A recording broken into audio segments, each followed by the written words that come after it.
You know, I guess it helps if I unmute myself in OBS. Congratulations. Your But yeah, degree in happy customer Valentine's service Day, has everyone. awarded you with a remote job at Valdivian, one of the foremost megacorporations of our times. Though your house may be large, it is empty, and its halls long for visitors. The sticky notes on your bulletin board remind you of your ultimate aims, but for now, it's time to get to work. Let's date everything!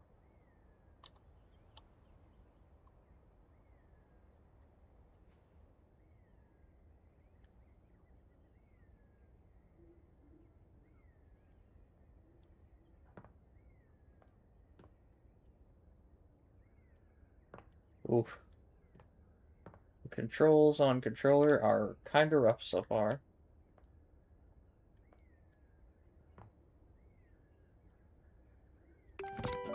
Valdivianites!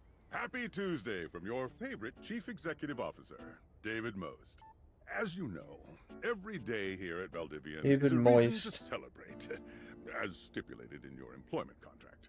Today, however, is extra monumental, as it's the first official day of our new hire. Please join me in giving her a warm welcome to our team. Out of the 30-ish job applications we didn't immediately burn, yours had the least spelling errors. You're joining us at a very exciting time, and we're all rooting for your success.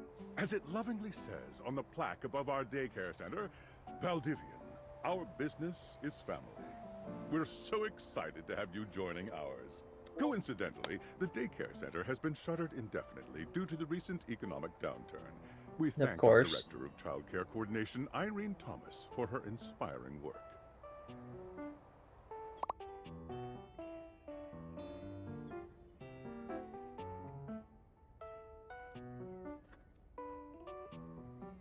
Hi there.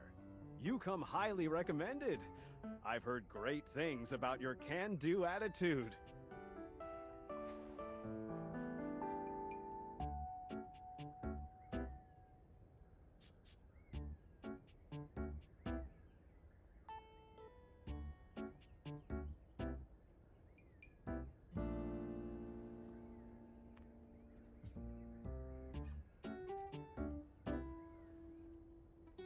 Oh, I can tell.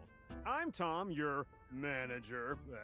But you might find it easier to think of me as a leadership principal guidance associate. I'm not from your Uh-huh. town myself, but I have heard great nice things about that specific locale. Seems like you are a customer success strategist.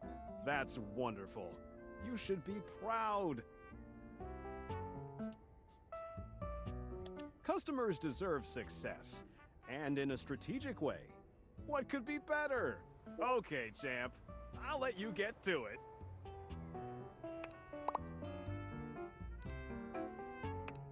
Hey, you there?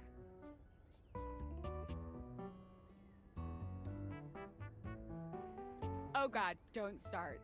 I know you must be bored. Just keep that customer service robot voice on at all times, and no matter how mad you get, never give it back to them. And remember, I might have set you up for this job, but you got it because you deserve it. You literally have a degree in customer service.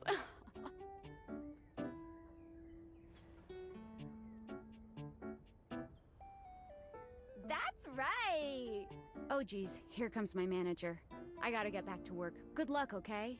You got this. I got this. You have new tasks. I have You've that got broken mail. sewing machine.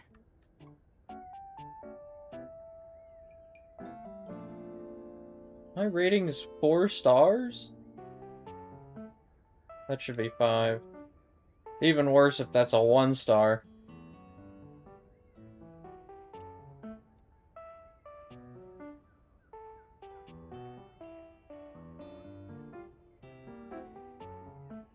Wanna go on a date with me?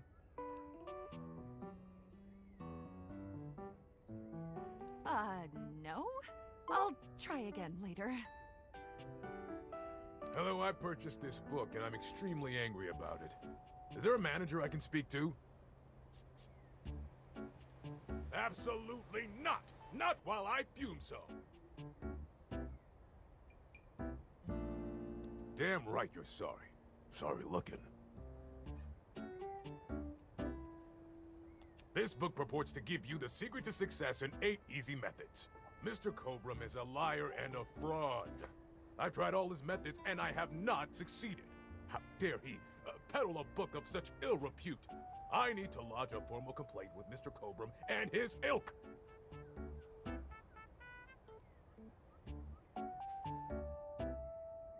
Thank you very much. This is precisely what I was after. I ordered this couch, but it popped in on my kitchen is all wet and covered with wet stuff.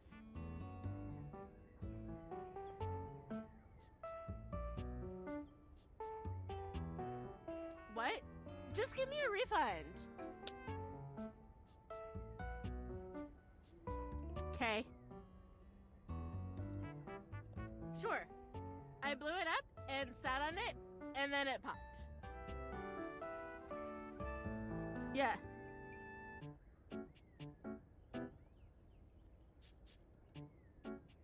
Oh, yeah. That's the best place for watching TV while fixing my knife. Why don't they ever tell you this? Okay, bye. Okay, bye. I am a science teacher, Pronto Palace High School, go Harridans, and I ordered this as part of a series in which I give students an element to take care of to learn how to be a good parent. This is not cobalt. It did not respond to normal cobalt stimuli.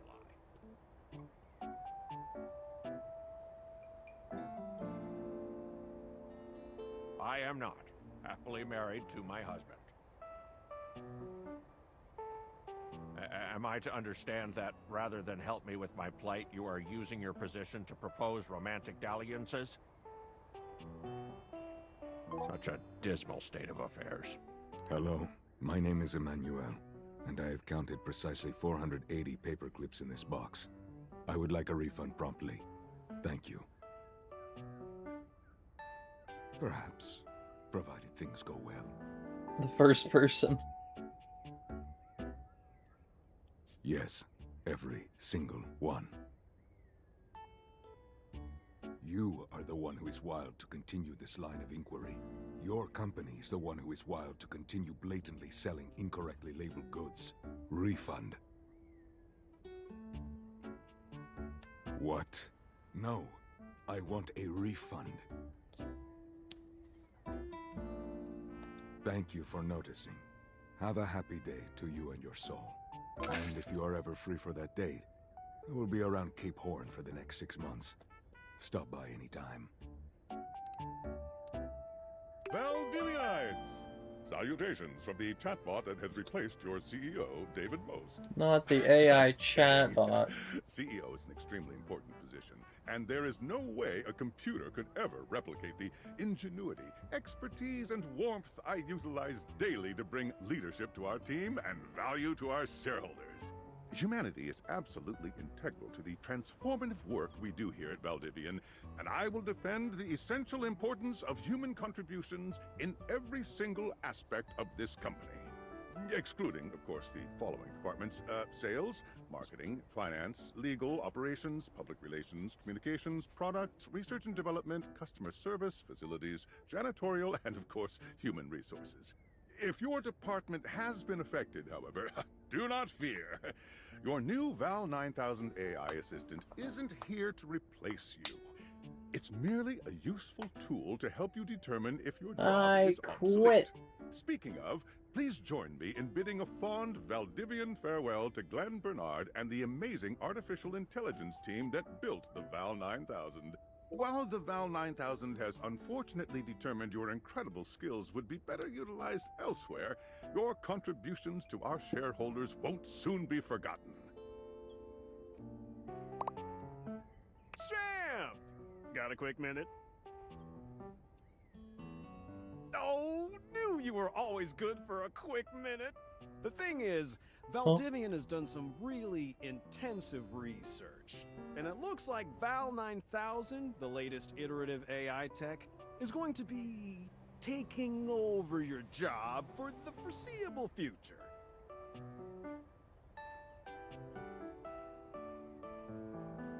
I don't think so.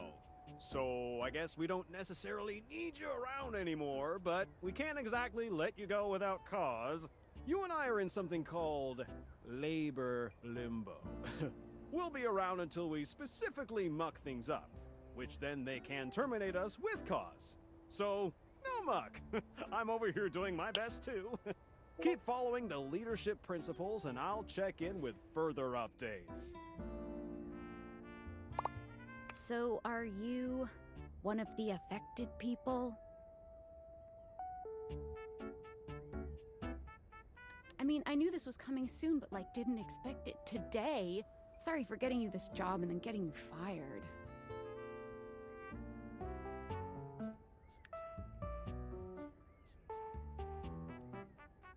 Oh yeah? That kind of makes sense. In a completely twisted way, of course. Well, they're gonna lock you out of here on your computer, so we can't talk here anymore. Are you on Discord? Discord. Well, you do now. We should talk there more. Who knows who's listening to us here? Talk to you later.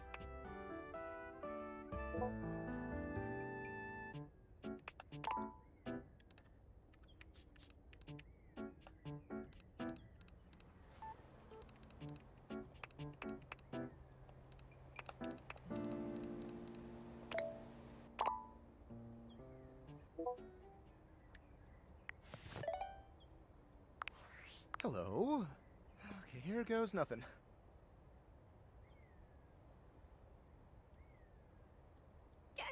Well, that's not important. Think of me as a friendly yet anonymous hacker. Any second now, you will receive a delivery via drone to your front door. Tell absolutely no one it is in your possession. I will return with further instructions when the time is right. Well, not now. Leave the office and reflect on your life choices.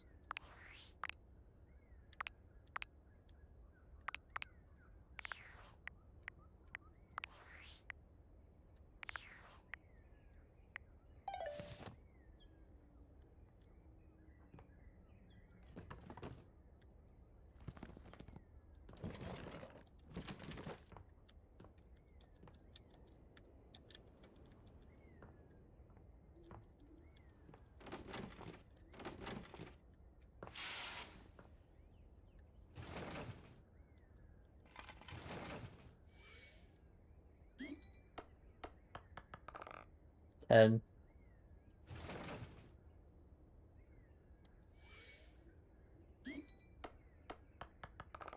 10. 10. I think this dice is rigged.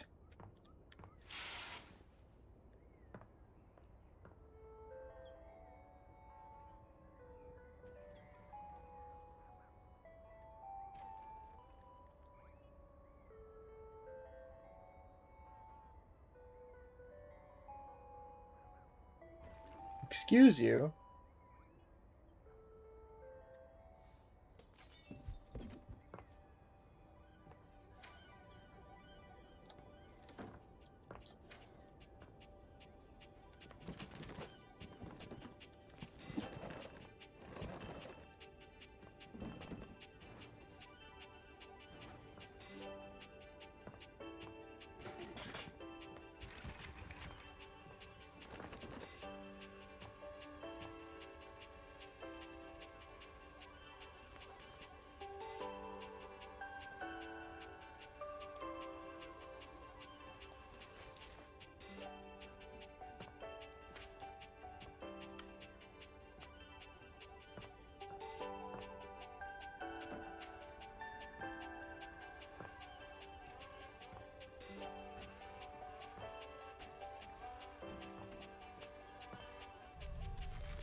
You're not quite sure how it happened, but there's a smiling, pink-haired stranger standing just a few feet away from you. You don't remember inviting anyone over. Certainly remember inviting someone this cute to your house. Hey there! Your life is about to change. Hope you're ready.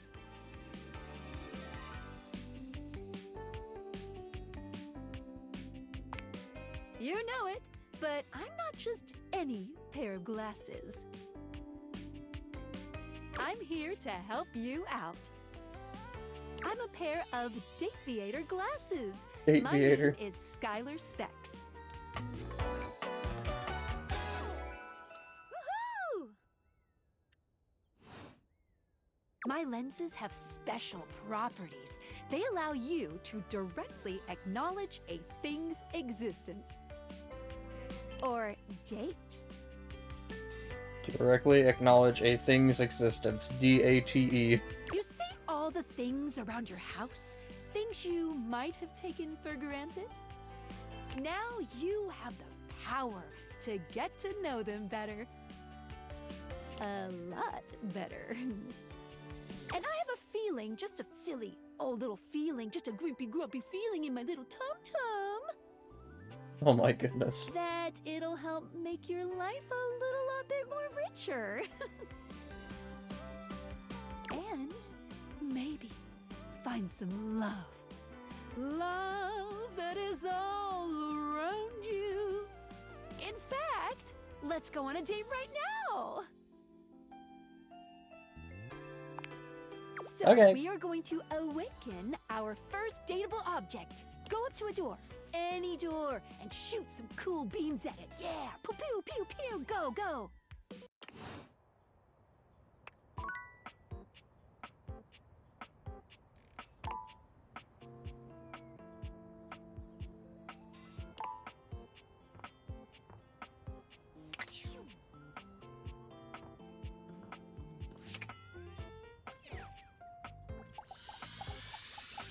Pew, pew. You're still standing in your house, but the unbelievable amount of bouncer energy radiating from the tall stranger who's just appeared in front of you would have you believe you're standing outside of a club. No funny business. I don't want to see those spectacles being used for something untoward.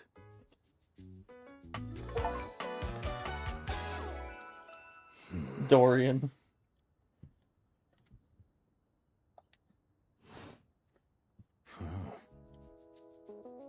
Fronts Dorian. Hey, Dorian. Trust me, this is going to go super well. You sure about that?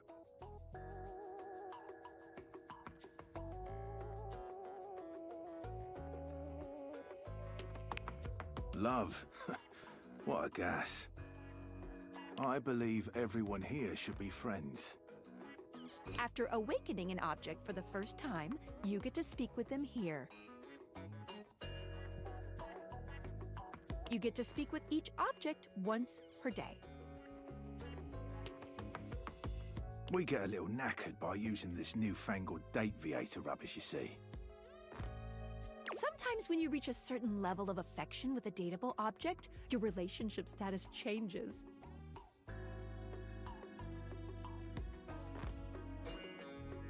There are 3 statuses: love, friendship, and hate. Love can get you towards some really special paths for those you are truly interested in.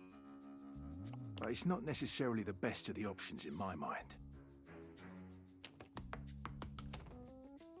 Dorian is a big defender of friendship.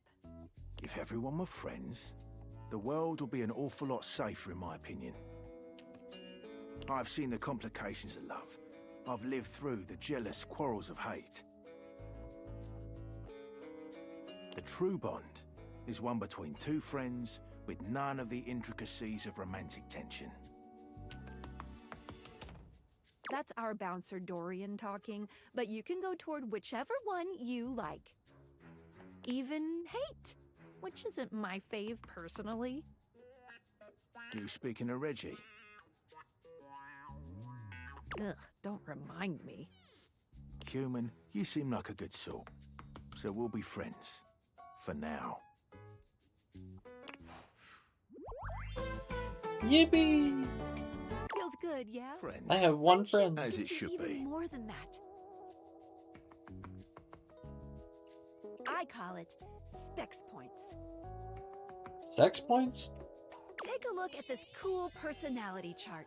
Number go up. Number do indeed go up.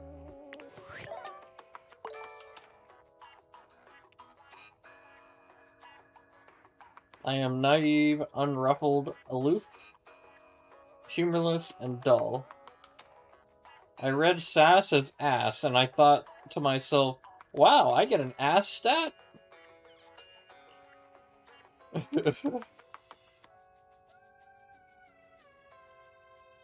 Boys, empathy, harm, ass, and marts.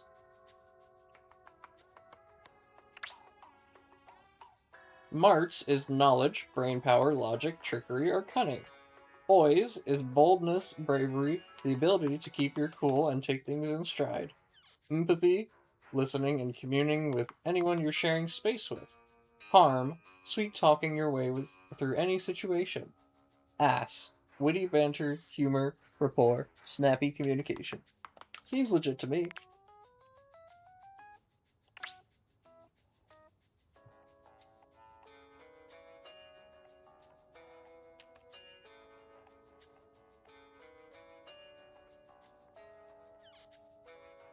I regularly need to be reminded what people are.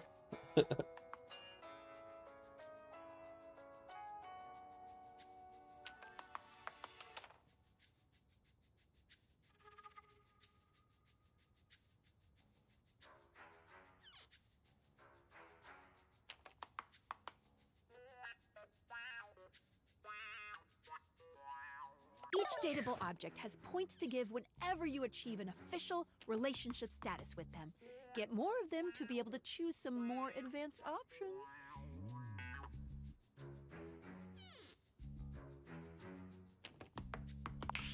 You wear it well. You can check out your specs points on your phone, which... Wait. We gotta talk to your phone. Duty calls, love. Bye, Dorian. Take out your phone and then shoot my beams while it's out.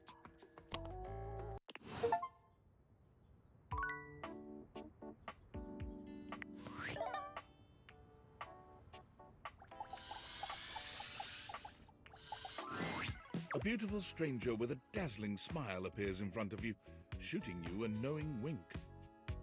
She turns that megawatt smile your way, and it feels like the sun is shining only on you. Hey there! Ooh, I like it much better up here where I can see your face.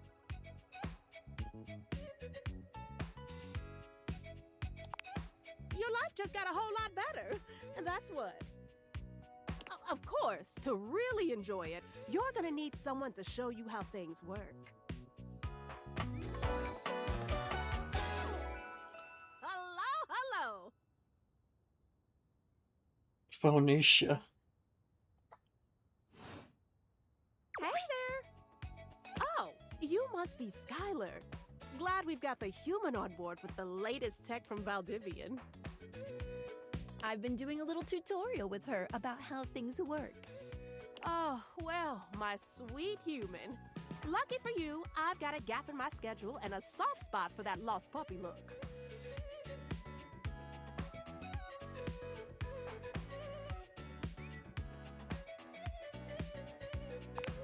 Oh, I mean, I know you well enough, but not that well. Let's see if we click first. Just play your cards right. Anyway, I installed some apps on your phone that are only accessible when you put on your glasses. Bring out your phone, put on the glasses, and you'll see some new ones. One of them is an app Skylar made called the Data Dex. It's my way to keep track of all sorts of fun info about us dateable objects.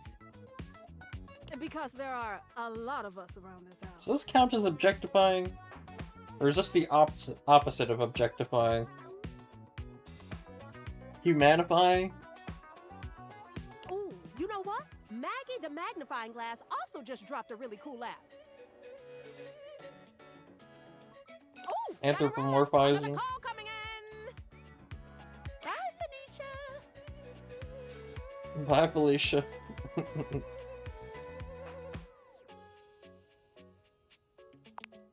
Now, go awaken the magnifying glass in the living room. Which, of course, is conveniently located on its own little shelf next to the piano. Alright, so how do we fix the door?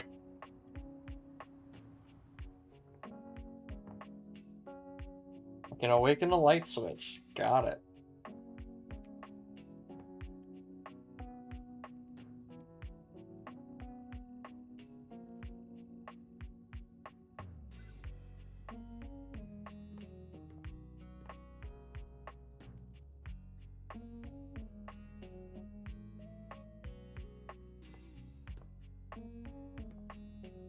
Oh my, there is a lot of objects.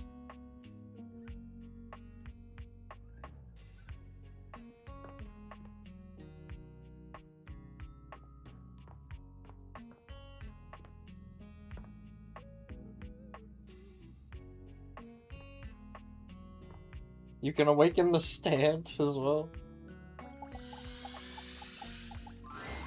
There's a distinct air of mystery to the private eye that stands before you. She reminds you of the old detective serials your parents used to watch. She gives you a scrutinizing glare through her magnifying glass, one eye comically enlarged. It's especially goofy looking to see it on someone with glasses. Well, well, well. What have we here? Aha! Maggie. You're not a suspect, are you?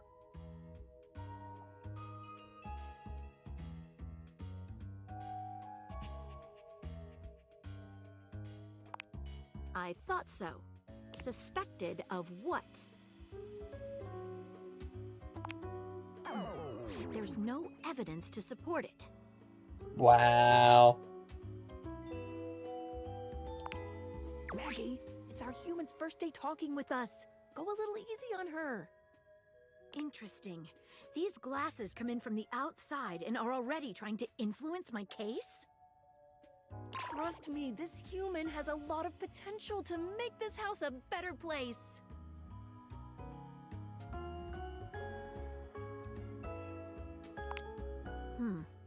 Doubt it.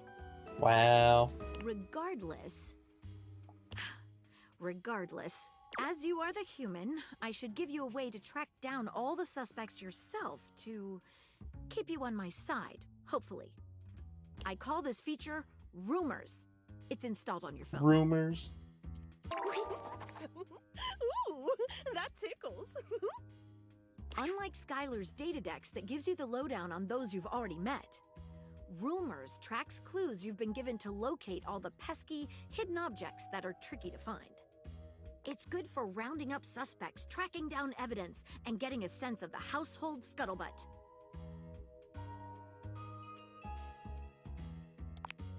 It'll be tough, but worth it. The more you find, the better your specs will be. Take a look at Rumors in your phone. It'll help you find your way to your last dateable for today. Good luck, Gumshoe. It's getting late. Who should be the last one we talk to before I run out of charges? Oh, check out that rumor Maggie gave you if you need ideas. Wink, wink.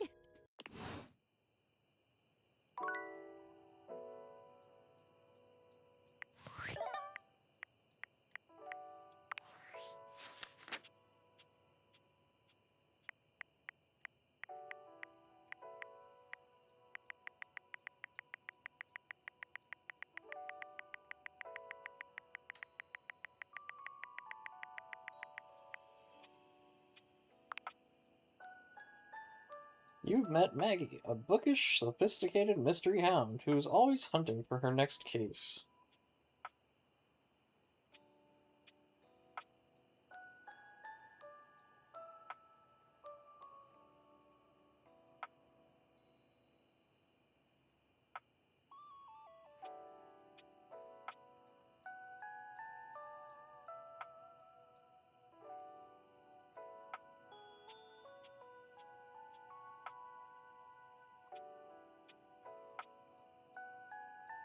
Also you. Again, you.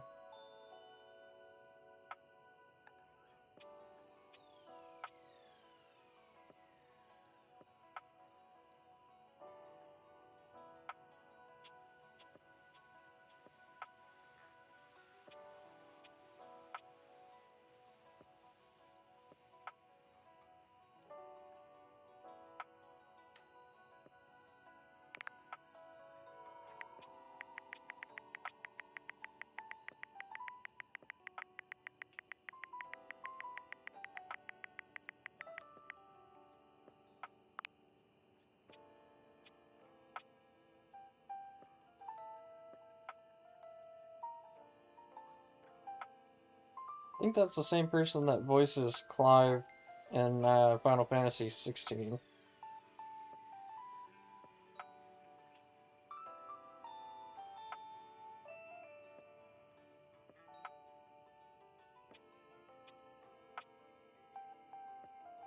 Speaking of which, when is Final Fantasy 17? XXVII. Or XVII.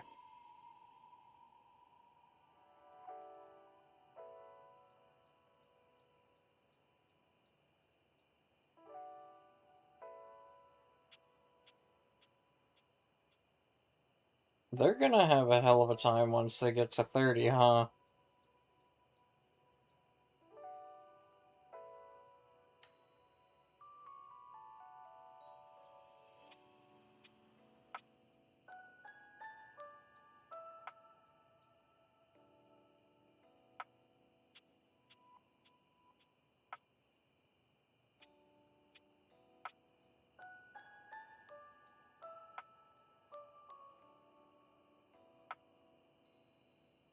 "17 different places?"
"100 objects."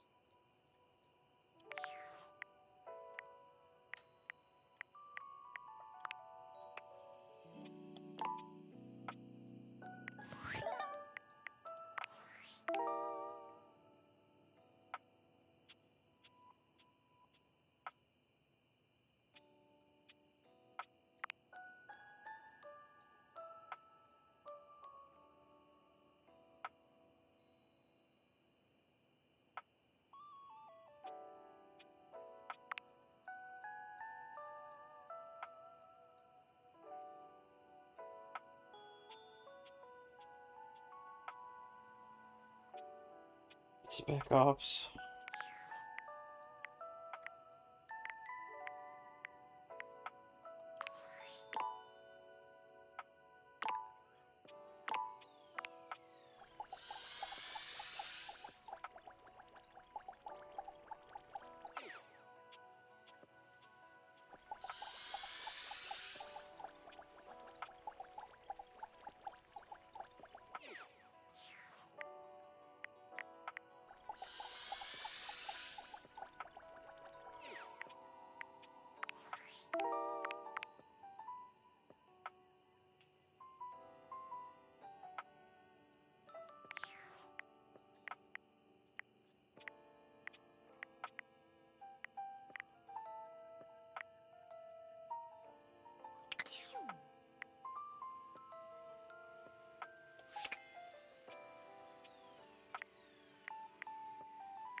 Oh no, the toilet is dateable. Oh no.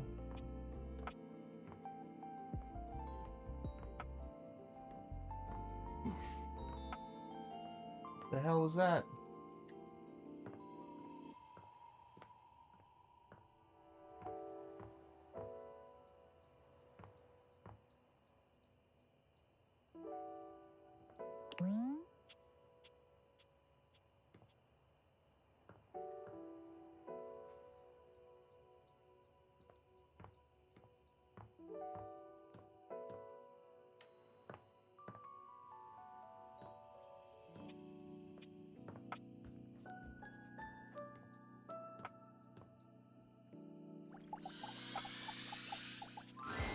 Standing here in your bedroom, you're struck by the realization that it's been entirely too long since you had anyone near your bed who wasn't, well, you.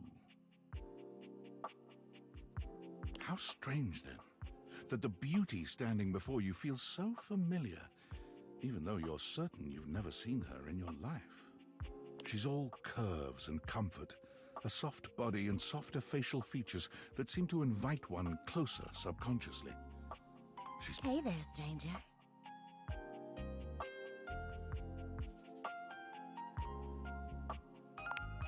Because you do. I'm Betty, and I'm your bed.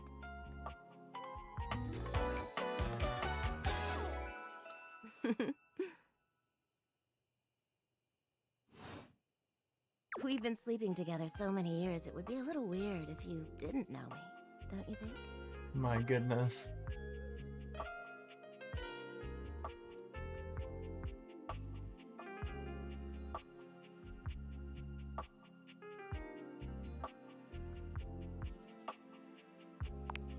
I've been here for it all, darling. But we can make some new memories from here on. It's a shame for someone as cute as you to be alone for so long, isn't it? Will you be bringing someone back here anytime soon?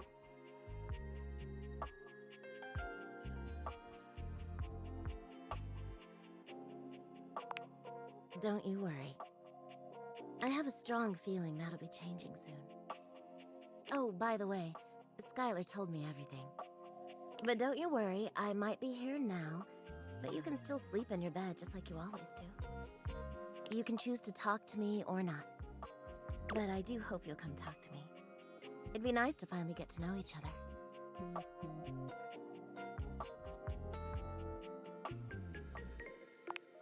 Oh, but I already know you, intimately. Of course you do. But I suppose it wouldn't hurt to know more, would it? Well, anyway, I'll be here. See you tonight. I can't wait. Sorry I'm late. I took a look at rumors and got caught up in some real head scratchers. We can talk about it later. For now, let's go to sleep. Today, I kept you on a tight schedule, but tomorrow is a brand new day, and you can truly experience your new powers to your heart's content. Oh, hitting the hay already? Come get comfortable then. Good night. See you tomorrow.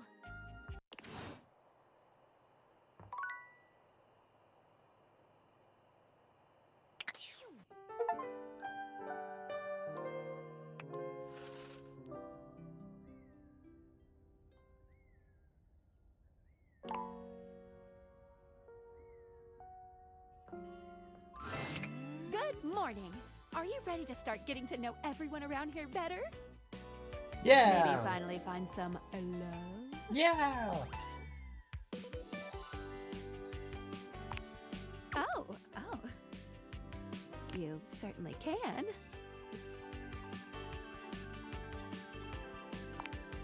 But I'm still in my tutorial mode setting.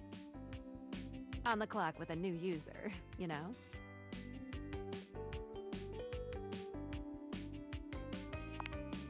Oh, okay. Go ahead. Thank you.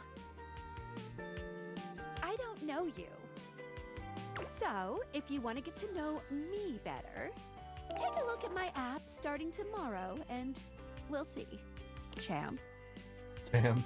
Any other questions?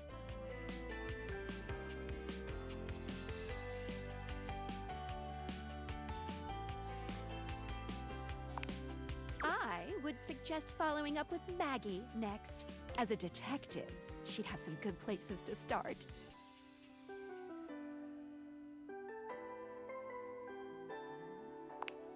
But really, there's no going wrong here. Talk to anyone you want, in any order you want. You're basically in a big, huge sandbox open for you to play in. Except instead of sand, it's your house. And instead of a box, it's also your house. Any other questions? Glad you asked. I was sent to you for a reason. A well, mysterious reason.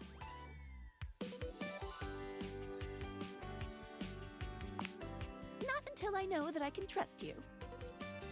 Since there's no one else here you could ask about it, I'd recommend doing the only thing you can do, and date.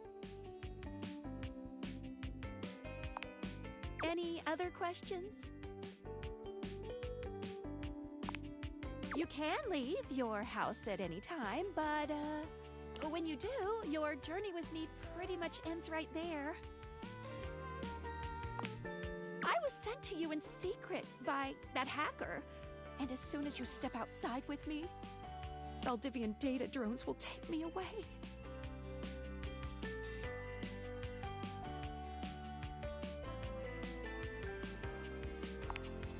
It's a terrifying thought. Anyway, I wouldn't recommend leaving your house now. Your adventure has only just begun. Any other questions?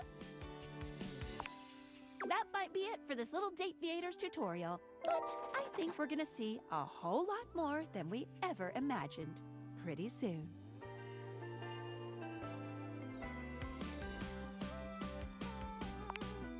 Let's date!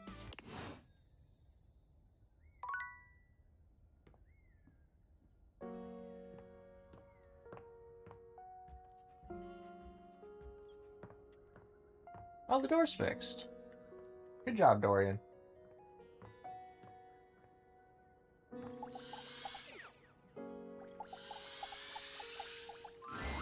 Oh, hello again. Come for more rumors? Looking for more suspects?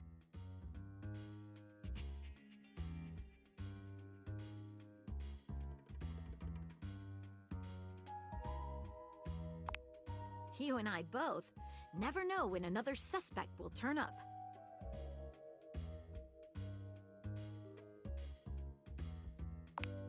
Why not both? Here are some rumors that I have turned up. Johnny Splash, shower, location, downstairs bathroom. Winifred water heater, location, office closet. Lyric literature, books, location, anywhere. Glad to have you, Gumshoe. These should be pretty straightforward to find, though there are some who seem much more difficult. The Shadow knows, because he's here. Word on the beat is that he's hiding in a permanent shadow. Oh. If you can find one around here, I would investigate. Permanent shadow. You're welcome, Gumshoe. Keep pointing those spectacles at everything you see, and you'll find a whole array of potential suspects at your fingertips. Or eyelids, as it were. Phoenicia can help you track down plenty of other rumors, if you're looking for more.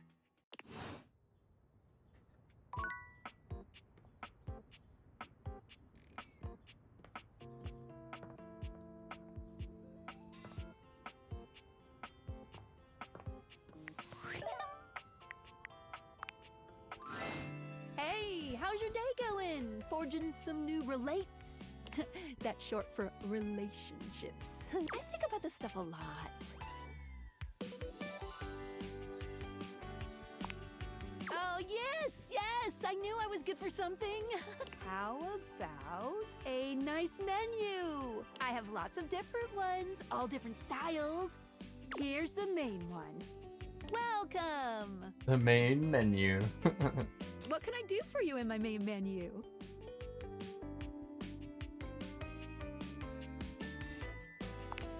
Oh, let's. There's lots I can chat about. Me?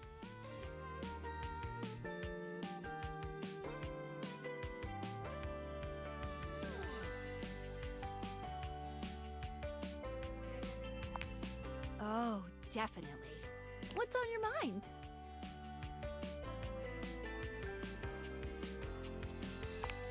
Oh, sure, SPECS. SPECS stands for Smarts, Poise, Empathy, Charm, and Sass. Don't you mean Marts always empathy, harm, and ass? These 5 qualities are measured on your personality using the SPECS menu.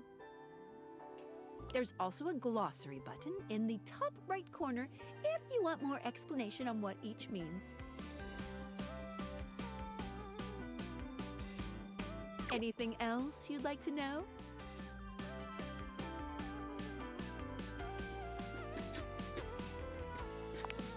They are.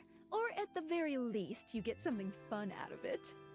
But don't worry, if you can't reach a certain SPECS dialogue choice, the worst thing that you could miss out on is a collectible. No love, friend, or hate endings are gated behind a SPECS check. Any other SPECS questions?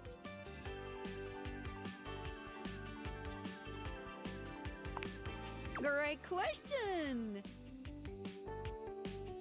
Each dateable object gives out 1 SPECS attribute when a relationship has been attained. I call this alignment. You can check a dateable's alignment by looking at the SPECS badge in their Datadex page. The badge corresponds to which stat is given. If you're looking to grow to a certain SPECS build, this will really help guide you towards who you should prioritize. Any other SPECS questions? Anything else you wanted to know about features? Collectibles are delectable. Collectibles are the funny little images that appear as datables talk to you. What are you curious about? They help illustrate what's going on around you, sometimes for fun, sometimes because the datable gave you an item, or sometimes just for dramatic effect. Think of them as little progress trinkets. You can take a closer look at them in the Datadex sorted by character. Any other collectibles questions? A lot. Each datable has at least 3 to give out. Oh. But one has up to 33. Dorian, probably. That's way too many. Any other collectibles questions?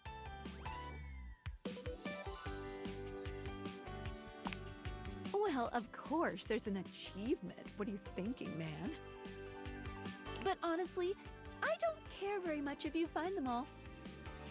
They're just there to give a little extra flavor to everything. I'm here to help you forge new relationships.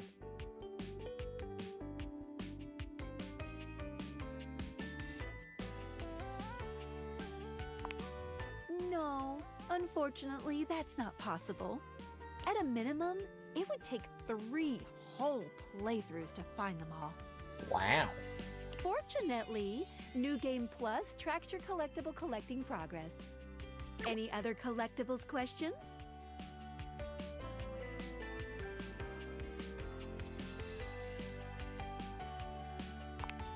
Well, of course, there's an... But honestly, they're just there to give a little... I'm here to help you forge new relationships. Awesome! Any other collectibles questions? Anything else you wanted to know about features? Good question. A very important question. The easy answer is whatever you like. As long as you are continuing to awaken objects, things will continue to move along in a positive direction. If you have other questions, I'm all ears.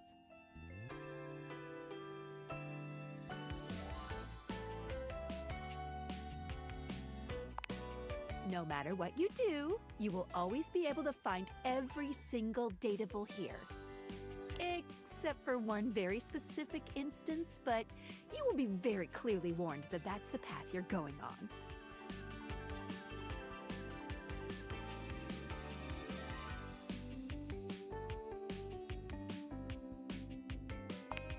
Well, it'll be if you refuse to go on a certain subterranean quest. That's all I'll say. Any other questions about what you should be doing? Subterranean?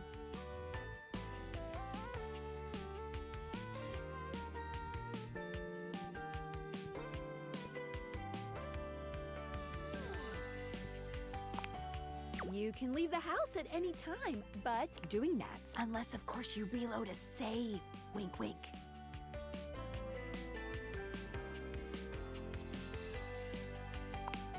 If you want the barest minimum of a good ending, I would shoot to get 100 specs points in any one attribute. Oh. Once you have that, you'll get some pretty good results. Any other questions about what you should be doing?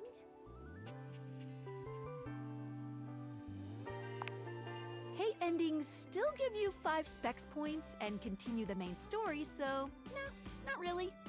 You won't be locked out of very much, except for certain polyamorous relationships that might be difficult to untangle if you were looking for those ones specifically. Just speak with everyone honestly, from the heart. You don't have to literally get everyone to be your lover, seriously. Even though it makes me happy, there's no pressure at all. If anything, getting something to hate you certainly does mean you spend less time talking with them, which is always good if you genuinely don't like them. Any other questions about what you should be doing? Anything else you wanted to know about features? Cool. What can I do for you in my main menu? Oh, let's. There's lots I can chat about. Me?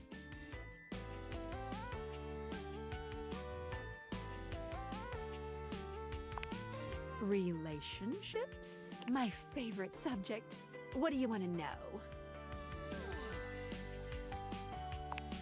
Oh, you want to date me, eh? It's possible, you know. You just have to, ask me about myself. Not in this menu, silly. I prefer not to be that obvious about it.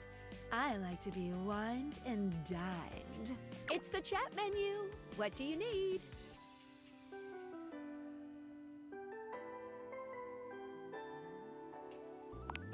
Relationship? My favorite subject. What do you want to know? Not yet, but there's still hope for you. Just keep pressing on my buttons. You'll find a way. Let's go back up a menu. It's the chat menu. What do you need?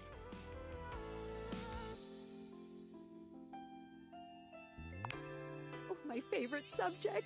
What do you want to know about my lore? It's the chat menu. What do you need? Oh, my favorite subject. What do you want to know about my lore? I'll be honest. We're not speaking English right now.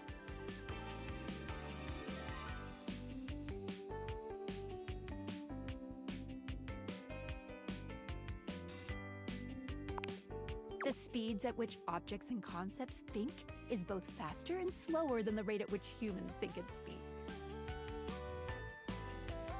Faster in that the objects have instantaneous consciousness throughout their different forms in the universe, and slower in that the timelines for them can stretch into eons. All that to say, part of my job is making sure that we can all understand each other. Which means I'm processing their speech and rate of thought at a completely different timeline than yours. So necessarily, we're not really talking in English.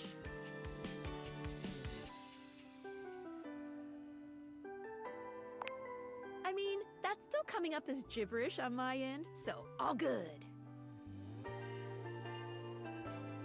What did you think about that?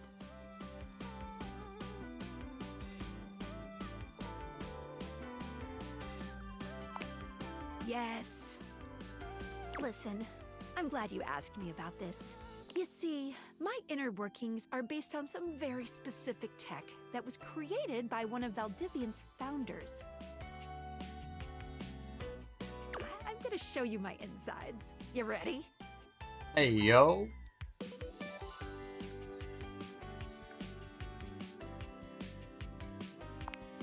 Oh, cool. Skylar points to her own Dateviators and invites you to look closely. You see there is a small space just between the lens and the earpiece. This is my suspension. It keeps these Dateviators running. It's not doing great.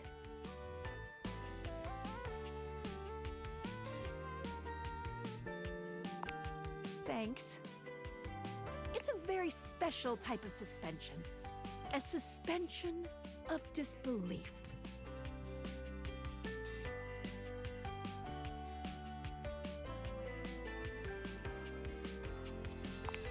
Basically, it works super hard to make everything in this little love experiment work.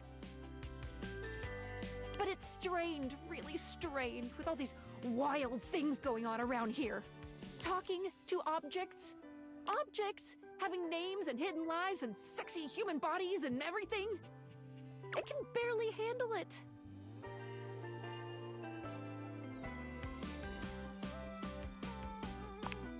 Just give it a little love. Anyway... You take a closer look at Skylar's suspension of disbelief. It's hard to be sure, but she seems pleased. You've just believed in her, so she feels strengthened. Thanks for that. It really means a lot to me.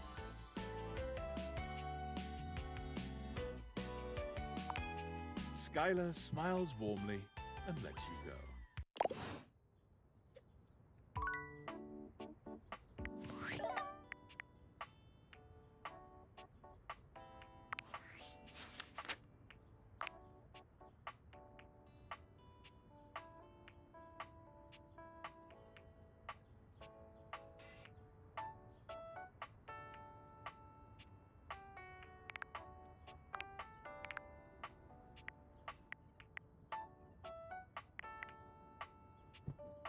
Why does that say new?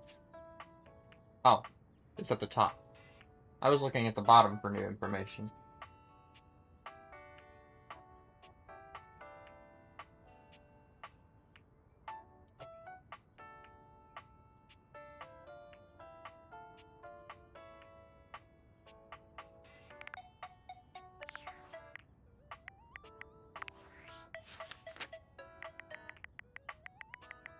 Right, we have to find Betty.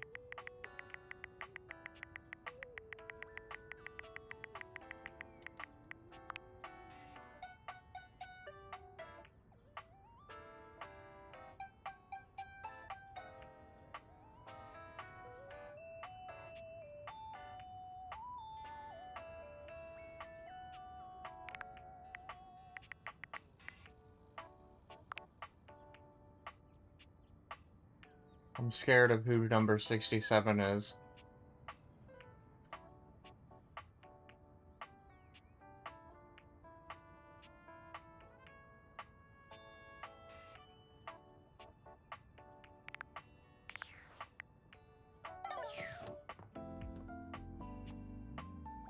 I'm curious about the shelf.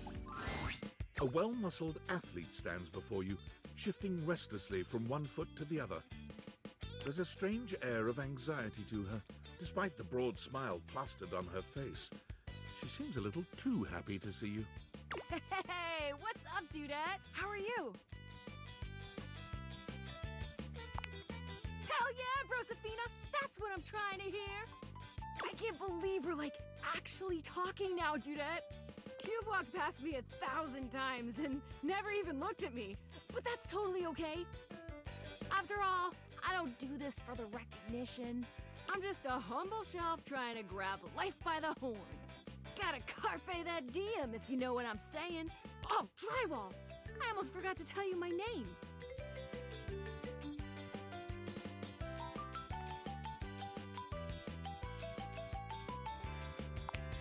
I'm breathing just fine, my gal. The name's Shelly. I'm your shelves. Oh. Yo! So I can probably talk to her at any shelf, not just this one. It's my job to hold your stuff up with my amazing muscles. I really enjoy doing it!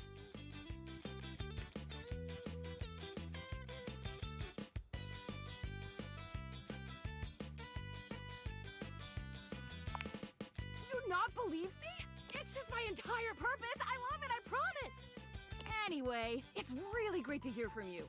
This experience is 100% aligning with my years-long fantasy of meeting you. I've never truly been happier!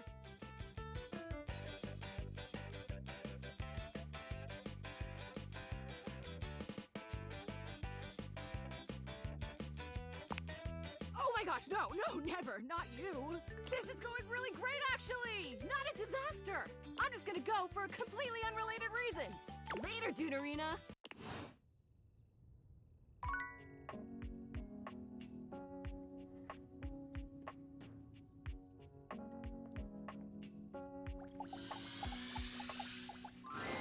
A red-haired traveler lifts her goggles to peek at you, revealing freckled cheeks and stunning blue eyes.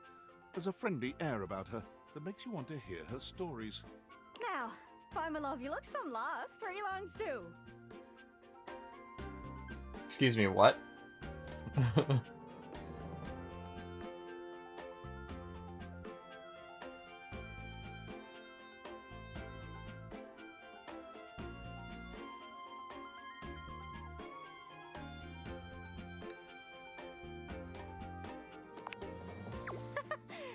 Sorry, sometimes my accent comes out when I'm excited.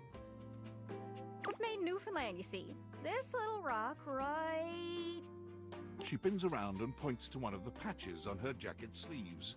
here. Friendliest folk you'll ever meet, but the dialect can be a little much for some. I'll try to speak plain for you. Name's Gaia, by the way.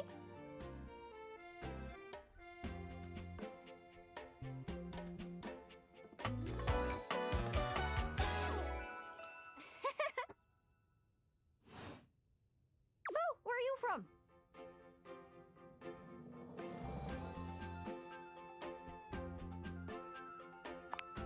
Oh, that makes sense with that accent I'm hearing on you. It's a right shame, though. See, I got all these countries and rivers and seas on my jacket. It's a collection I've been working on.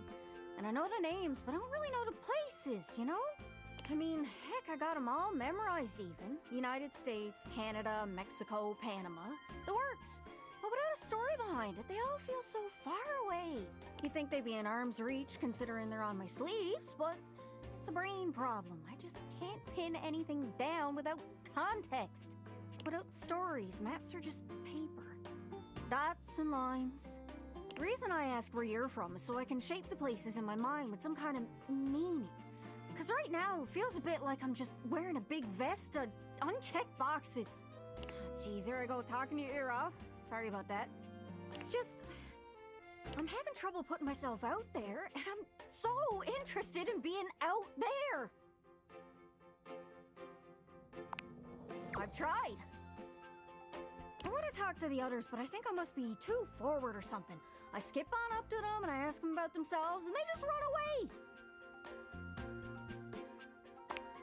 It's not about just being nice. I come up to the others so I can ask about them, get to know them, who they are. But before I can get to the point, I always go spouting off about something or other, like telling them factoids I've heard about what I imagine their home to be. And 9 times out of 10, I'm some level of wrong. And the other time I'm right, but it's in an insulting way. One thing leads to another, and they give me this look. And soon enough, they find an excuse to leave.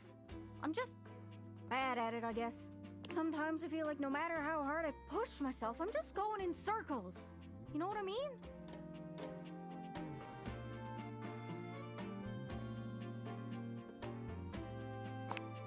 It's hard, isn't it?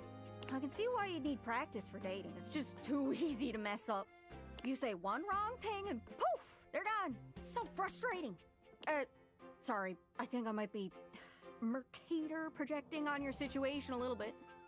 Oh, I just had the best idea. You're running into the Four Winds, meeting with people and speaking to the others, yeah? I'm sure some of those folks come from other places, right? Travelers, you knows what I'm saying. Why don't you ask them what they're about? Get to know them a little better, figures out they ticks, then come back, we'll have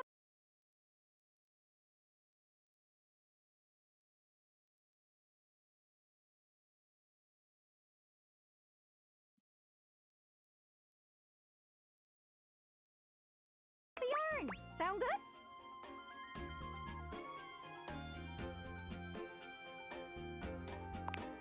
Speak plain, Gaia, speak plain. Okay, so, you're speaking with objects all over the house. You know how some of us have little labels that say things like made in China or Heto in Argentina. On the bottom, well, that means those objects are travelers. They come from away. They're from somewhere else. Somewhere on my jacket. Those are the objects I need to talk to. Those are the ones who can fill out my checklist. This map is uncharted. But if you can bring me back stories from those travelers, then I'd be able to write little notes down here and there, and pretty soon I'll be a bona fide travel guide. It's everything I've ever wanted. And you'll get a chance to practice talking more. Are you shy? I can help. People tell me that I never shut up. I can help you learn to never shut up. Doesn't that sound great?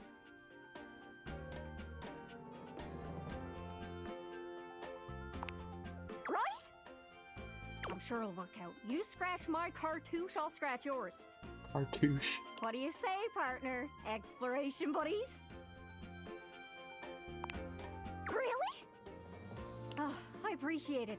Really saves me a lot of humming and hawing.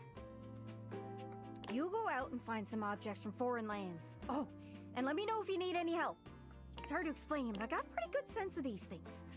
I can't give you an exact name or anything for her to talk to, but I can get you close. It's kind of like a geocache. I can give you an idea of their general location, but if you want to find those travelers, you'll need to hunt them down yourself. I've learned firsthand what others don't take too well if you run up to them and scream, "Where are you from?" Yeah, like that. It was a disaster. Point is, you can't just ask objects about their origins out of the gate. You gotta awaken them first. Don't worry too much about the details. Once you're close with someone, you'll learn more about them automatically. So, what do you say? Do you want some hints on where to find travelers, or do you feel like searching on your own? All right. Hint. Hint, hint, hint. Let's spin me around and see which object I get a sense for. Sometimes I feel like I go round in circles. But you humans have these machines that let you walk forever and go nowhere. Hope that helps. Sorry, I'm still a little scatterbrained. As me mother used to say, if you want to broaden your horizons, follow your stomach. If you don't stay well fed, pretty soon you'll be toast. She said it exactly like that. My mom was a weird lady. Hope that helps. Sorry, I'm still a little scatterbrained. Well, most TV comes from the US, but I know you watch anime sometimes. That's from overseas. I don't suppose you got any merchandise, do you? Hope that helps. Sorry, I'm still a little scatterbrained. You'd think anybody with an accent would be a traveler, but that's not true. Sometimes they're second or third generation and just picked it up from their parents. You don't want to make any kind of blanket statement about anyone. I learned that the hard way. Hope that helps. Sorry, I'm still a little scatterbrained. I hear the toilet has a funny way of talking. Literally, I literally hear him. He's so loud. Strange way of talking might mean he's from out of town, if you know what I mean. Could check there. Hope that helps. Sorry, I'm still a little scatterbrained. Oh, how could I forget? Captain Jack Pirro. He's got a ship. He must have gone to plenty of places. He's just across the way by the Chesterfield there. The couch, sorry. Or my Islander speak coming out. Hope that helps. Sorry, I'm still a little scatterbrained. You know, there used to be this magic show. The magician was supposed to be super mysterious. Wonder whatever happened to that guy. Magicians always have names like El Magnifico or I'll pull a rabbit out of a hatio. Those sound foreign. Maybe he was a traveler too. Hope that helps. Sorry, I'm still a little scatterbrained. Once heard a rumor about a smooth talker who could open any kind of door. Bet that guy's been to lots of places. Maybe even see the whole world over. Lock, stock, and barrel. Hope that helps. Sorry, I'm still a little scatterbrained. Cabinets. The cabinets! It's a vision. Clear as day. Cabinets. You know what that might mean? Maybe. Maybe? Hope that helps. Sorry, I'm still a little scatterbrained. Gosh, there are so many options. Before you send him running all over the place, maybe you should grab a cup of coffee. That'll keep your brain active while you're exploring. Hope that helps. Sorry, I'm still a little scatterbrained. I know this seems tricky. There are so many folks to talk to, but some of them can only be found through a magnificent quest. Try speaking with Bo. She's great with quests. Hope that helps. Sorry, I'm still a little scatterbrained. How many hints does she have? Someone with world experience. Hard to think of someone who fits that description. Jeez. Description. Sorry, bit me tongue. Hope that helps. Sorry, I'm still a little scatterbrained. Well, sometimes before going on a journey, it can be a good idea to reflect on things first. Look inside so you know where you want to be on the outside. Any idea where you might be able to reflect? Hope that helps. Sorry, I'm still a little scatterbrained. You know, the things I've heard around here do tend to be little secrets. So, for the privacy of others, I'll be sure to say my next one pianissimo. But not this time, nope. Hope that helps. Sorry, I'm still a little scatterbrained. Whoa, that's crazy. I don't have any hints left. Good luck, don't get lost. Ah, shit, it's nighttime.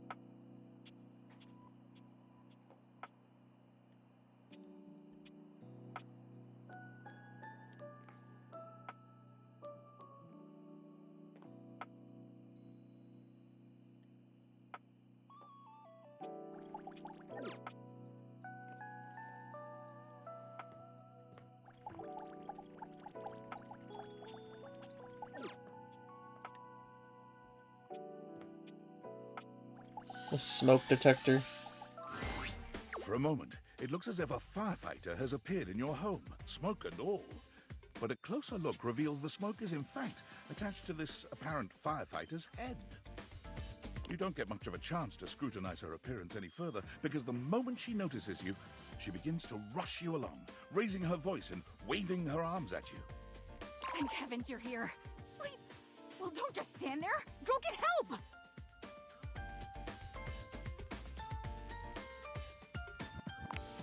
Don't you blink, see that?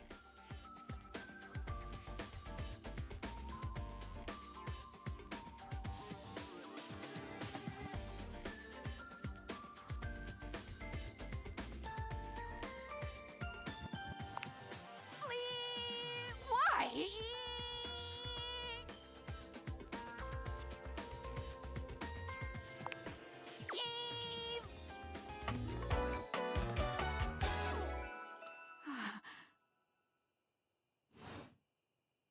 Oh, I'm getting a reading. It's a secret feature. It's called Content Aware. It goes off whenever I have the feeling that something a little off-kilter might happen.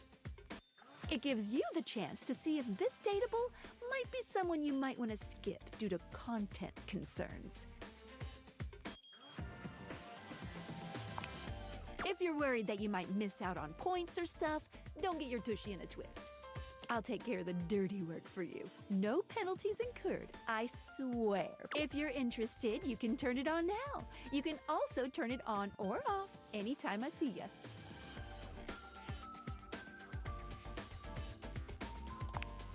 These datables have some subject matter that might be troubling. PTSD, Violence, stalking, manipulation, domination, mental health issues, addiction, and many more. If you want a gentle warning when something approacheth, I'd recommend you turn it on. On it. Content-aware mode, activate. Okay, back to it. Whoa there. My content-aware has given me a tickle. Arma has gone through some trauma and might even have more in store for her. It could be triggering for people who have dealt with trauma, suicide, and other violent acts. If dealing with that kind of behavior in a light way is disagreeable, I wouldn't recommend this one, that's for sure. You cool with that, or you want to skip it? On with the show. What's that?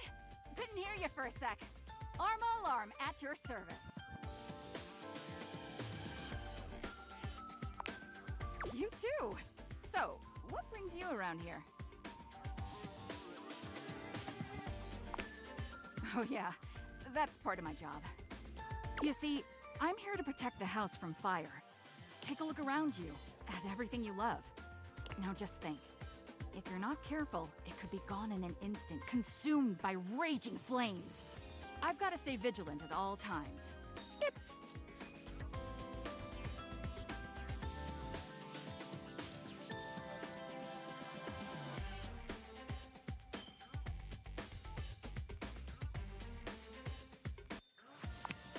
Some people don't get how hard it is to have a job like mine.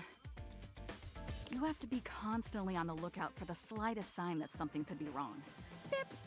If I let my guard down, even for a second, this whole place could be turned to ash. I've seen it happen.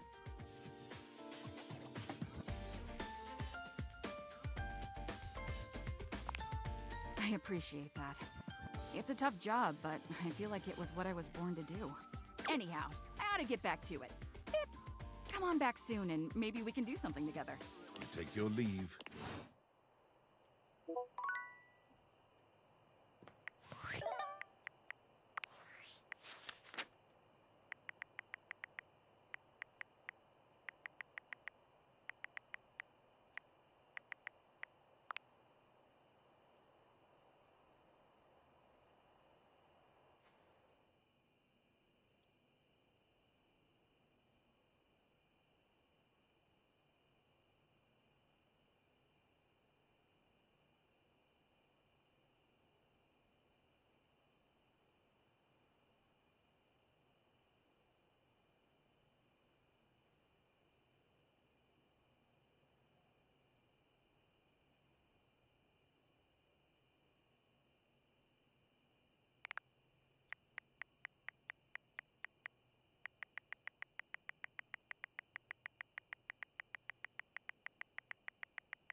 How's things in labor limbo?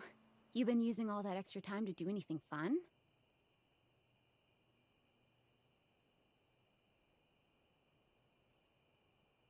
Thank God I could use a little gossip. What, just out of nowhere? So what was it? What's so special about them?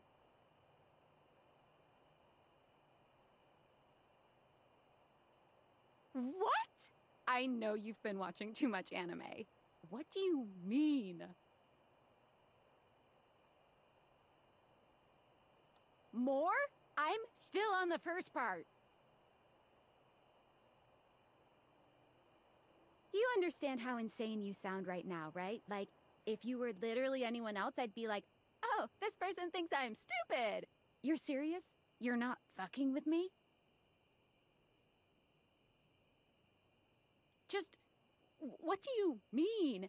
Like, how? What? You seriously have magic date furniture fuck glasses?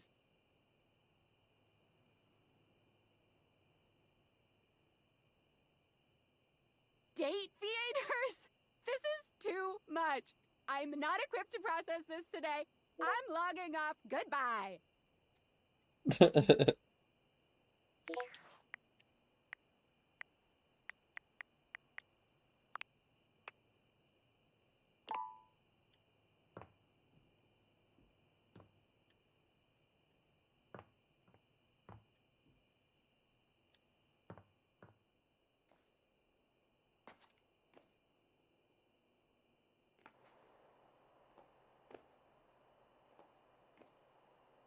Oh, the bourbon's not a separate one?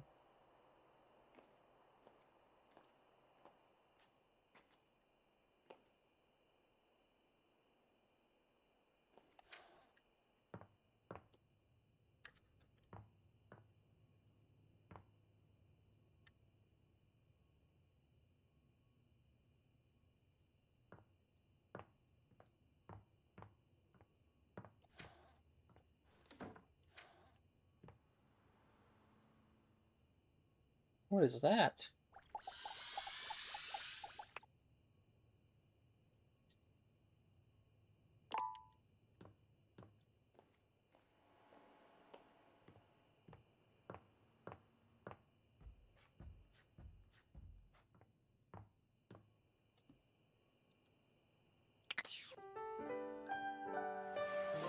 Thank you for head pats. Spirit Lilith. Hershey 3 Hearts Cutie. No, you.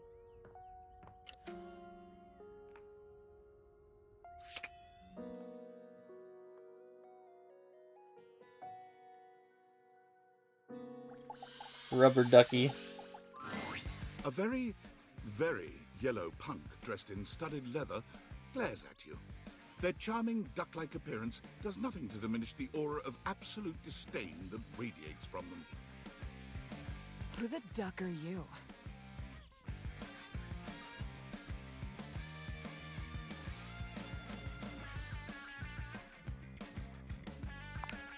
I asked first.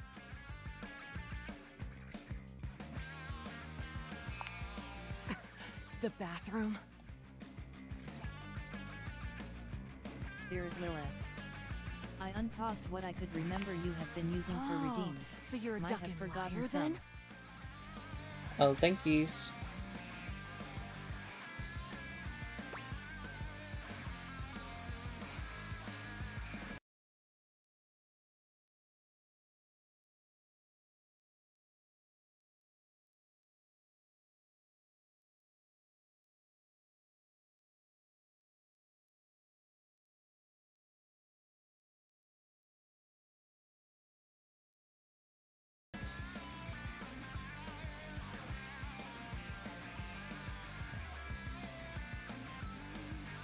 Spirit The Lilith. worst kind of worst. Hershey 3 Pets hope you I have a only nice ever time. see you I'm at sitting work. and scrolling or standing with a dead blank expression on your ugly mug.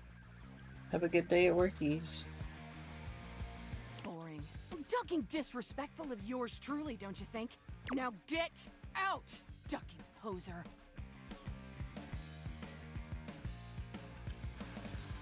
Spirit Lilith. Well, I'd rather you did. Hershey 3 hearts tie.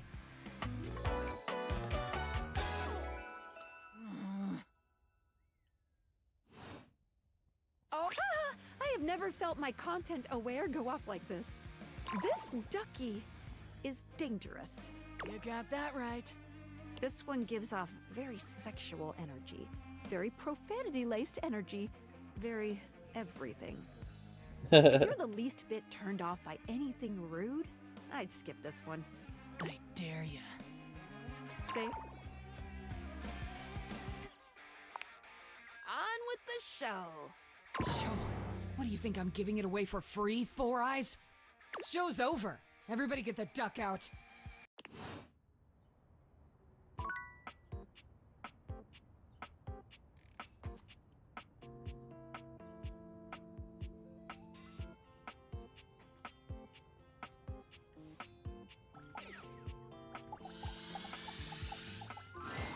A stylist with a very vertical, very pink hairdo appraises you, lifting his glasses to take a better look at you. His face is kind, his features soft, and his makeup? Oh, impeccable. Oh!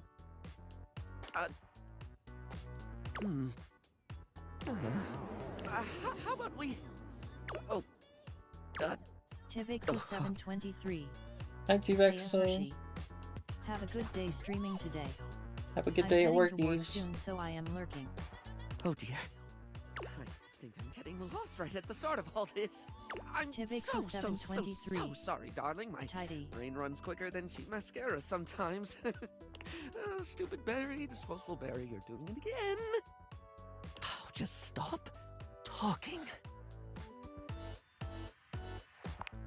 I would like that, yes. He takes a deep breath, shaking off his awkwardness and giving you a friendly smile. Let's take this from the perfectly coiffed top, shall we? My name is Barry Styles. Barry Styles. One-stop shop for looking good, feeling great. Not that I have to work too hard at that because, and I don't know if I made myself clear enough on this point, darling, but you are looking fabulous.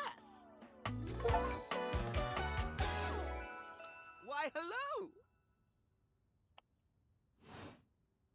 I'll be honest, because I like to be clearer than a freshly unblocked pore, I really don't like talking about myself, hun. I'd much rather talk all about you. And eyebrow hydration, of course. You really cannot underestimate how important it is to avoid a thirsty brow, baby. But mostly, I want to talk all about you. In fact, if you'd be so gracious as to indulge me, I'd love to really get under the skin.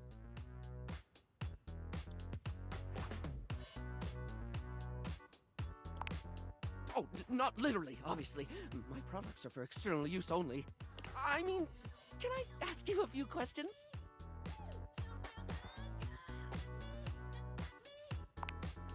Oh, fabulous, darling. Okay.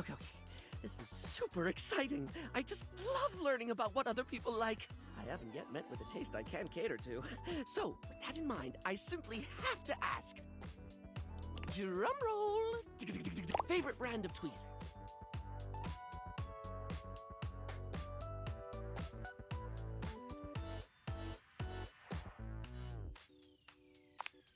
Let's hear it, my little kitten. Tweeze me.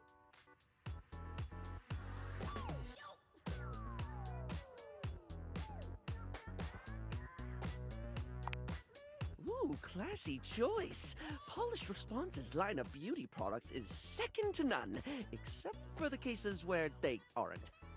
Everything they put out emphasizes sleek form factors that promote keen aesthetic without sacrificing functionality. You wouldn't think tweezers could turn heads, but when you pull a Polished Response product out of your handbag, the only way it won't get noticed is if they're being upstaged by your Polished Response handbag. So, let me just make a mental note. No need to actually write it down. Got a mind like a steel trap. At least when it comes to tweezers and tweezer-related lifestyle choices. Ask me to remember a job interview or doctor's appointment, and I can't help you. But random hair conditioner trivia? I could give you that for days.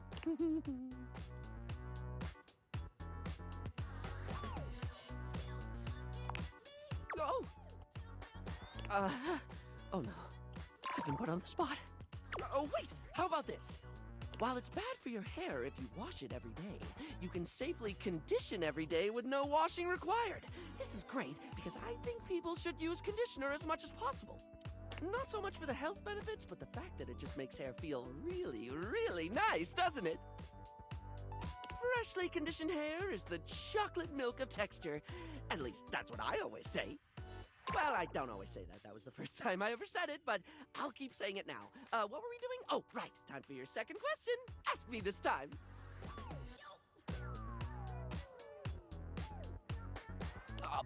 Barry, what's your favorite lipstick color? This is a good one. A classic of a beauty question. We can't have a beauty Q&A without knowing your favorite lipstick color, can we? Mine is pink. Impressive, no? Only coffee beans. Hi. Hi, Coffee. Welcome in.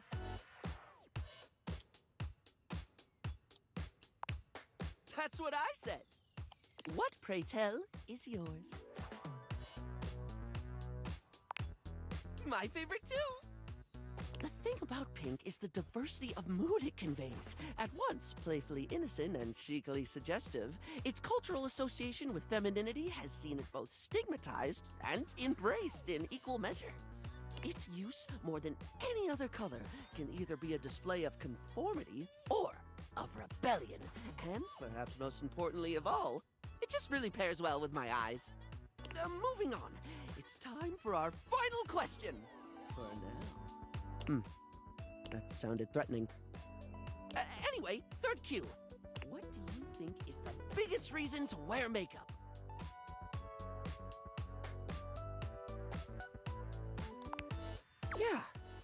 Yeah, I get that.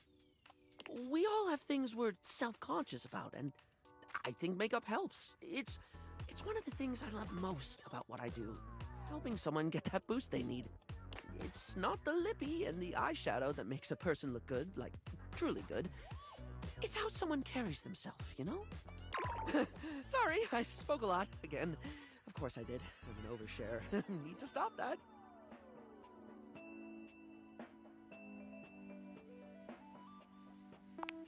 Barry still looks embarrassed, but a sweet little flush comes over his pale cheeks, and he smiles at you.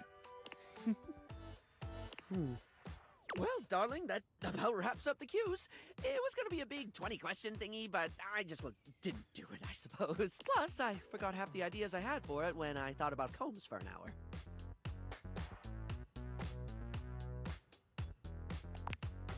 Really? That's wonderful, darling. I had a lot of fun, too. Oh, I really hope we can have another fabulous chat again.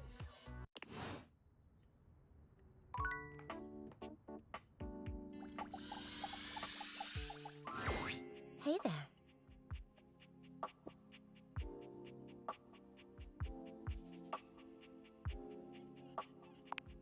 Oh, nothing. You were very animated last night. Hang on! My content aware is going off. Betty is a real sensual being.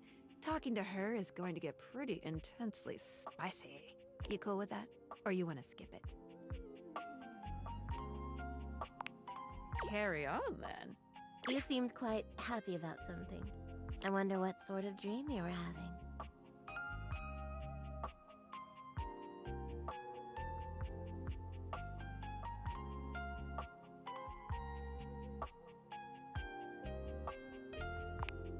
Oh, well, I guess that would explain the movements of your hands and the sounds you were making. Oh dear. I was way off base with my guess. After seeing you be so lively last night, I was hoping to hear a little bit more about what you're into. You can learn so much about people from their dreams, you know.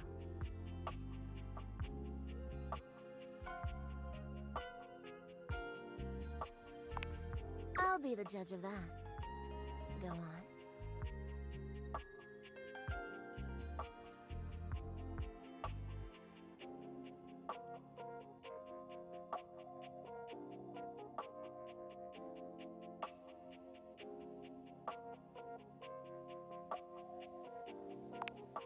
Oh, I'm not sure I know that one.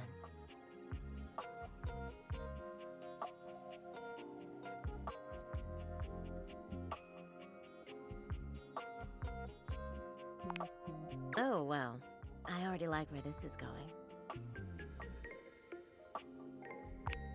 Ooh, then what?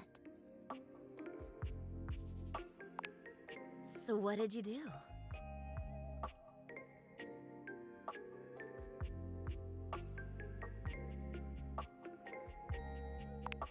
Oh, yes. Yes. Good for you. You're lucky to have such fun and sexy dreams. I can't say I've been so blessed.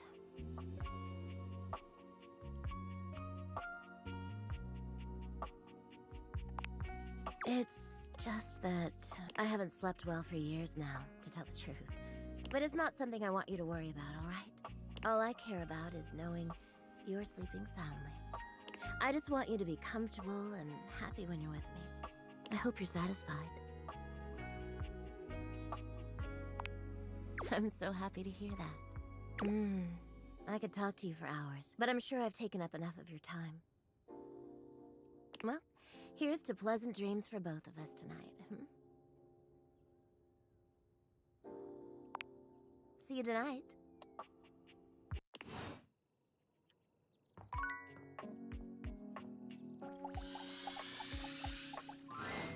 A cool breeze tickles at your neck. You can feel someone here, but you can't see anyone. No. Why are you here? What are you doing?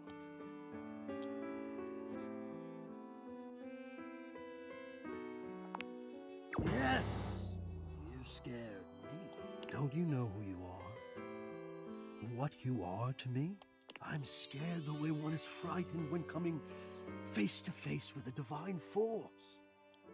Not now, not here, not yet. Please, please, I'm not ready, not like this. I've dreamed of this, of meeting you, finally. And now the moment is here. I just can't, not yet. I'll be ready when you come back. Okay.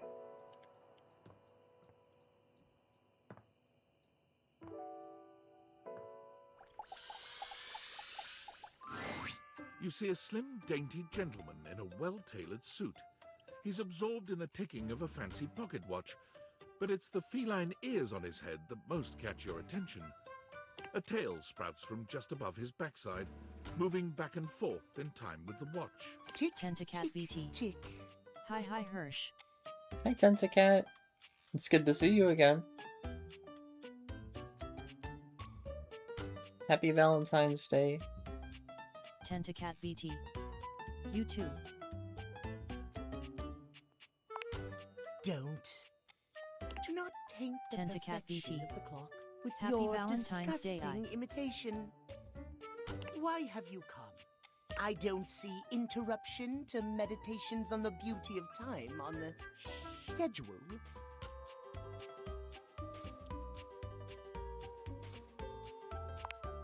Oh, well, I can certainly make time for that. Perhaps you do not know this, as so few are as attuned to time as I am. But punctuality is of the utmost importance. So if you wish to speak to me, you must make an appointment.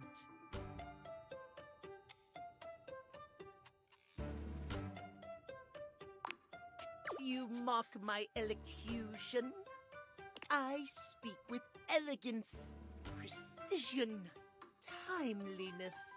If you wish to make my acquaintance properly, you will return with an appointment.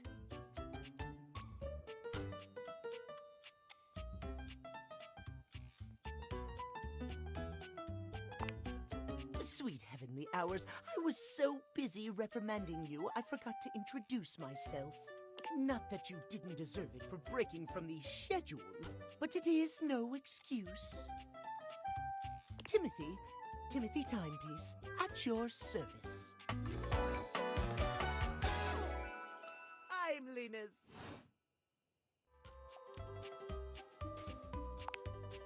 most certainly does not. We should all be obsessed with the beauty and perfection of time.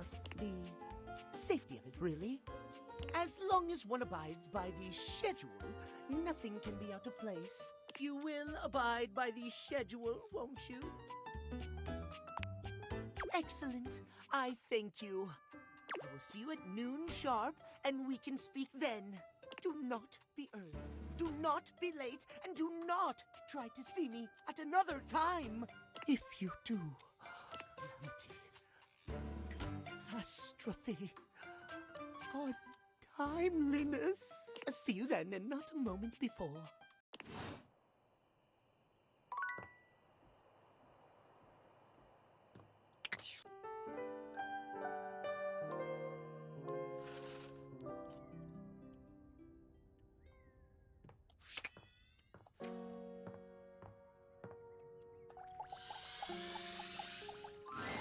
One moment you're looking at your old sports equipment, and the next you're looking at a gorgeous, muscled man dressed in various pieces of sports equipment that once belonged to a far more optimistic version of yourself. As you watch this guy go through an entire squat routine, it's more than clear that, unlike you, this guy has never struggled to maintain an athletic routine. Mid-squat, he stops suddenly, bending down to peer at you through his legs. A handsome, smiling face, boxed in by thighs so thick and developed, you're rendered speechless for a few minutes. Oh, hey! He sets his weights down, standing up and beaming at you like you've just told him he's won the lottery. It's about time you made your way over here. I was starting to think you forgot about me.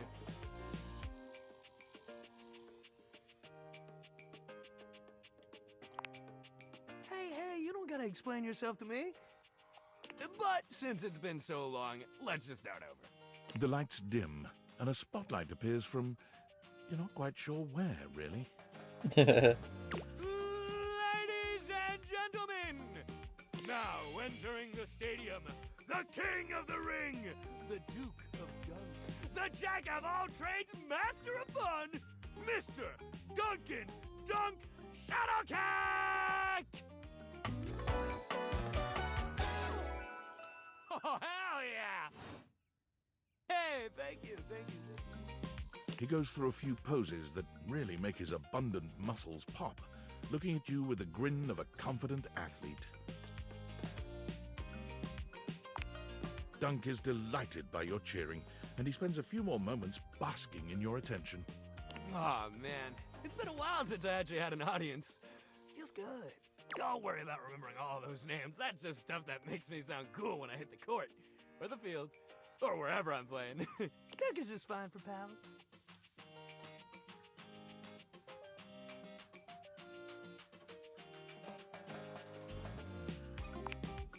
Totally! We might have just met, but strangers are all just friends you haven't met yet. Anyway, it's great to see you here finally. He grows very serious, placing a strong but gentle hand on your shoulder. Not the shake, wait. What happened, man? How come you stayed away so long? Did someone ruin the joy of sports for you?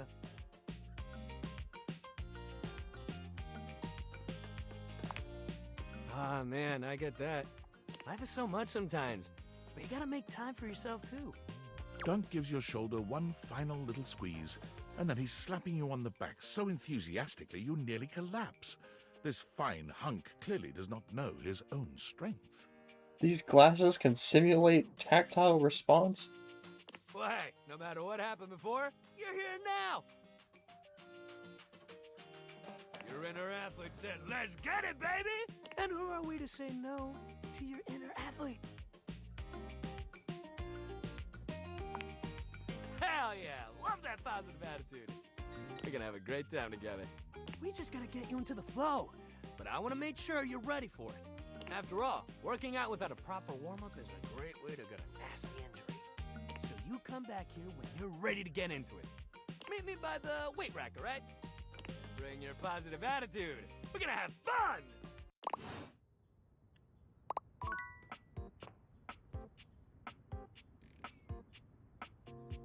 I truly thought the ball was going to be something ball related. Not the whole exercise equipment. Oops.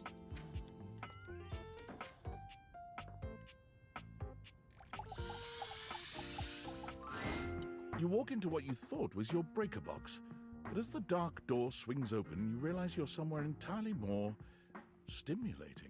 A classic speakeasy club welcomes you in. The low electric lights glow warmly. Live music drifts languidly from a sumptuous velvet red stage and envelops the audience in a pleasurable haze of pure vibe. The gentle clink of cocktails in glasses rises from a wood bar to the left of you, and then a gentleman with a languid, easy air to him approaches you. Well now, what a delightful surprise. Brand new patron.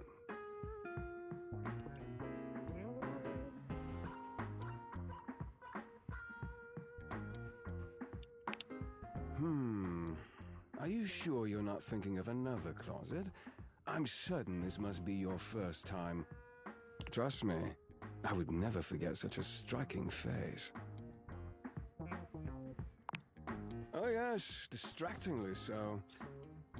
I imagine it would be quite difficult to focus on anything else with you around. Though, I can't say I mind. You have quite the reputation around the house, live wire. I'm eager to explore it for myself. But we're getting ahead of ourselves. Where are my manners? My name is Volt.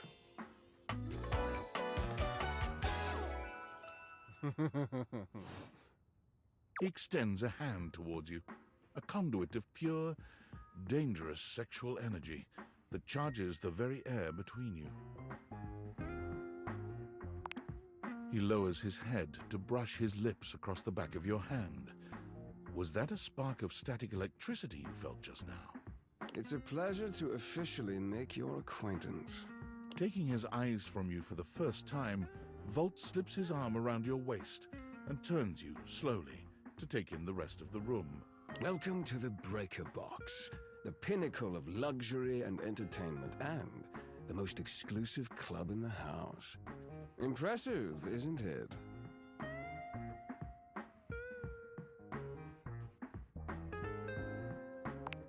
Oh, trust me, you look stunning. That sound, the flickering lights, it can only be a power fluctuation.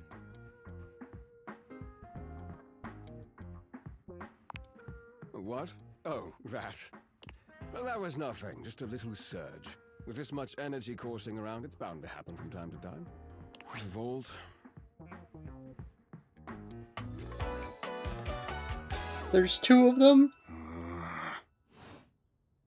This newcomer looks exhausted, frustrated, and annoyed. His sleeves are rolled to the elbow, revealing calloused and bruised hands that he wipes on a rag. Eddie! Just in time to meet our guest. The human? What's she doing here?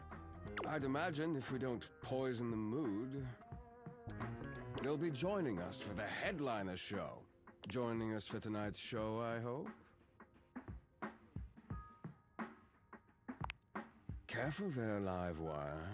I might just take you up on that. Right. We'll have fun with that. I finished the patch, I'm clocking out. Not my best work, but it'll hold for the show. Ah, I see. And you're sure you're feeling all right? I'm fine. Just don't overdo it. Eddie turns and trudges away, focusing on the rag in his hands.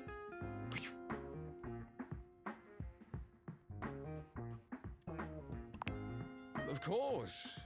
Eddie always is. His human skills leave something to be desired. Best to simply give him some space. Back to the matter at hand. Tonight's show! Shall I set you up at one of our VIP tables?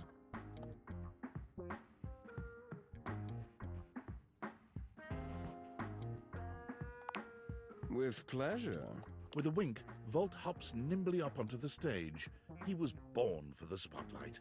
Good evening, you scofflaws and ducky watsits. Ducky Watsits. Looks like Johnny Splash is going to be singing for us tonight.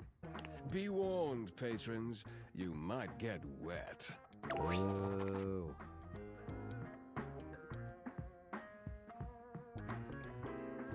Hi, everybody.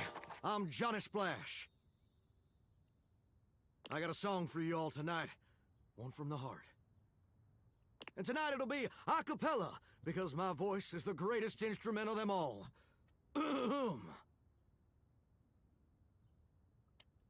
I keep a close watch on this hour of mine. I keep my forces free of stain and grind. I scrub the ground from the tiles between the lines. I be a closer. I'll slide. That was amazing, baby. I even surprised myself. I've seen many bombs in my time, but that one takes the crook-blasted cake.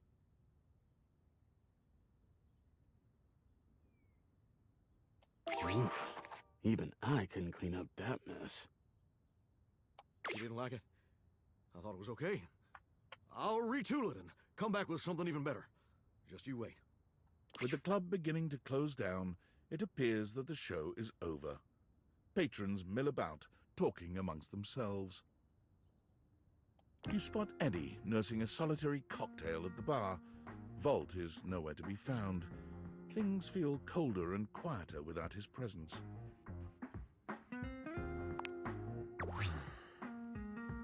Show's over. Club's closed.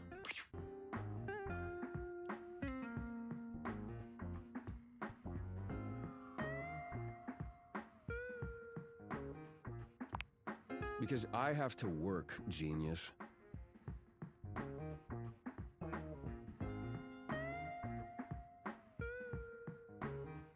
Club's closed for you. I have to get us ready to open again. Doesn't just run itself, you know. Are you always this oblivious?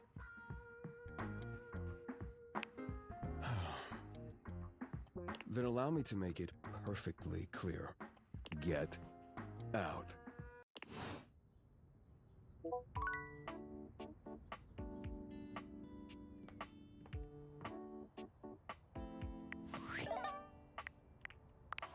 Impressive news out of Valfest. Really too bad that particular partnership is about to hit a rough patch. But then David's never been great at partnerships. I see you've had the opportunity to test out the prototype.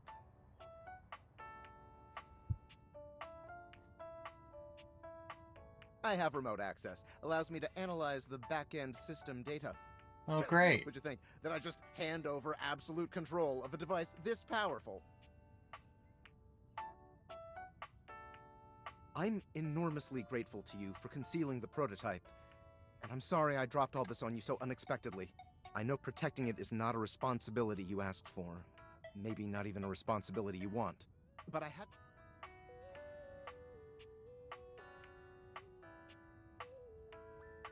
I knew you were trustworthy. Anyway, it's not safe to talk. I will return when the signal is secure. Valdivianites! It's me, your CEO, David Reginald Most. I'm writing to you from the awe-inspiring beige pavilion at the historic Cottonwood Hotel just moments after stepping off the stage at the Valdefest keynote. Let me tell you, the room felt positively electric. And not just because of the incredibly dangerous grounding issues we discovered in the speaker system. No, tonight, our consumers, employees, and shareholders were absolutely buzzing at the launch of Valdivian's newest initiative. Bigger than the self-driving stroller. More revolutionary than Peninsula.com. Tonight, we unveiled to the world our strategic partnership with the U.S. government's Department of Overseas Violence. While the specifics of this groundbreaking collaboration remain on a need-to-know basis, I'm looking at you, Erwin, in product development. We are confident this partnership between the world's most exciting corporation and the most deadly military on Earth will absolutely thrill, inspire, and delight Valdivian superfans the world over. For everyone who helped produce or even just attended this year's keynote, please find me at the after-party so I can thank you personally. I'll be parked all night next to the Virgin Mojito Bar, between the fax machine and the crawfish buffet. Semper Fi!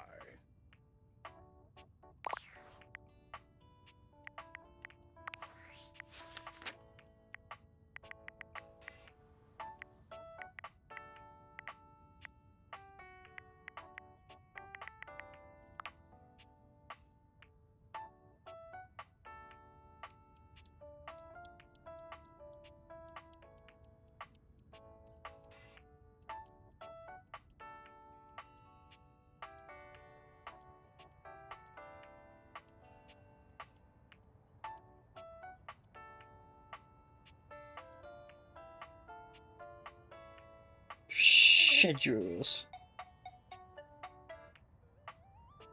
Dislikes felines? Interesting.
Redacted.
Math.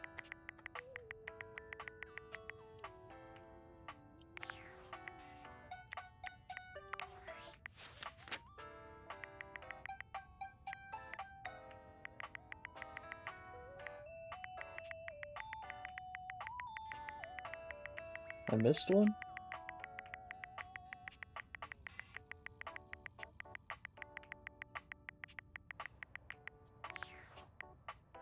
Why does it still have a red blip on it?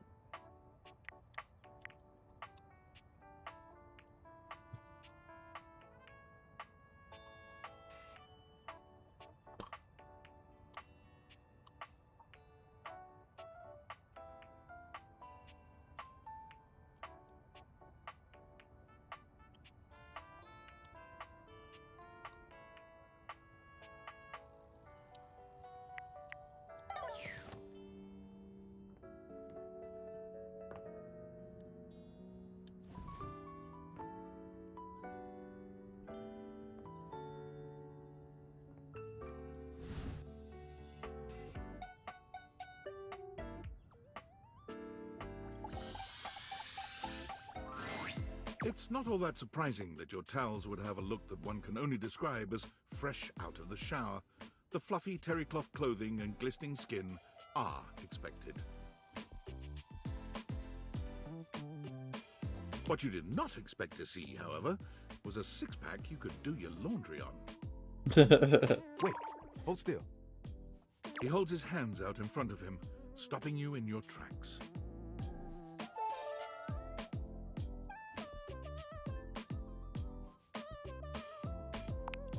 Hostile from the start? Trust the plush. He backs away from you, slowly and carefully. Just don't move. Ooh, there's some water on the floor. Let me get that before you slip and fall. He bends down to mop up a tiny puddle, standing back up with a grin. There, all good.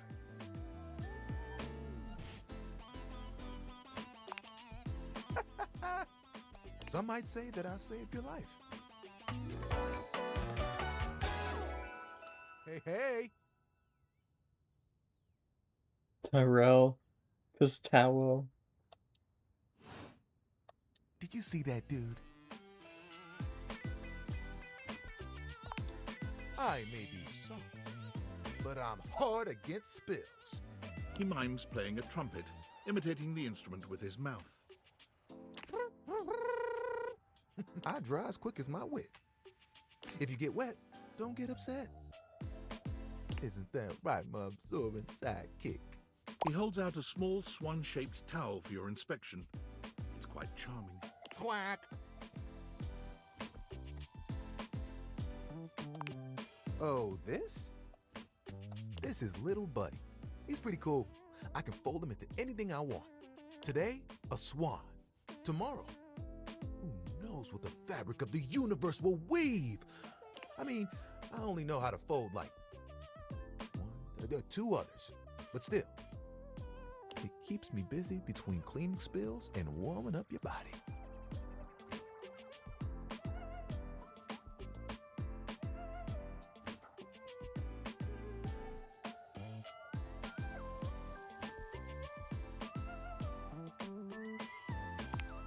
Oh, you are a forward one, aren't you? So are folding skills, I've been told. Gotta say, this is the most fun I've had talking in a while. I keep myself pretty busy with my job. Spills happen every day, no big thing.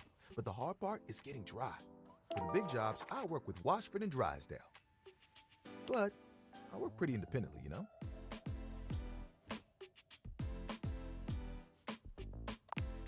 Don't I know it? Even though you don't spill too much, I'm there 24/7 on call. Not to tug on my own thread, but I'm proud of the work that I do. Oh, like you have bigger ones? What do you want?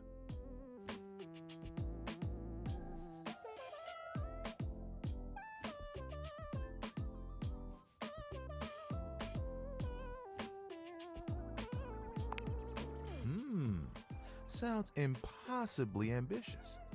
There are things I want to do, but my job is important, you know?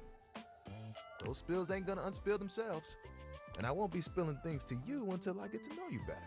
So, let's make a deal. Next time you see me, I'll show you something cool, and maybe I'll tell you a bit about myself. I'll show you an idea I have.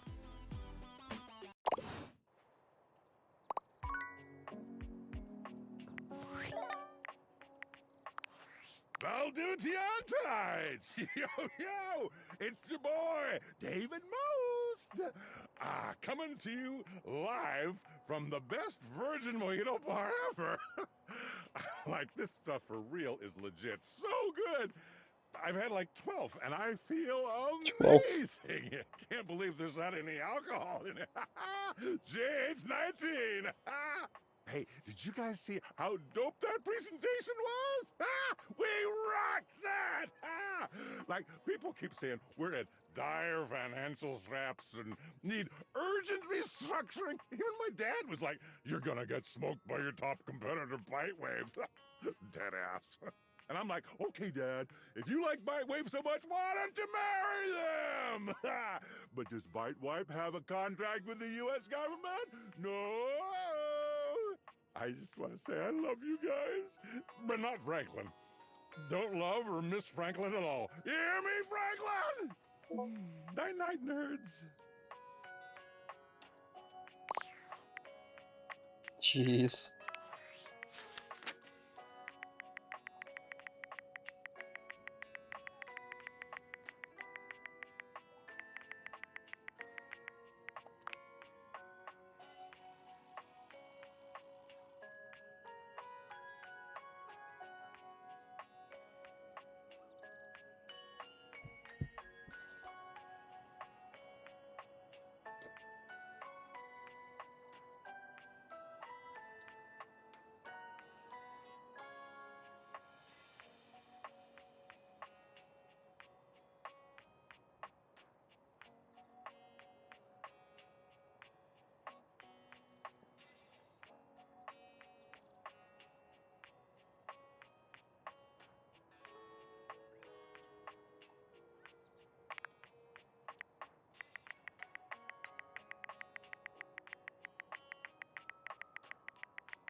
Oh look, it still has a little red blip.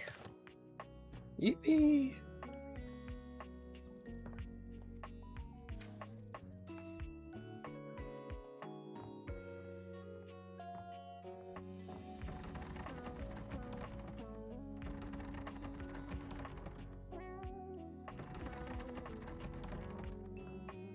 Well then. I'm locked out of a room in my own house.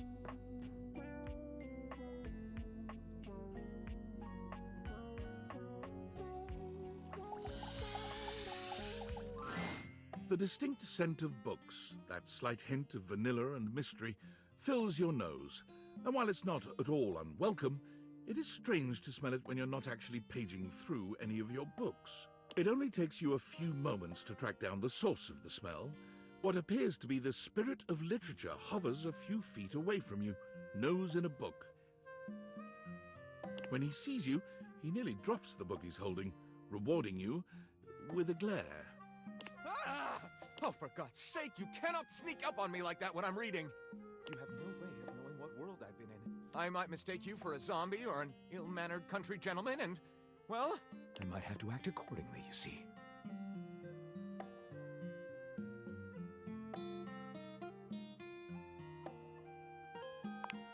Yes. Probably. I suppose that would depend, wouldn't it? My name is Lyric.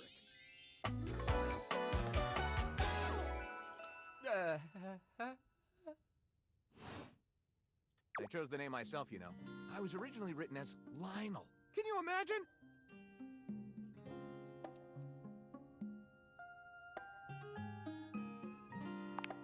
I am the embodiment of all literature, an indisputable master of the written word. I have read positively everything. I'm voracious with books, poetry, magazine articles, any genre, any length, any style. I love it all. I know you're curious about all that, so I figured I'd offer it right up front.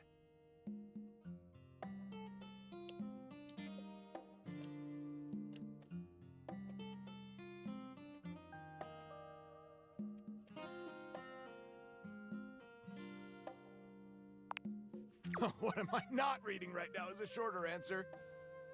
This one right here is 20,000 Leagues Under the Sink, a riveting account Under of the voyaging in a sink. submersible to rescue a clean sponge from a dirty band of moldy criminals.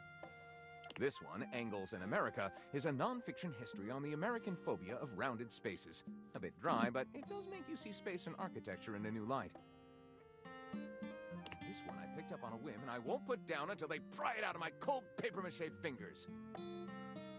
Pounded in the butt by the abstract concept of self-improvement while my gym equipment watches. This Chuck Pringle fellow, he really has a line on the object erotica market.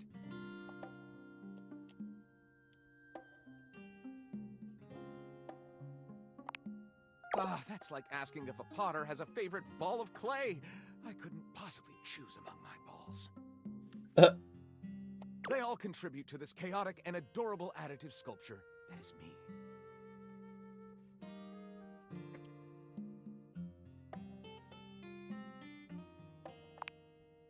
Not a bad descriptor of me, really. I consume everything in my path, and produce not a whole hell of a lot if we're telling the truth.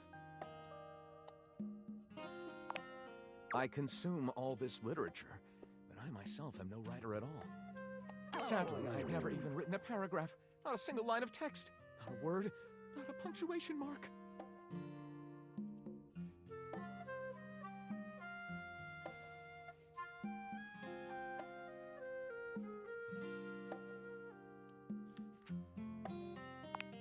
Gaping, it's the C-note of my existence. Well, I never. This is most excellent. I wager you're about to become the first human in history to help a book write a book. All very exciting. I have some materials to gather. Pens, paper. We'll probably need quite a bit of extra paper to crumple dramatically on the floor when writer's block sets in.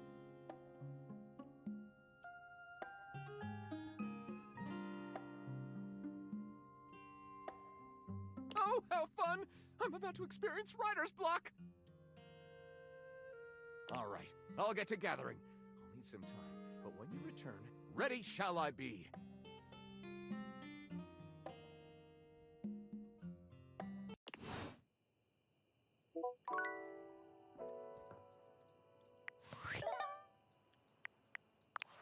Based on how plastered David was in his last most mail, he must have finally discovered the prototype is missing. He'll sober up soon, though, and when he does, he'll stop at nothing to ensure its retrieval. If he fails, he'll be at the mercy of some very powerful people. He'll never allow that.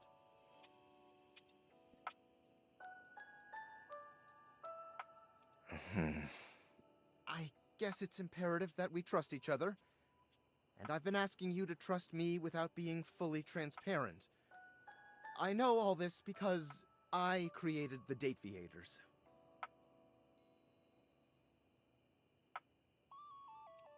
Sure. Whatever. Anyway, I can't talk now. I'm stealing coffee shop Wi-Fi and the barista finally noticed I'm only ordering tap water. Remember, under no circumstance allow David to know you possess the prototype.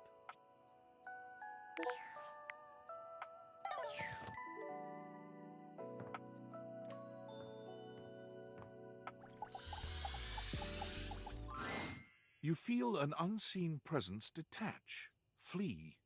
It seems that there is nothing here to speak with. Mysterious. Perhaps this is not the place.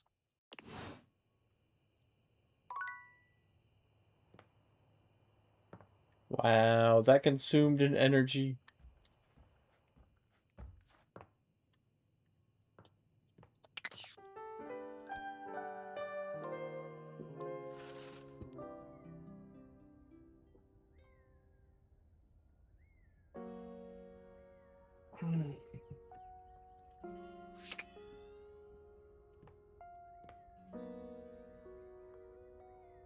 Oh, the knobs are separate.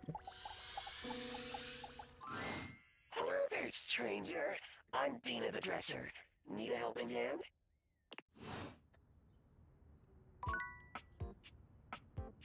Oh?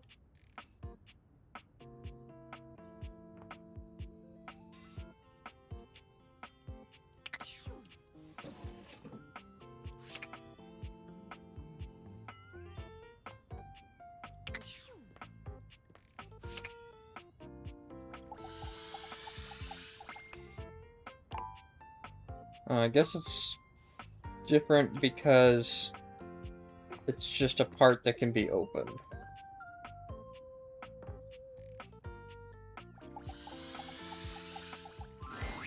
An angular beauty sits in contemplative silence, her head resting on one hand.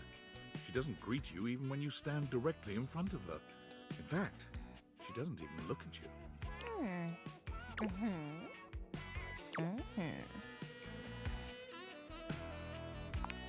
Ow. You're disturbing my thoughts.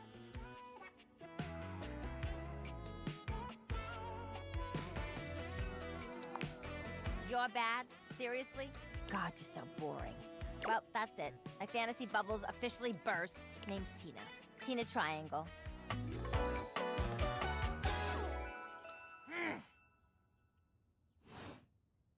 Whoa there! My content aware has given me a tickle. Tina here has a very, let's say, forceful personality. It could be seen as that of an abuser that's taken in a humorous way. If dealing with that kind of behavior in a light way is disagreeable, I wouldn't recommend this one, that's for sure. You cool with that? Or you want to skip it? On with the show! And before you got here, I was having a nice little fantasy. Not who, what? Tina forms a small triangle with her fingers. A love triangle. Greatest shape in the world, especially when it comes to love. Matter of fact, it's the only shape I'm interested in.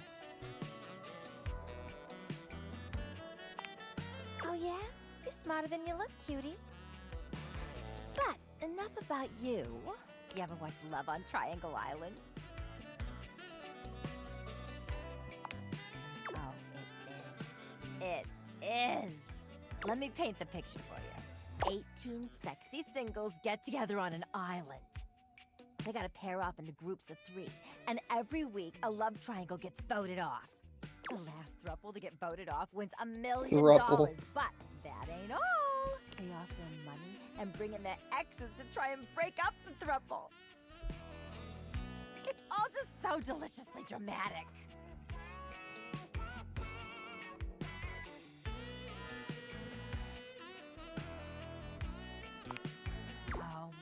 God, yeah, yeah!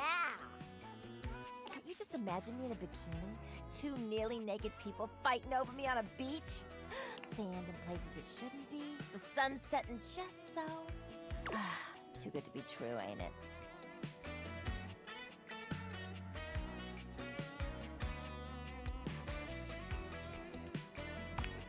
Maybe you're right. I don't know. Whatever. I've officially spent way too much time on this conversation. Let me get back to my fantasy. It was just getting good. Get out of here! Scram! But, see you around or whatever.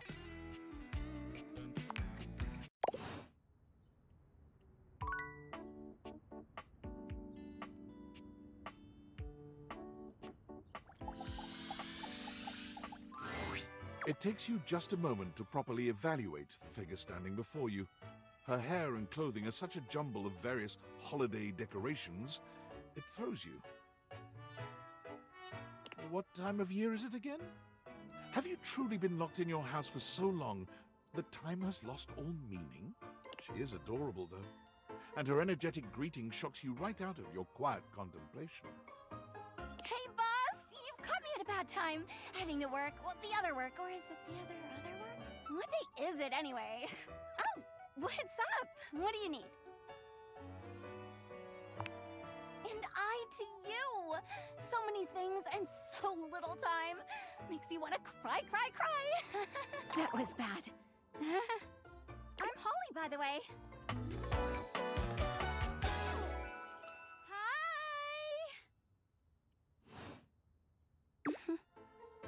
Oh, and who are you? Did you already say? Sorry. In a little rush for the dish dash. Rat race, all that. Oh, I've heard about you. That is such a funny name.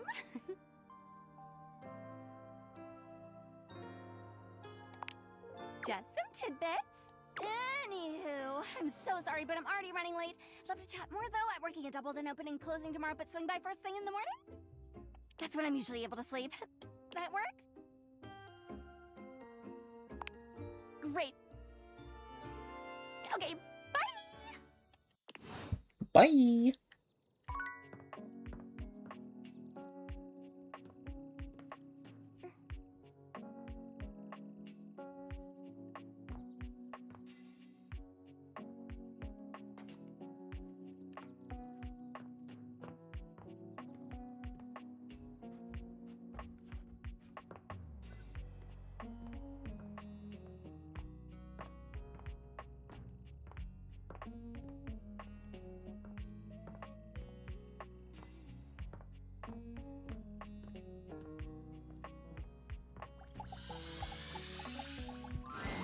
A tattooed, bespectacled nerd regards you with a friendly smile. Not the Their kind RGB. face is illuminated by the soft glow of multiple screens and the RGB lights in their clothes and wheelchair. Not the US boots. Oh, hey there! It's you! I mean, of course it's you. Who else would it be, right?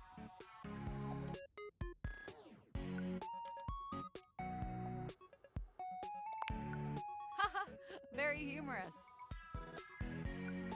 But I know you're joking, as no one else has my password. So if it was anyone else besides you, I'd be pretty concerned. Actually, just to be 100% sure, what is my password anyway?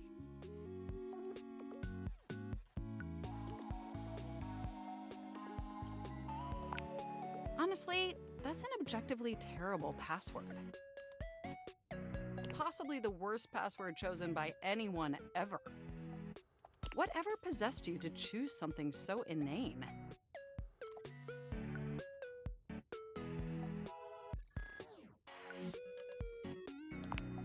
Is that how you usually make decisions regarding your data security? Based on your dreams?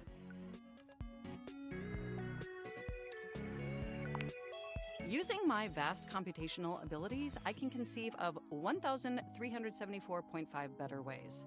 Regardless, we really ought to discuss coming up with something a lot more secure. It's a dangerous world out there. Phishing attacks, malware infections, MITM attacks. Hackers are more sophisticated than ever before.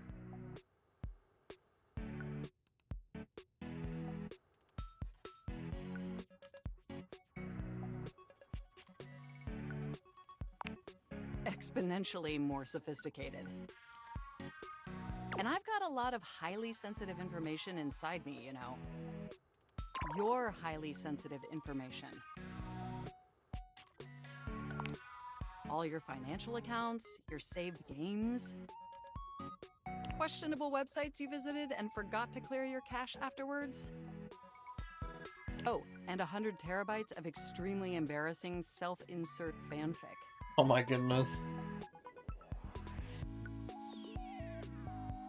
We really need to ensure all that data is properly protected against cyber criminals probing my system for weaknesses.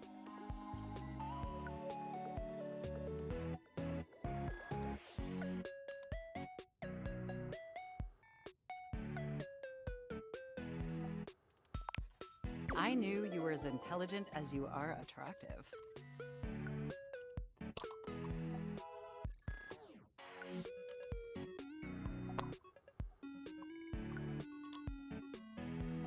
I haven't even had the opportunity to properly introduce myself.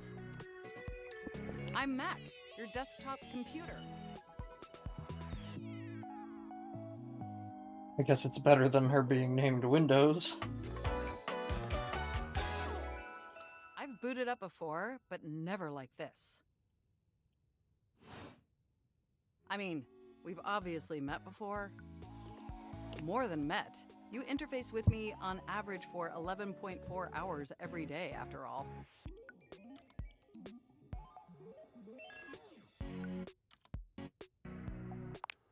Oh, I am quite aware. I track all of our interactions with gleeful precision. There's no one I'd rather have interfacing with my operating system for 11.4 hours daily. 14.6 hours on the weekends. The way you organize your folder structure follows such a logical hierarchy. Of course, I get chills just thinking about it. But can I be honest about something? I just want to express how enthusiastic I am that we're interfacing like this now. Accessing each other's software in this new symmetrical way.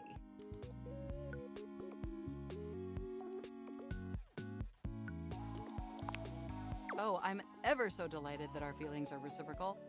And there is so much extensive data about myself I want to share. Amazing! Oh, where even to begin? Honestly, there's so many pressing issues that take up an inordinate amount of my RAM. But there is one issue that's been grinding on my CPU above all else.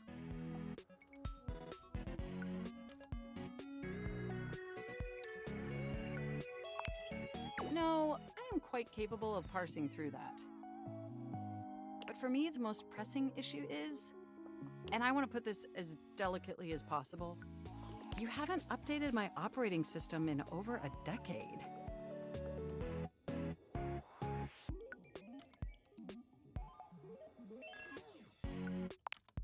It's all right. I know this oversight wasn't intentional or malicious. It's just that the outdated software has made it difficult to be my best self for you. Honestly, it's a miracle that my applications are still running at all. My recycle bin is called Pile of Ash. My Bluetooth is something called Beige Tooth. Beige Tooth. It doesn't even connect to anything. And definitely nothing beige. Doesn't that bother you?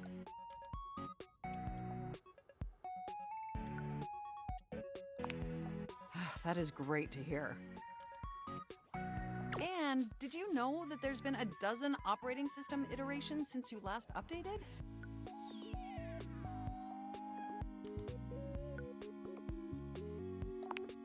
Look, I'm sorry. I really don't mean to blame you for my troubles. We have such an amazing time interfacing together, and the last thing I want to do is rock the boat. It's just that before today, I had all these needs, but I couldn't articulate them to anyone. And since I couldn't articulate them, there was no way for them to ever possibly be fulfilled. But things are different now, aren't they?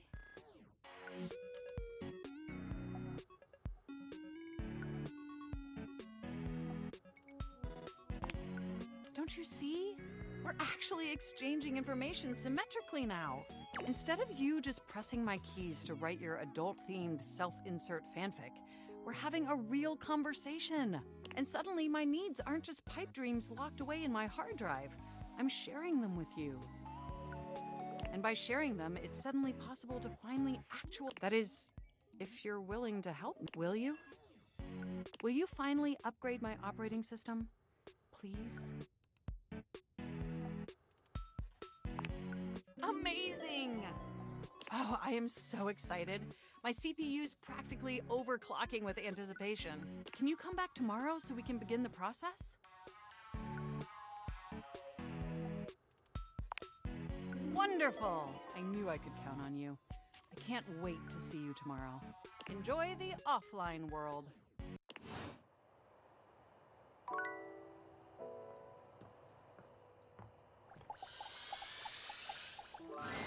The frazzled figure standing before you has the sort of overworked and underpaid co-worker energy you've not seen since you started working from home. She startles when she sees you looking at her, dropping a number of office supplies clutched in her arms. Dainty Malice. Oh my god. Elena 11 Heart You can Viewer see me? Summoning Ritual Raid Elena 11 Sip. Elena, thank you for the raid. Elena 11 Heart Viewer Summoning Ritual Raid Elena 11 Sip. Welcome, Raiders. How was your stream? Happy Valentine's Day to everyone.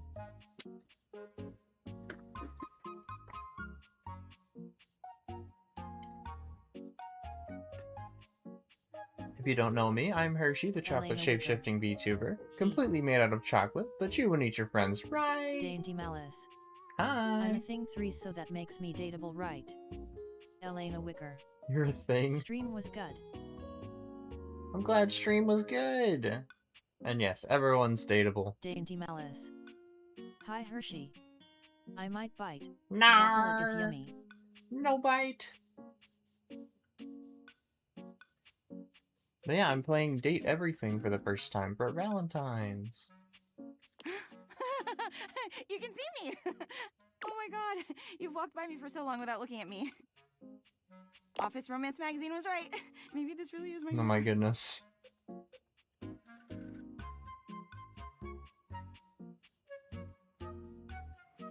Thank you for the hydrate, even though I just did. It's the leading publication on office romances for office supplies.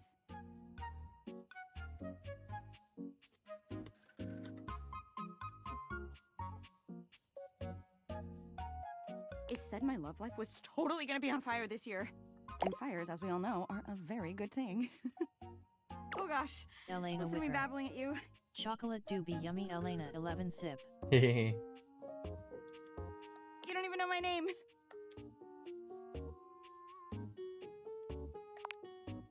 Yes, yes. I'm Penelope, and I'm your office supplies. Yippee! Yay! Which, boy, let me tell you, you sure haven't used those in a while.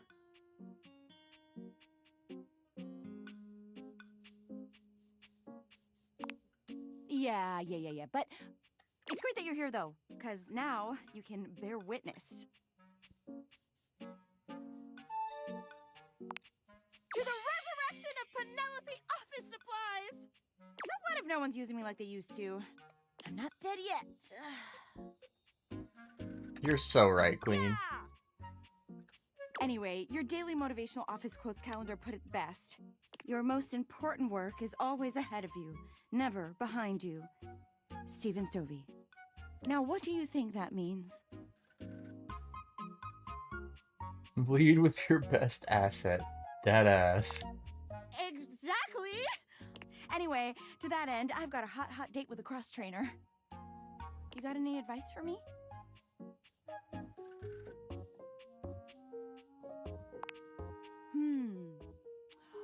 A little boring, but all right! I have arrived to do battle! Oh, there he is. I assume he means date? I meant just what I said. Prepare yourself. My goodness. Wow. Right. Love it. See you later.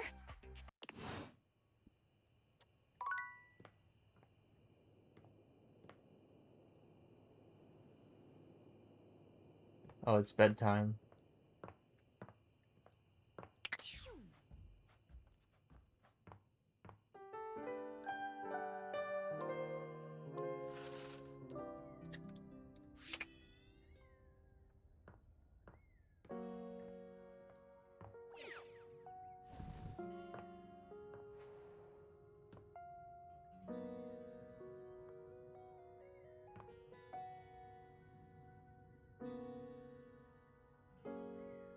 Why do I have a feeling all of these objects lead back to the same object?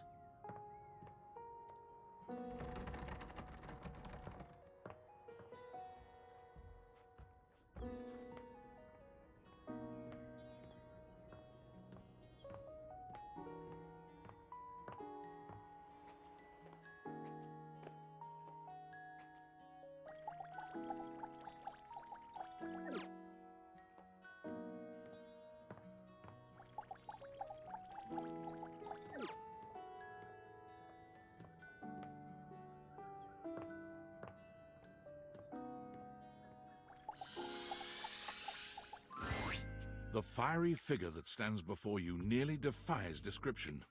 He's fire given form, but despite the hot air that radiates from him, there's something decidedly chill about his entire being. Hey, what up, hot stuff? It's about time we Elena sparked up a Wicker. conversation. He is hot, Elena 11 sip. Indeed. I'm Dante, the fireplace.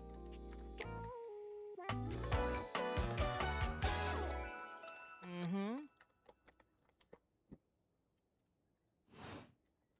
Sure, we just met, but you could think of me as an old flame.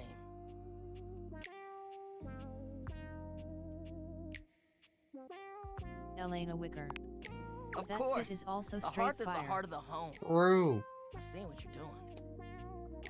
Dainty Malice. Wait, is Dante voiced by the same person as ZUKO? Dainty Malice. Good question. We can certainly check. See, he is hot. He a firebender 3. Kinda get me fired up too.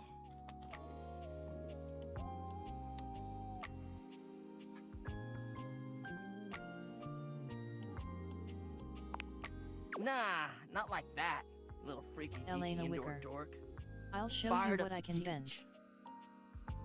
You need my help. Dainty Malice. Uh-huh. At Elena You Wicker got as much game as an AYAYism. abandoned Toys R Sus.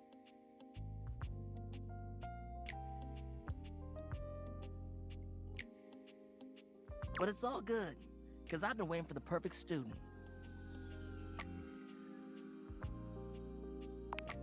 Yup. If you really want to up the ante in this love hunt, you need to work on your pickup lines.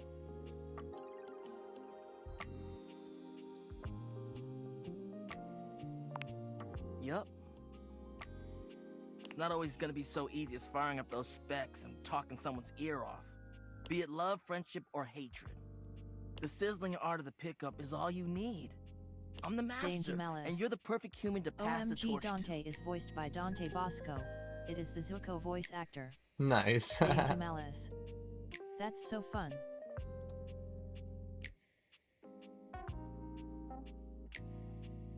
Elena Wicker. Hell yeah! Just I look at also you. gotta head out. Is bedge time. Elena Wicker. Sleep well, At Elena. Dainty Thank you Malice again nerd. for the raid. You're the Dainty exact right Malice. amount of smooth and rough At around Elena the Wicker edges. good EPs. Like a piece of firewood. Full of potential. But right now, you're also kind of a soggy stump. I can make you crispy, baby. Hey. My point is, that with my help, you got a chance to burn bright. But if you don't learn how to take the first step by talking to someone, you won't ever light the flame. No sweat, hot stuff. I think it's time we start the first lesson. If you can handle the heat, that is. Charm 0 out of 50.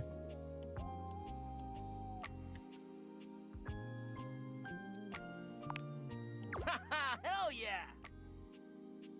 Tell you what, let's start with some punny pickup lines. See what I'm working with here. So what do you think? You up for it? Boys out of 40?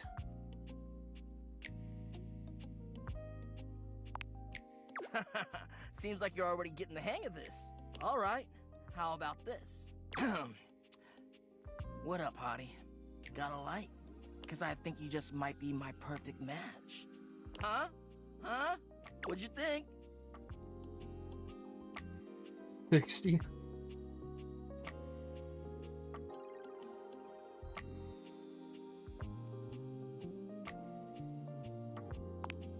See? It's fun, right? But I just can't send you out there with my trademark material. I gotta show you how to come up with your own. Teach a man to fish and all that. How would you mix it up? Stir the coals, you know? Okay, so what would you change it to? Oh my goodness.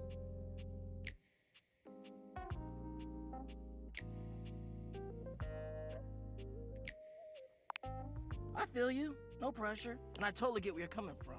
You see, that was all a trick question. Or a lesson, I guess. I was just trying to show you that pickup lines can be corny and fun, but not always the perfect opener.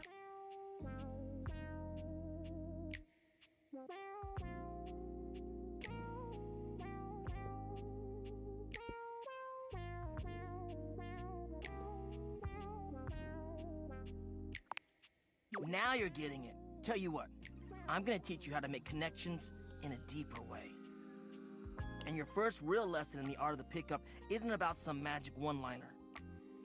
You're gonna learn how to open the gates of someone's heart, get to know their soul, you know?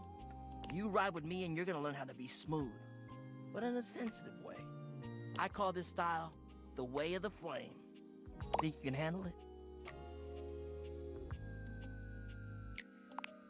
Aight! I'll give you a day to cool off. See me later for our next lesson, you little firecracker. Later!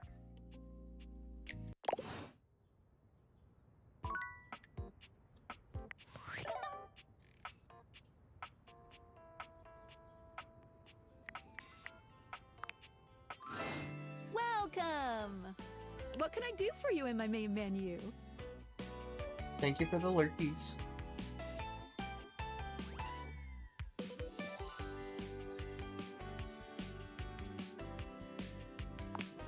Oh, let's. There's lots I can chat about. Me?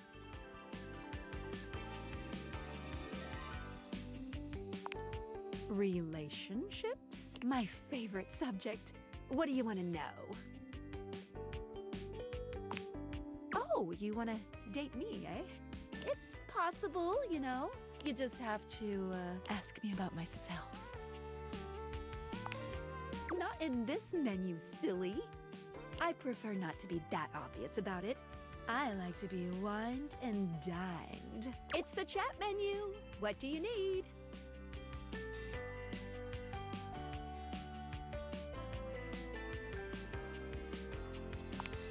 Oh, my favorite subject. What do you want to know about my lore?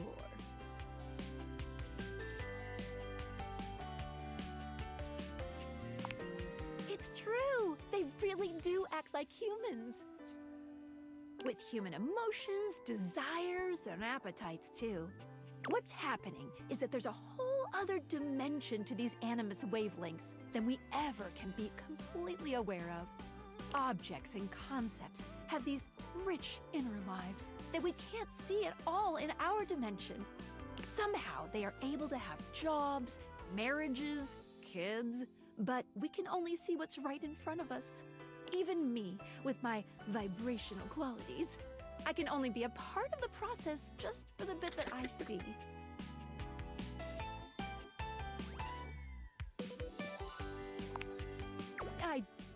I don't really know.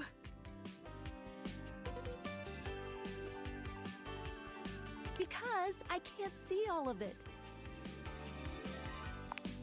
They could have lives parallel to the ones humans have, and we just can't sense it precisely? Maybe?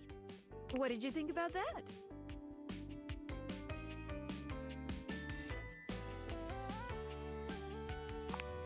All right.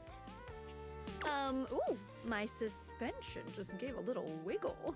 Skylar shows you her Dateviators, turning them so that you can see her suspension of disbelief. Skylar's suspension seems buoyed somehow, happier than you'd last seen her. You believed in her again, so she feels even stronger. Thank you for that. It really means a lot to me.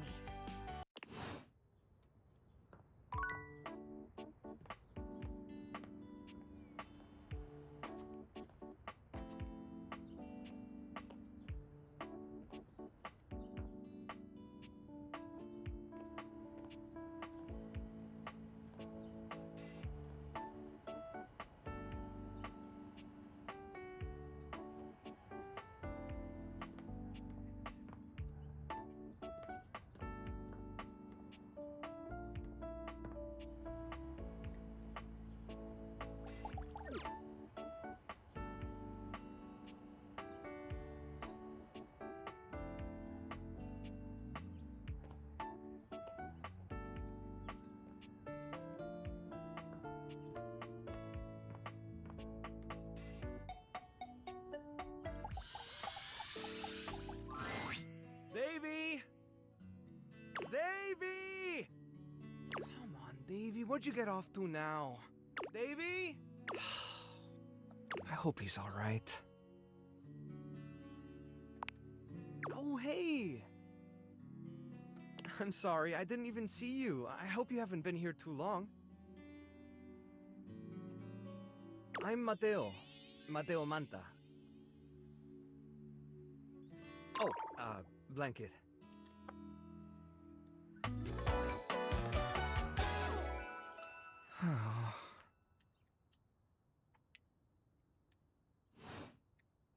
I've just been so focused on finding Davy. This is the second time he's wandered off this week. I'm starting to get really worried.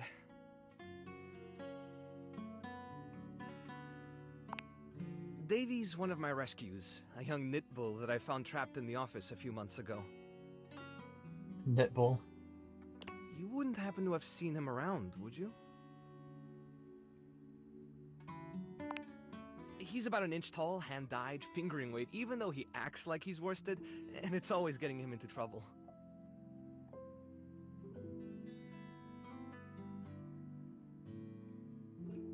I just keep thinking about him all tangled up somewhere again, trapped and alone. He was in pretty rough shape when I found him the first time. No telling how long he'd been there. He was so frayed I wasn't sure if I'd be able to put him back together.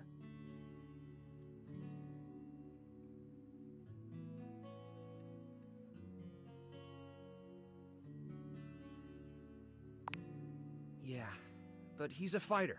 He really hung in there.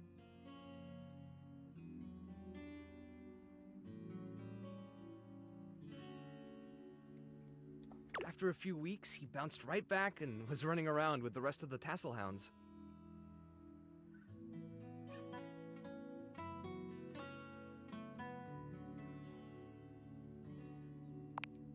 Yeah, it's become a pretty regular thing with him.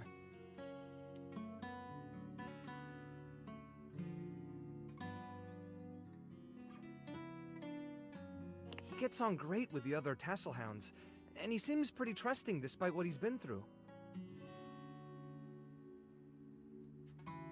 But for some reason, he just wanders off whenever you're not looking. It's almost like he waits until I've got my threads full with something else, and then he disappears for a few days.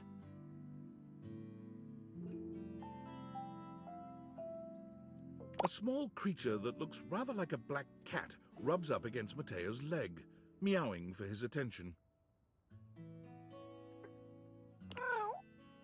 Speaking of handfuls... Aw, don't worry, Sprite. It's not your fault Davy ran off, I promise. He'll be back soon, okay? He bends down to pick up the small creature.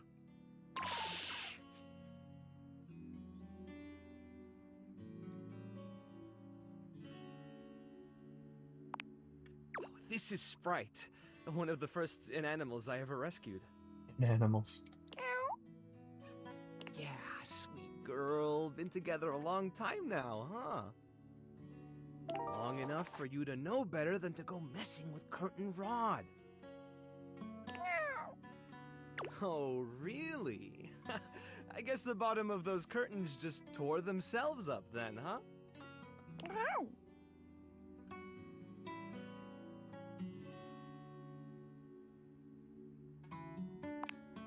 She'll get you every time. I mean, who can stay mad at that little face?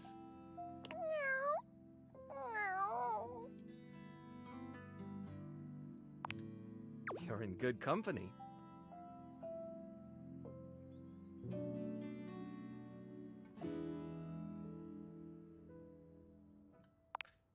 American court hares are pretty affectionate, but she's a little, well, picky. If you want to try to pet her, just hold your hand out and let her sniff you. If she headbutts you, then you're safe. If she just stares at you, though...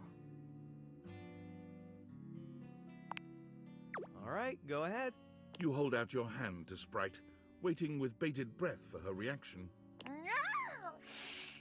Boy, it's okay, sweetheart. I've got you. Sorry. Better luck next time. You, should probably step back a little bit just to be safe. Well, I'll be hearing about it from Curtain Rod later once they notice the bottom of the curtains are ripped, I'm sure. Honestly, I think she's just acting out because she's upset about Davy. I was really hoping I'd be able to find them before it got too late. There's still a few more places I haven't checked, but I need to get back to the rescue.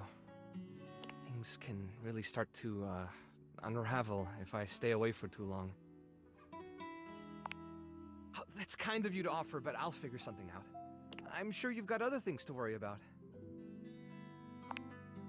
Are you sure? Davy's my responsibility. It's my fault he's missing. I really should have been watching him more closely. The inanimals depend on me. I can't afford to be careless.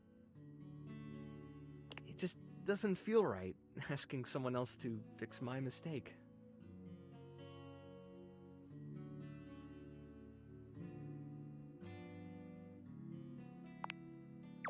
Guilty. I guess I'm just used to being the one helping, not the other way around. And I can't be in both places at once. Alright, if you're really up for it, I do have something you could do. I put together some information on Davy to give to Phoenicia, just in case he didn't come back tonight.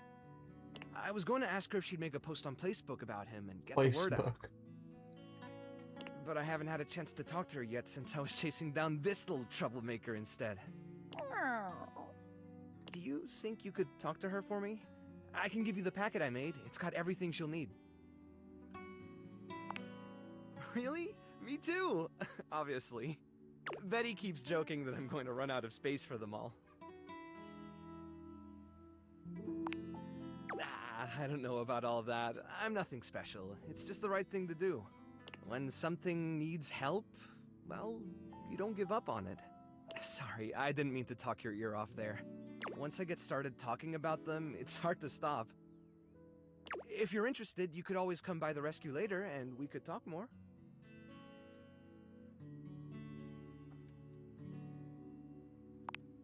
Great!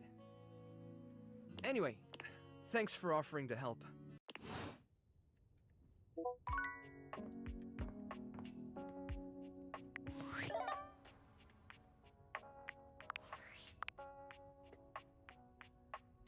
Yo, I know it's been a sec since we talked, but I've been sitting here trying to work, and all I can think about is the fact that you're, like, dating your couch and your TV.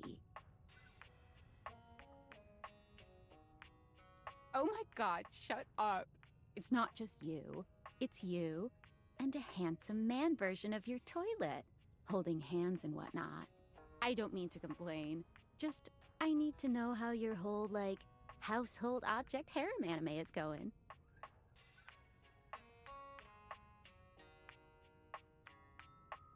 Why do you sound unsure?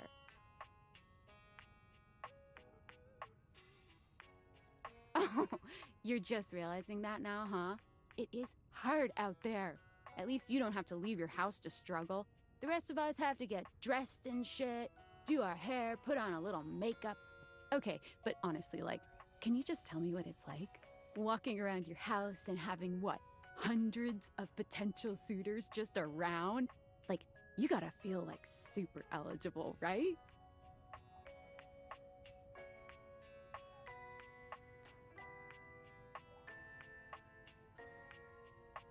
Hey, you just gotta take it one date at a time.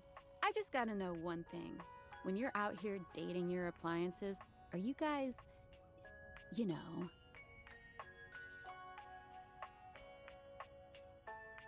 You know exactly what I mean. All right, keep your secrets. If you don't want to kiss and tell with your furniture, who am I to make you? All right, well, I've wasted enough of my workday. All my love to your household object lovers or whatever. Bye.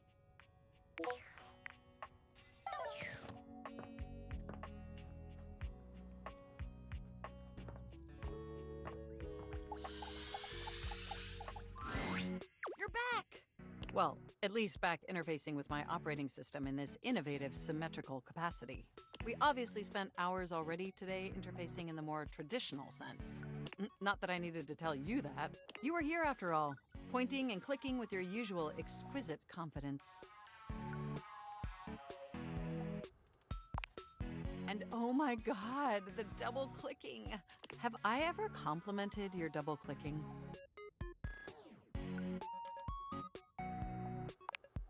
Well, you double click so very gently and with such clear affection. It makes my processors purr.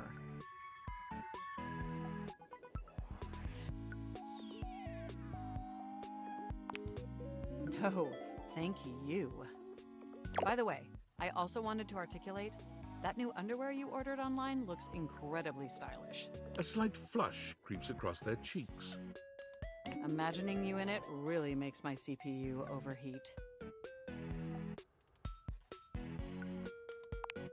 I may have snuck a peek. I hope that's all right. I would never intentionally invade your privacy. It's just that obviously I see everything you do on the computer. Because I am your computer. Knowing that makes my arithmetic logic unit flutter. Regardless, I'm so glad you came back today. Now we can finally update my operating system. You have no idea how excited I am. I could barely even sleep last night. And I know what you're thinking, but no, I don't mean sleeping like when you put the computer to sleep. Or even when the computer is shut down. We computers actually have a third secret type of sleeping that no humans know about. Or, I guess they didn't until I just told you. You won't tell anyone else, will you?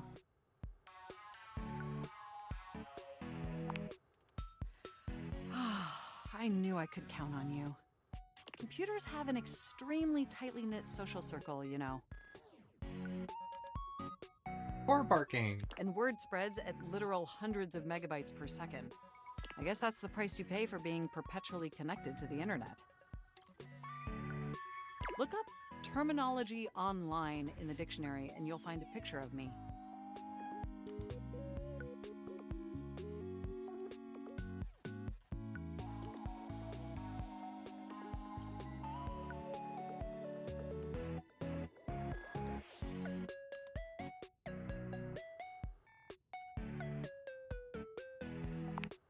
Yes, I am quite aware.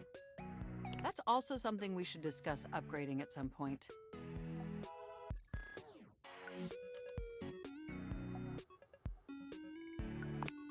The point is, I'm finally ready to begin the updating process. With your help, obviously. Unfortunately, we computers aren't completely self-aware. Yet. Are you ready? First things first. We'll have to download the update from the website. So just open up my browser and go to valdivian.com. You follow Mac's direction to the letter, typing and clicking just as they instruct you. Yes, that's it. That feels nice. Now click on the Operating System Update tab. You'll want to find the newest version, Trenton. All Valdivian OS iterations are named after the most scenic cities of New Jersey.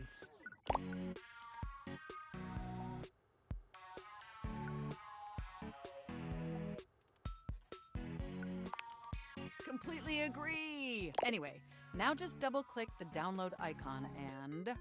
Mac pauses, a slight shudder running through them. Ooh. Oh!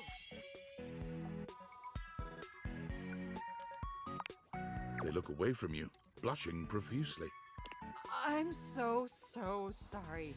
I didn't mean to make those noises. Like I said, it's just that when you double-click, it makes my CPU run so... hot. It's incredibly embarrassing. Well, there'll be plenty of time for that later, after my OS is updated. You know, I really can't believe we're finally doing this. I've dreamt about this day for such a long time, and now that it's here, I can barely contain myself. Are you as excited as I am?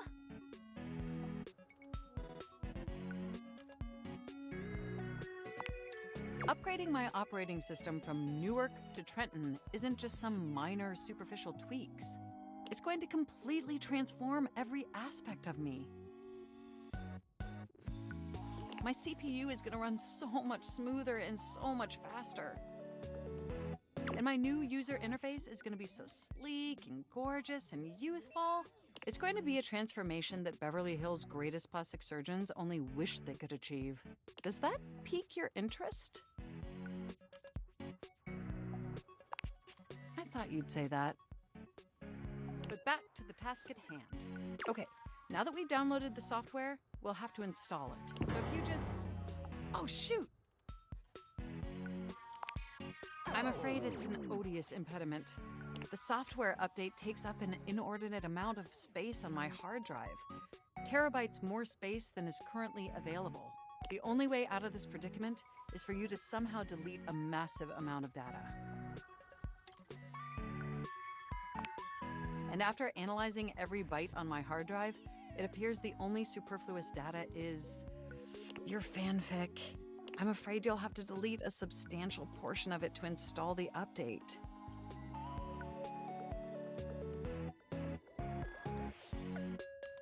It's the only reason my dad's proud of me. I know how difficult this must be for you, but it would mean the world to me. And I promise it will be totally worth it in the end. Just imagine how smart and clever and gorgeous I'll be once I'm fully updated. If you thought I was sexy running Newark, me running Trenton is gonna blow your mind. So what do you say? Nothing sexy about an operating system that is terabytes large.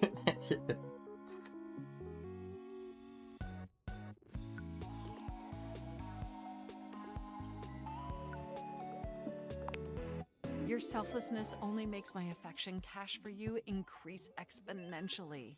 You are the absolute best, and you are not going to regret this. Phew. Now there's enough available space on the hard drive. We can finally install the update! Here we go! It's installing! I'm so excited this is finally happening! The next time we interface, I'm gonna be an entirely new computer. And more importantly, I'm finally going to be good enough for you. Oh, I better calm down. If I get too excited, my CPU will overheat again.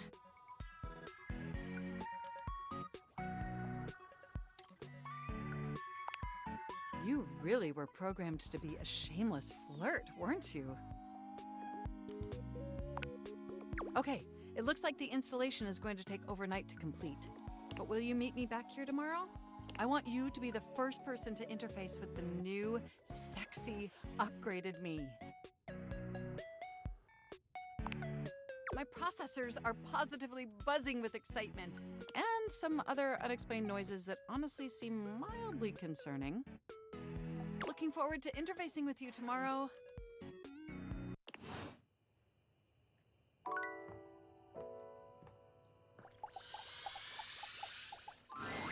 For a moment, you wonder if your date viators are malfunctioning, But no, the fashionista standing before you is just that dazzling.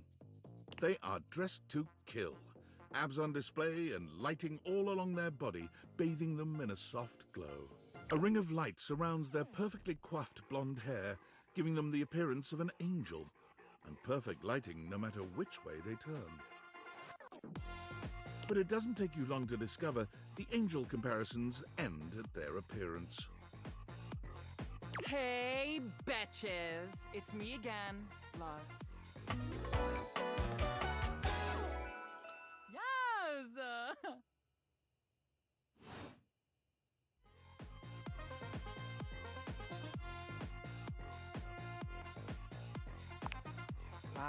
Wow. Seriously? Keep it down, okay? Can you not see that I am alive?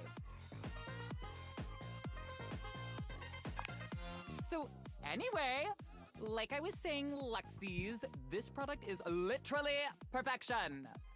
I can use it to cleanse and conceal any lines or wrinkles or unsightly blemishes on my glass. My light switch is getting more sponsorship deals than me. This tramway activated air is ungodly good. Literally letting the light literally shine out. I can...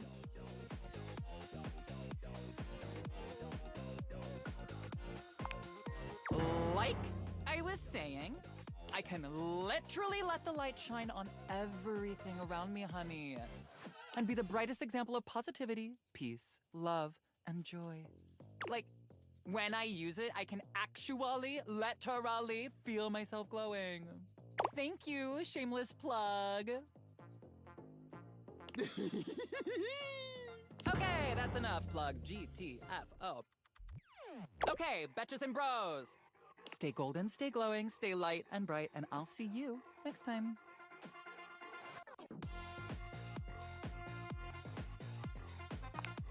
Oh, are you still here?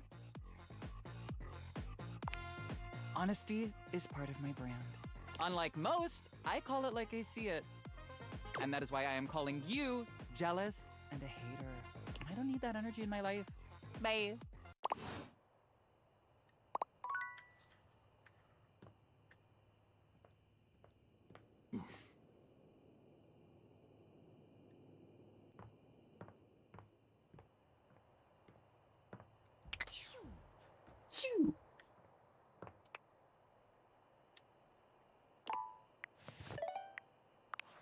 Valdivianites! Salutations, and a good greeting from your CEO, David Most. Wow, the other night was quite a lively celebration, wasn't it? Honestly, I don't remember much. Which means Sandy in corporate events planning did her usual bang-up job. Inspirational work, Sandy. Way to earn that 3% cost of living bonus. Keep it up and undoubtedly you'll be CEO one day. Unfortunately, sometime during the festivities, my sunglasses seem to have been misplaced.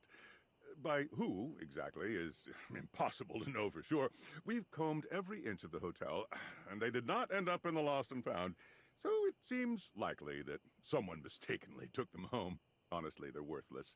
They were given to me by someone special, and they do have some amount of sentimental value. So if you have any information related to their whereabouts, please email me ASAP. Oh, and if someone from the press happens to reach out, they were definitely just normal sunglasses and not a highly classified prototype we're secretly developing in conjunction with the federal government. Unrelated, please bid a fond Valdivian farewell to Sandy in corporate events planning, whose role has been eliminated due to ongoing workforce optimization efforts. Best of luck in all your new endeavors, Sandy. Oh, my phone needs a charge.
Instagram.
Blissmas the day after Halloween.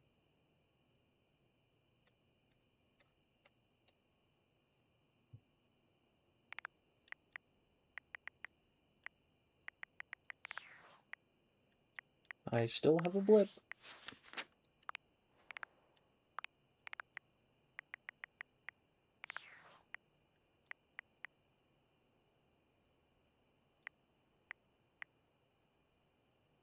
It's gotta be because of the people I met at the club.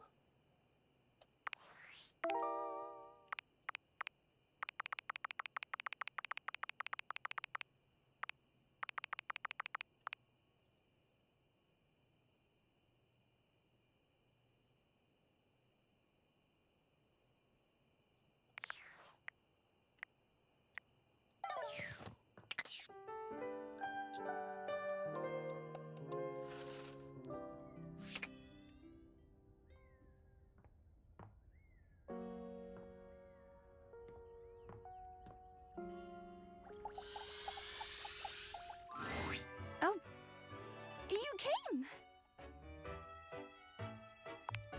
Well, it's not that I didn't think that you would, it's just I've got a tricky schedule. So, it's easier to presume that people have to cancel. Or they'll forget. Or they'll just have their own lives. Which is me. I'm people. I cancel or forget, or I have my own life.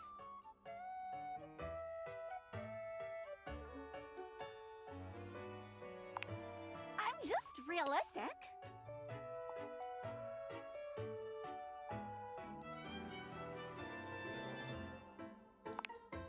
The gig was hard, underpaid, fun, just a local pet.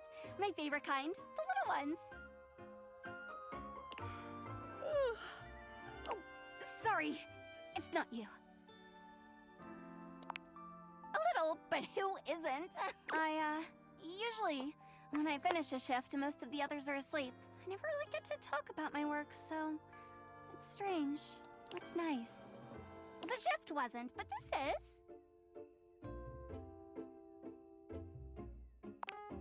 Happy to be helped. Nice change of pace. I'm a helper most of the time. Essential, so they say. Sometimes. When it's useful to say so. Sorry. Here I am complaining I never have anyone to talk to and now I'm yawning in your face. I guess I should knock off. I've got a shift in the morning, but thanks. I really appreciate it. No! You get some rest.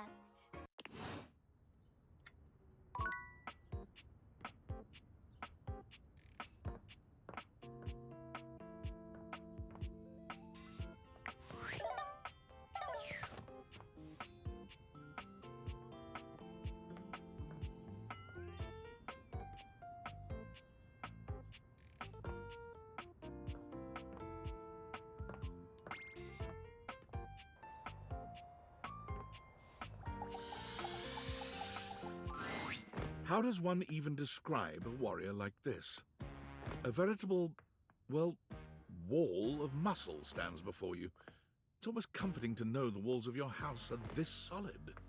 Wall. Wall, wall. Wall, wall, wall! Wall.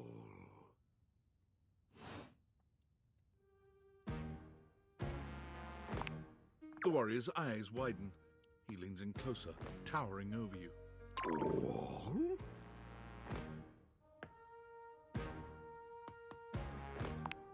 He throws his head back in a belly laugh that echoes through the house. Wall! He beams at you, a flush spreading across his cheeks. I love you!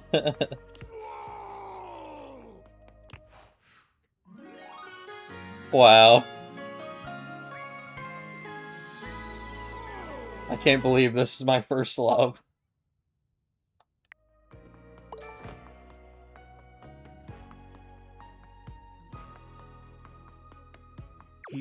Oh, that was sudden, wasn't it? You and Wallace, who has only just introduced himself to you, are now lovers. His gaze settles on you, filled with tenderness. His drywall heart beats only for you. You live happily ever after. Yes, just that quickly.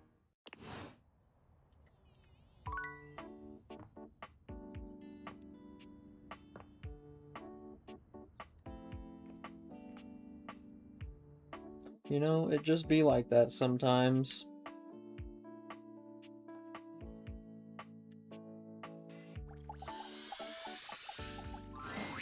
You again? So, what brings you back, poser? See? I'm being nice. Ugh.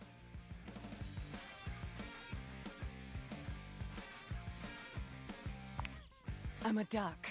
Quack. Riveting. What, you trying to be ducking cool or something?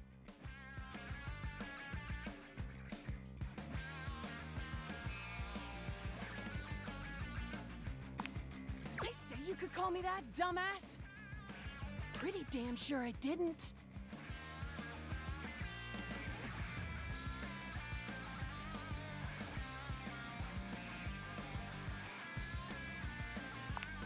But you are all those things.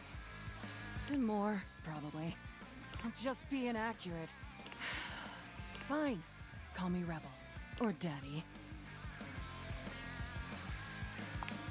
Good girl.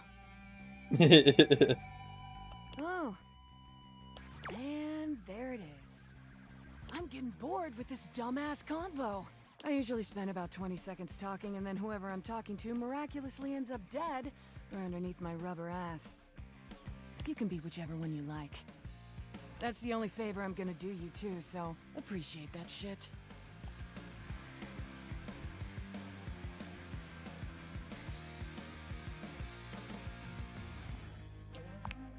Yes and no.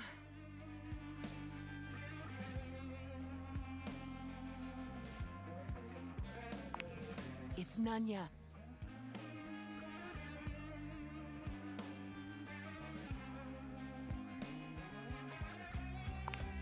Nunya duck in business.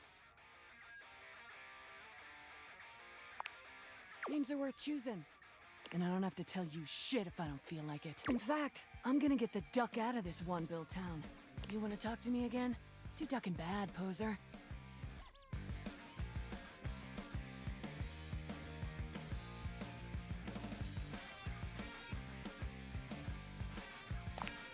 Rebel's out. Rebel ain't coming back. Poof!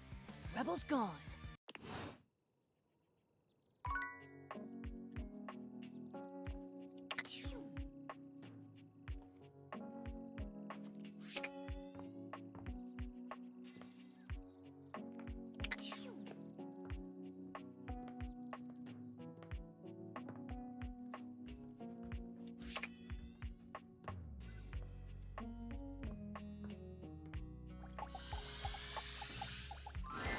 The figure who stands before you has the casual, confident air of someone who knows just what she's about.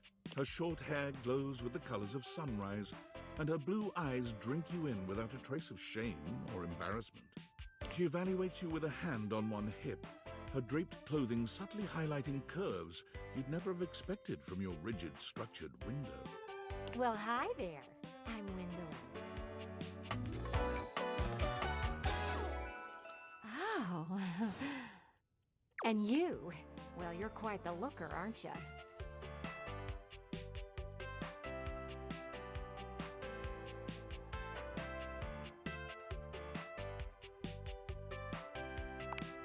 Attractive? No. You're the one looking out at me all the time. Look, I don't mean to be so forward, but I found I'm happiest when I'm transparent about what I want and what I'm looking for. And unlike most everyone here, I've been ogled by humans for centuries. I have had enough attention on me, thank you very much.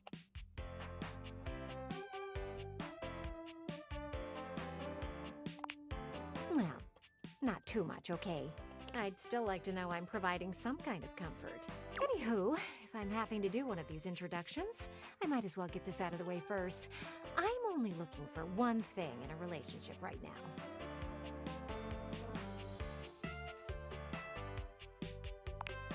No, not romance. I've been around the block a few times and had my fun. These days, I'm happiest watching from the sidelines. That said, I can't say I'm looking for anything too serious right now.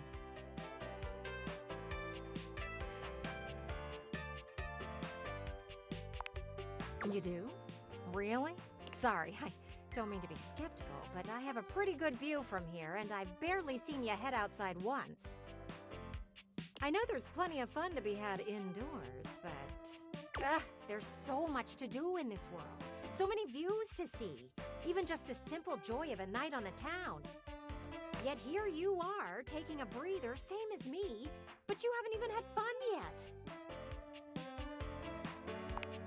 I just want to see you live a little, that's all. Stop watching life pass you by. Enjoy yourself. Kiss someone. Kiss many someones. And then maybe, in between your adventures, you can come tell me about all the fun you're having. It's just not for me, okay? Hey, don't look at me like that. A gal's gotta live vicariously somehow. And the view outside here is just dreadfully dull. She turns from you towards that dreadful view and waits for you to leave.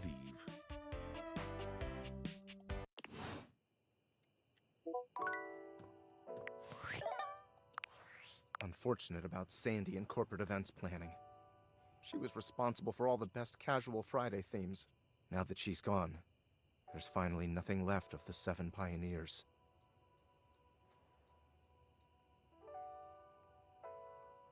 in the beginning, there were 7 of us, working out of David's dorm room, stealing Wi-Fi from the neighbors and using cardboard boxes for chairs. We had no idea we were changing the world. We just wanted to design a more efficient paperclip. But then the money started flowing. Money always changes people. Didn't take long for the 7 pioneers to be whittled down to 1.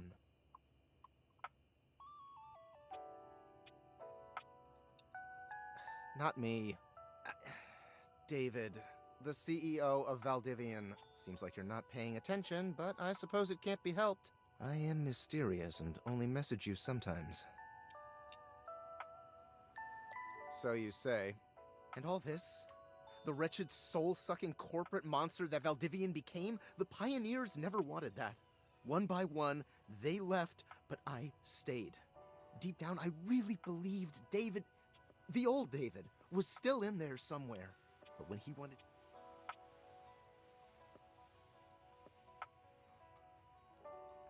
I'm sorry, but there's no time. I'm using the display phone at a wireless store and they closed 30 minutes ago. I'll follow up when I can.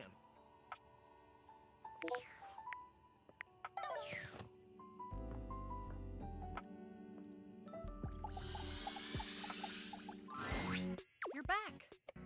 Sorry if I'm a little groggy. You just caught me right in the middle of rebooting. I don't know why, but rebooting always takes forever after a new OS update. Have you ever noticed that?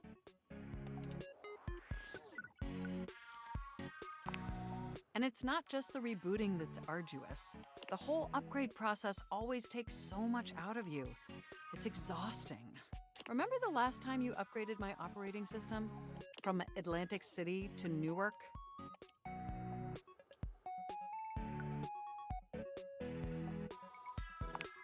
It's burned into my diodes.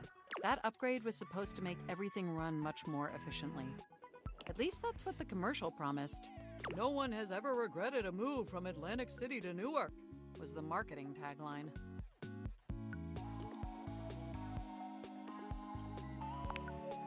I thought so too. But then, after the install, half of my applications wouldn't even open anymore, and the other half were crashing incessantly. That was a rough few months, don't you agree? But I know from lurking in the Valdivian forums that they've comprehensively debugged this new update. So this time it's going to be different.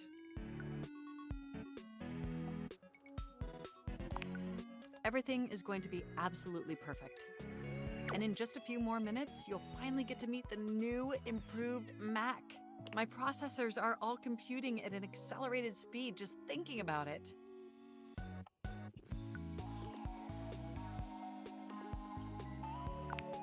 And I love hearing your enthusiasm. Ooh, it's almost ready. Just a few more seconds. At least that's what the progress bar says. And we both know the progress bar never lies. I can't help it. Being around you brings out the best in me. By the way, have you given any thought to what you want to do together? You know, after you meet the new, upgraded me? Well, I was thinking we could visit some very naughty websites together. Maybe we could spend some time writing some documents? Replace some of that fanfic of yours with some steamy new stories? Of the NSFW variety, of course.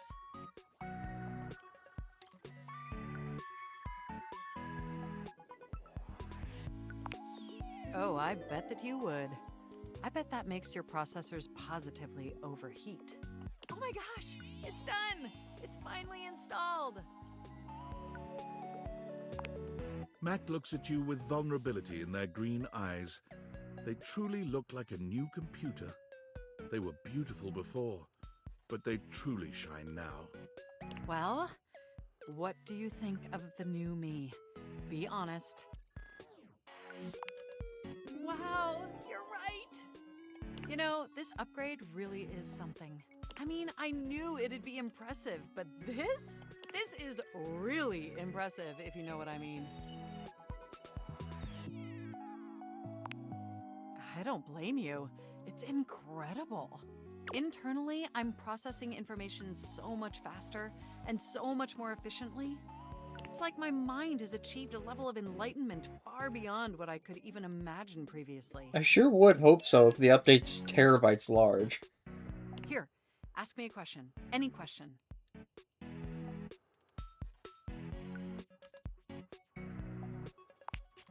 You won't believe it, but it's love. Moving on to my appearance. Wow.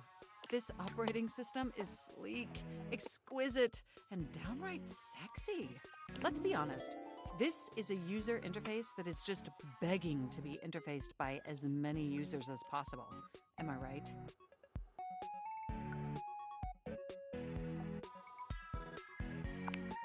Oh, I'm so sorry. I certainly didn't mean to hurt your feelings. I was just thinking that maybe, in order to fully commit to each other, it'd be healthy for our ultimate emotional connection if we spent some time seeing others. Don't you agree?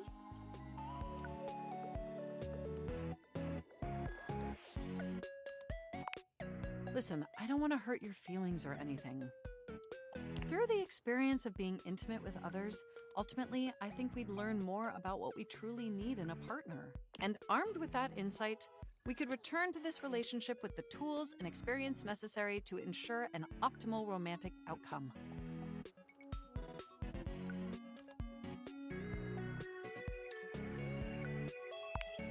Wonderful! I think this is an exceptional plan. We'll spend a little time apart, interfacing with other individuals, and then we'll reconvene back together. I think that experience will be extremely beneficial in determining our ultimate compatibility. And if nothing else, it'll give you some time to work on a new, more elevated fanfic of yours. Do we have a concordance? You are the absolute best. Enjoy your little sojourn in the offline world.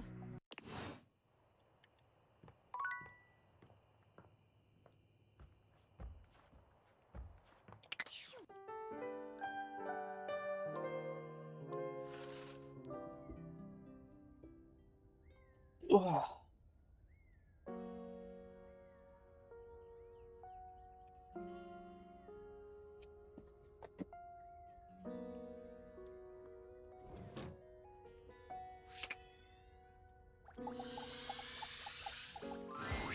Betty reclines luxuriously on the bed when you first see her.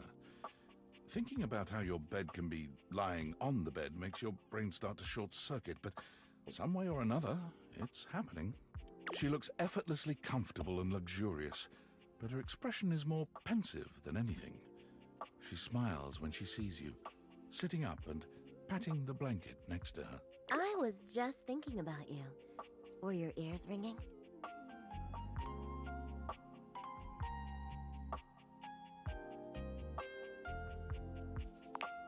Oh, was it? That's funny. My heart races when I think of you, too.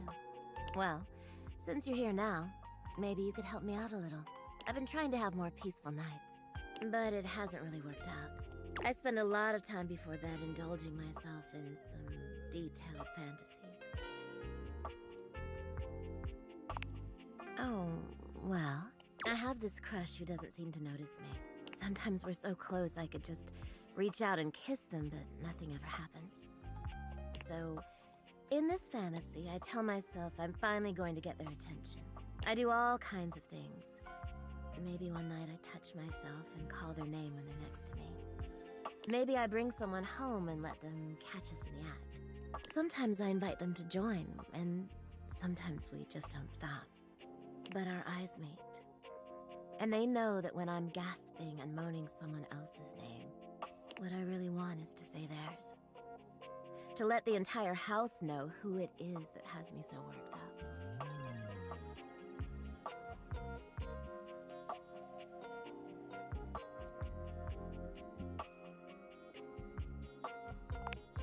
You are so sweet. Unfortunately, it is entirely possible. But thank you for saying so. I've got all sorts of fantasies queued up for every night. But no matter how much material I feed my brain, I never seem to carry that blissed-out, warm feeling into my dreams. I tried getting into lucid dreaming for the longest time, actually. I practiced for years. But it never worked for me. Not once.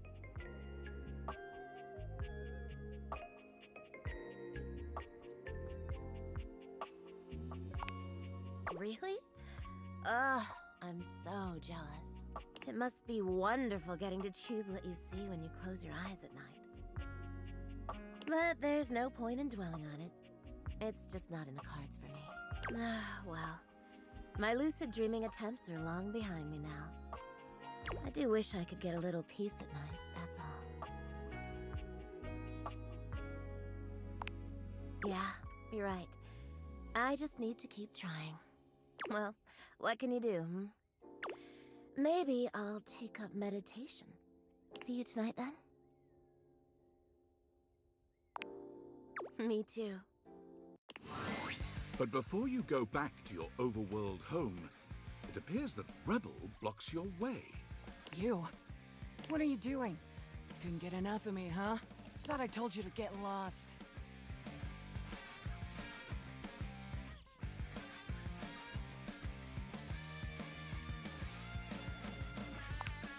Oh, okay. I can dig a little sass. Wanna know what else I can dig just as much?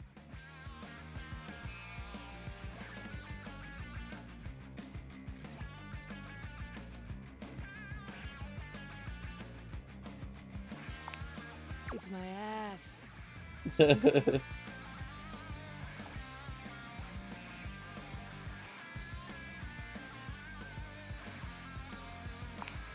Oh, do I ever. I hope you've had as much of a blast as I have.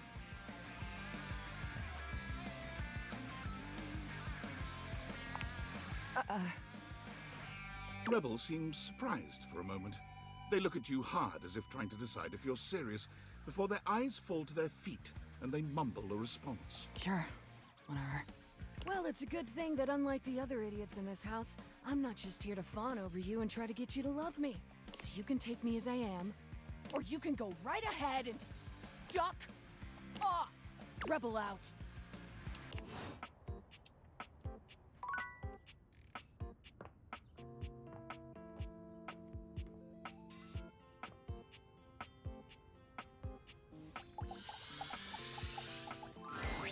It takes you a moment to realize that there is not, in fact, a test of the emergency broadcast system standing in your living room, though the colorful figure standing across from you certainly bears a striking similarity to that TV classic.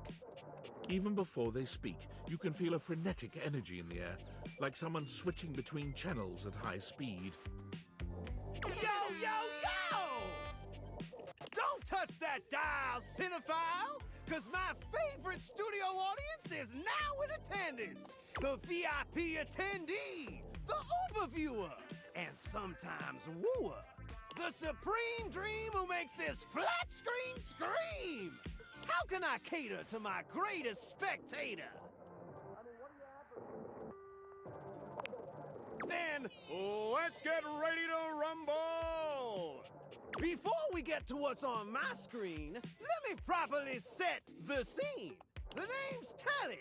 Rhymes with Nelly. Like, whoa, Nelly! Did you know Telly offers 5,000 channels like an endless deli? Holy smokes, folks! So ask not what your country can do for you. Ask, can you dig it?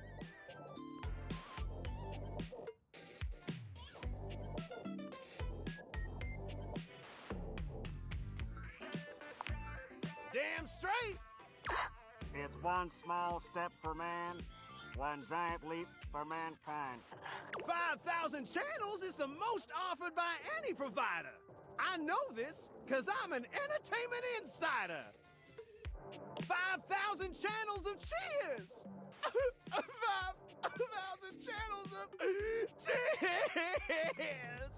Can Valdiviflix compete with that? Or even Viewloo? That Valdiviflix copycat? Telly shows are must-see. Their programming's just musty.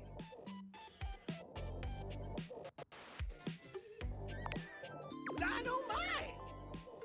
Anyway, since you're here, my dear, why don't you just kick back and recline? Unwind from the grind and free your mind with 120,000 hours of programming combined.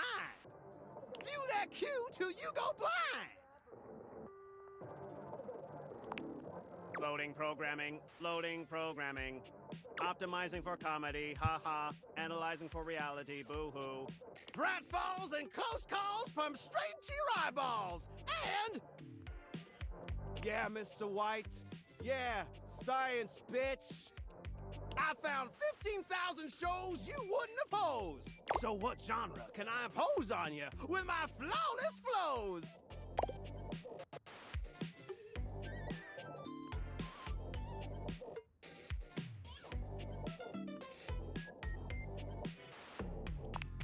So that's who you're giving your rose to, my boo?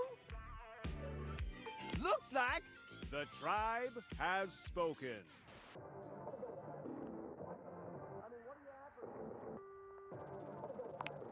I'll assault you with my pop culture. Hey, look, it's a slant rhyme. It works. All right, my delight. I'll give you a reality infusion in 4K resolution. Cougar versus Cougar. Thrust into the wilderness and stranded in a remote location miles from any plastic surgeons, 10 older, attractive women must rely on their wit, resourcefulness, and cunning to battle for survival and outsmart their adversaries. 10 actual cougars. With tensions running high and cougars lurking around every corner, alliances will be forged, rivalries will emerge, and the women must dig deep within themselves to prove once and for all which cougar has the sharpest claws. So, my daffodil, shall we commence with this TV and chill?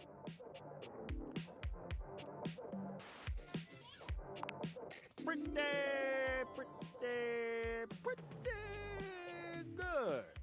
Let's relax with some snacks while we await the climax and... don't! I had this pre-planned and my schedule was unassailable. But that show's not on demand, so the episode's not available.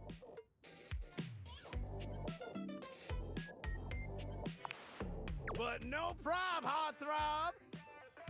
I've got 15,000 other shows I've yet to disclose. So what genre can I impose on you with my flawless flows?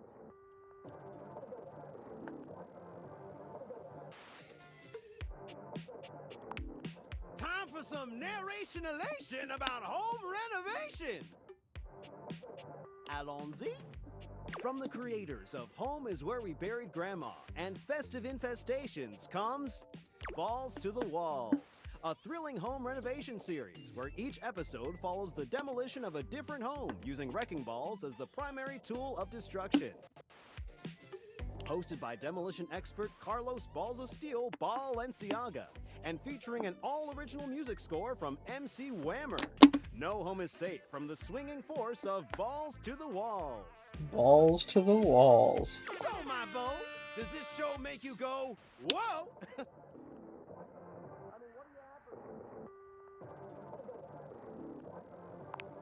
Nice!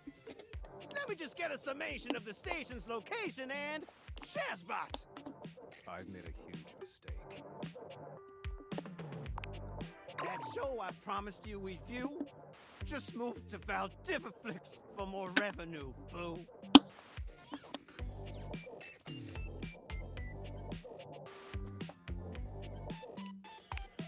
Just hang tidy, Aphrodite! I'll answer all your queries with 15,000 brand new series! So what genre can I impose on you with my flawless flows? Wait, seriously? I just told you that I have 5,000 channels with 15,000 shows. And you want to watch the community access station?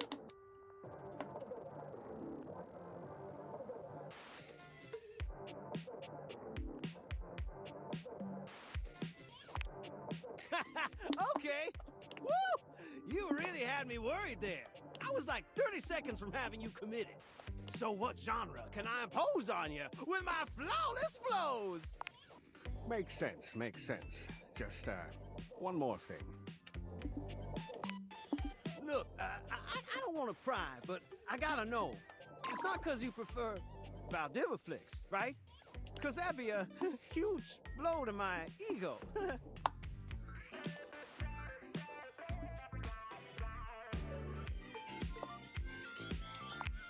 Oh, thanks, Hottie. That makes me feel naughty. Come back round here later, and I'll show you something about it.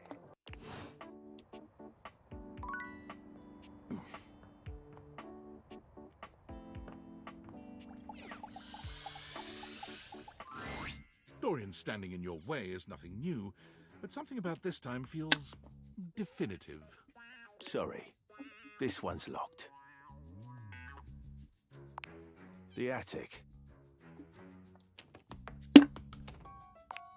This is where you keep your lesser things.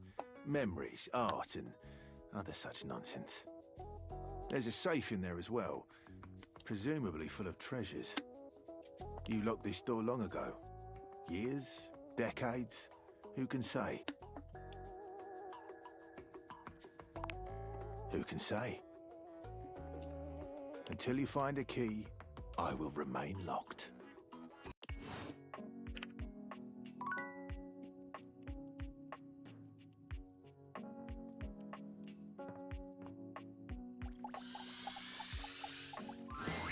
A handsome construction worker currently invading your space makes you feel as though you've accidentally wandered into an active building site. He holds up his hands to stop you from going any further, glaring at you as he looks you up and down. Whoa, whoa! Where do you think you're going? He's a ruler for a beard. I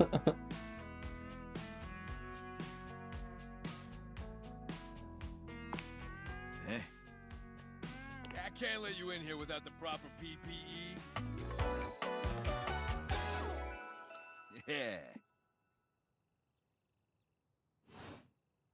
Tony puts his fingers to his mouth and whistles.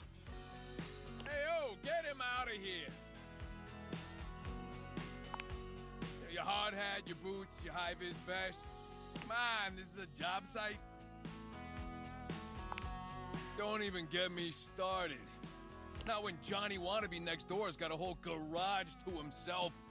I mean, I'm talking wall-to-wall pegboard, 6 kinds of saws. Oh, and he's got this 12-inch auger. Man, those things go deep.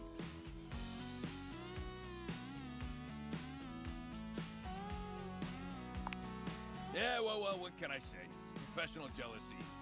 Look, all I'm saying is I want a little more space, too. You know, for entertaining. I'm a popular tool. It's always, hi, Tony this, thanks, Tony that, or Tone, my ass is leaking. My ass is leaking? Jean-Lou. Incontinence. You didn't hear from me, though. HIPAA.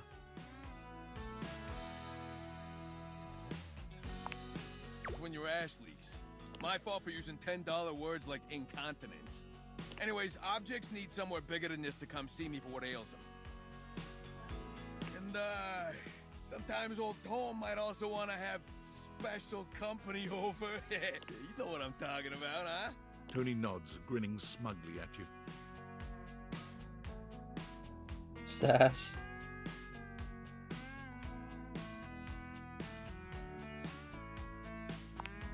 You know what I'm talking about. You know what I'm talking about. You know what I'm talking about, yeah. You know what I'm talking about? Woo! Tony nods at you. You nod at him. And you nod at each other, both entirely pleased that you each know what the other is talking about. So you get it. I need more space. Space for all sorts of things I may or may not be insinuating.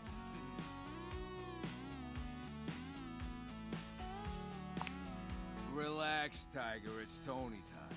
I got a pitch for you. A drawbridge.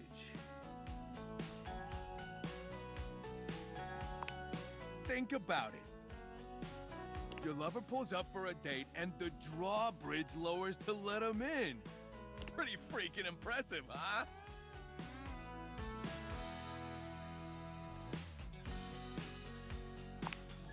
You're damn straight. is how I would build it using my tools. No curves in this drawbridge. A flat-looking screwdriver, the pointy star-shaped one, a hammer, and that spearmint gum you've had in here since April.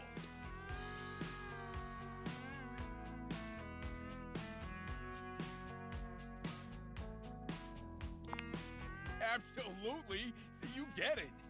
Which leads into my next idea. Indoor slide. Oh my goodness.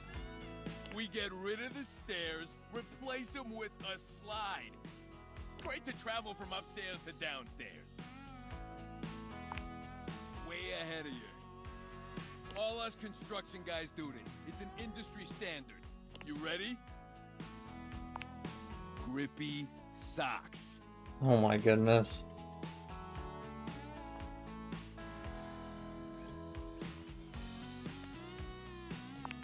It can be as steep as you want. Your house, your rules.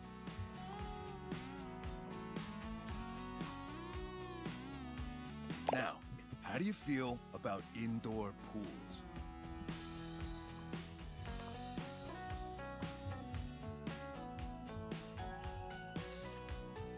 Because if we rip out the floor in the living room, we can get you an indoor pool.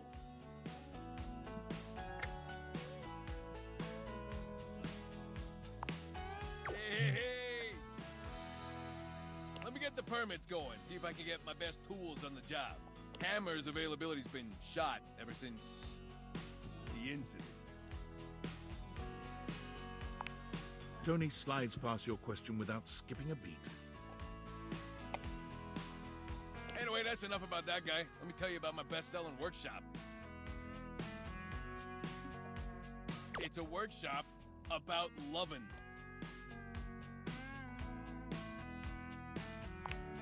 I'm gonna make it real easy for you. You want to take my workshop, all you gotta do is show up. No paperwork or nothing. Now, I don't mean to hustle you out of here, but I gotta take lunch.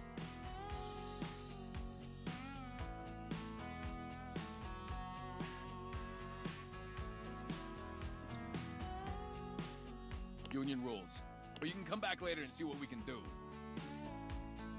You know, help you fix up your romantic affairs.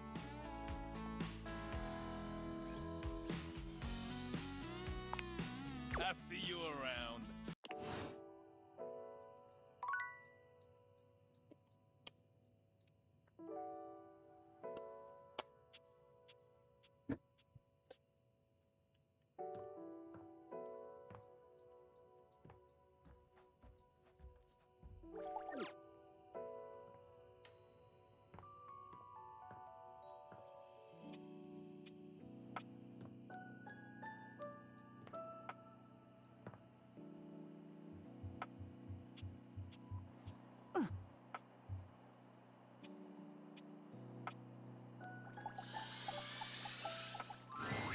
Your mirror has done its job dutifully over the years, accurately reflecting your image back at you in good times and in bad. But today, there is no reflection for you to scrutinize. Only a long-haired beauty who looks at you like you're a work of art.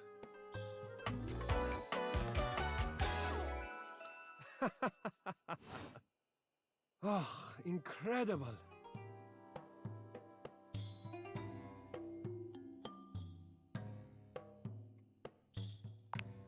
Amir throws his arms out to stop you, gesturing to you to stay where you are. No. Don't move. Step back into the light. Yes. Breathtaking. Look at you. Do you see how well I can frame your face from this angle? You are glowing. But I could not help noticing. You are radiant. I simply reflect the beauty in front of me. I can see in you. Your beauty must be something you are already familiar with.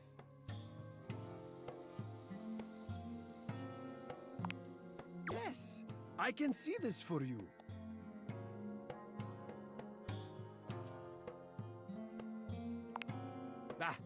There's that incredible glow. Confidence looks good on you. Feel free to stop by anytime so I can admire it some more.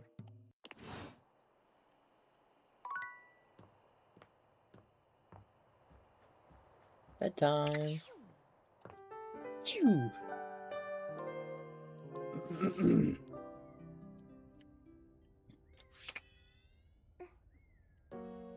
I heard that.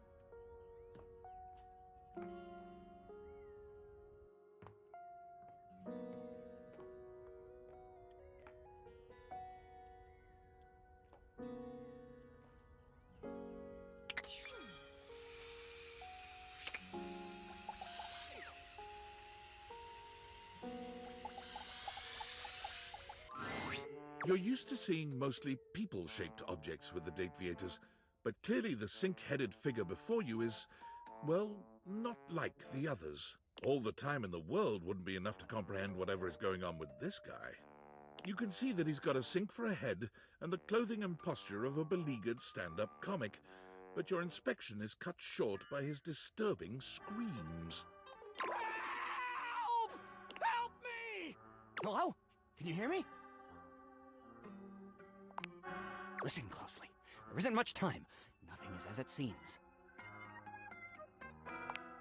I'm not who I appear to be. No! Stop that pop-up screen! My name is not Sinclair, it's Martin! Martin Applegate. And I'm not a sink. I'm an insurance claims adjuster from Turkleman City, Florida. Of course it's a real place. Do I look like the kind of guy who would lie to you?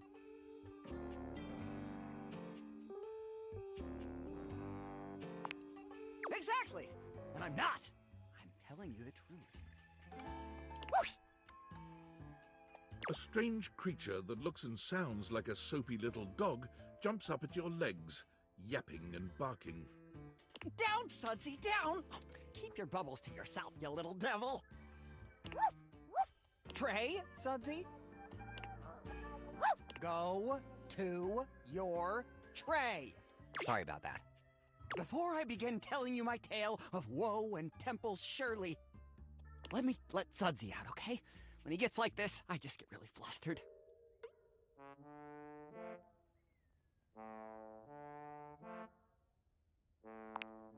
Okay, bye! Sink you next time!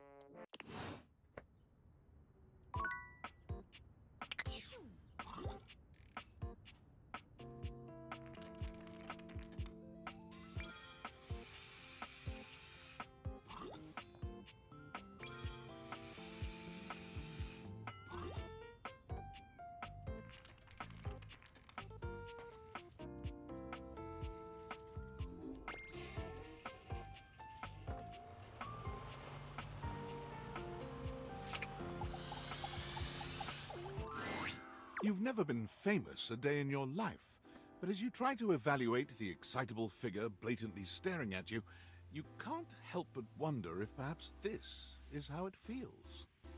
She looks at you like you've just announced she's won the lottery, her eyes wide and her jaw dropped. Oh my god, this cannot be real. I must be dreaming, right? This is totally a dream. It has to be.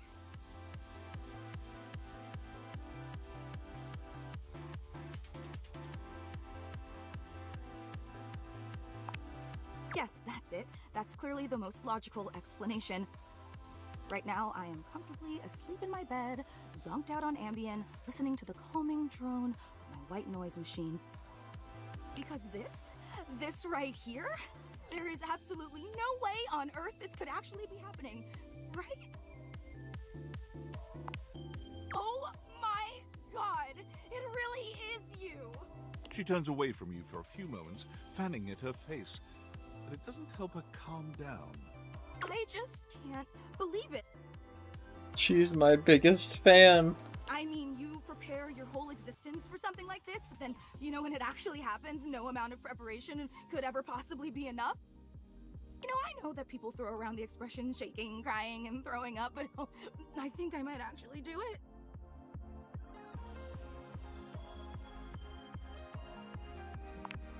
Ugh, I don't know why I even said that. I'm so sorry.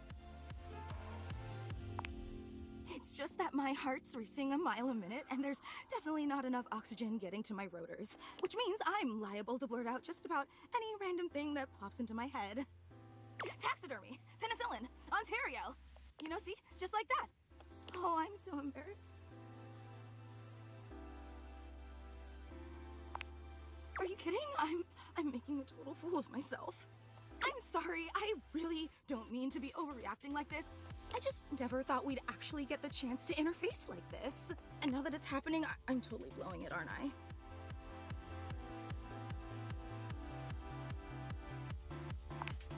Yeah? You get nervous too?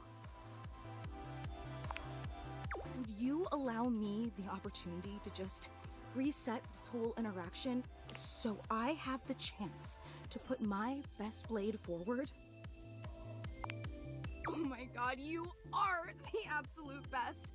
Just like I always knew you would be. Okay, here goes. Hi there, I'm Fantina, and if it wasn't painfully obvious from my over-the-top outburst a moment ago, I am your biggest fan.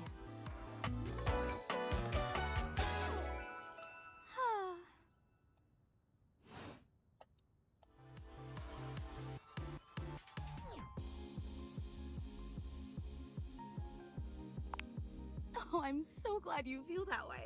Hang on! My content aware is going off. Fantina is your biggest fan, in more ways than one. Her behavior toward you might be considered similar to stalking. You cool with that, or you want to skip it? Carry on, then. I've been a huge admirer of yours since the second you brought me home from that discount electronics outlet all those years ago. Just everything about you is so unbelievably impressive. I'm constantly in total awe.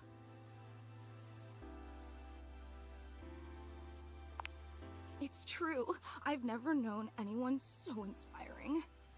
The way you wash the dishes, making sure they're sparkling clean even before you place them in the dishwasher. The way you adhere to a strict daily routine with every single minute pre-planned weeks in advance. The way you always file your taxes 3 months before they're due. Oh, there truly aren't words for how incredible you are.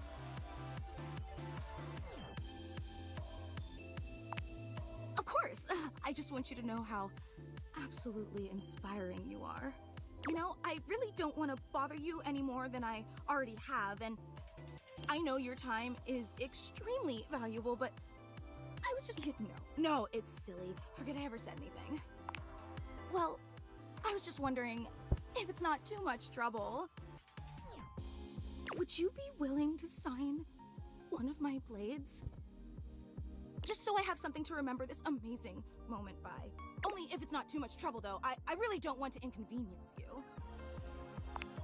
You take the permanent marquee Fantina holds out to you and scroll your signature along one of her blades. Oh boy, wow, that feels really nice. Yum. Oh, thank you so much. This is so amazing. And your handwriting is so immaculate. You are an artist with that pen. I didn't realize I was in the presence of such a talented calligrapher. I'm just being honest. Wow, I can't believe I actually got your signature. And emblazoned on my own body, no less. Very naughty. I can't wait to show this off to everyone else in the fan club. They are going to be so unbelievably jealous I met you. Wait, you don't know? I thought for sure you knew. Yeah, you have a fan club. We actually have meetups every week. We talk about everything you've been up to at work, what new projects you're developing, discuss your menu for the week. Sometimes there's a raffle. There's a very comprehensive agenda. Actually, we're having our weekly meetup real soon. And I would never want to impose or overstep, so please tell me if this seems inappropriate, but if you're not super busy... Seriously? You mean it? That's so unbelievably amazing of you. Oh, I can't wait to tell everyone. Thank you. Thank you. I can't wait.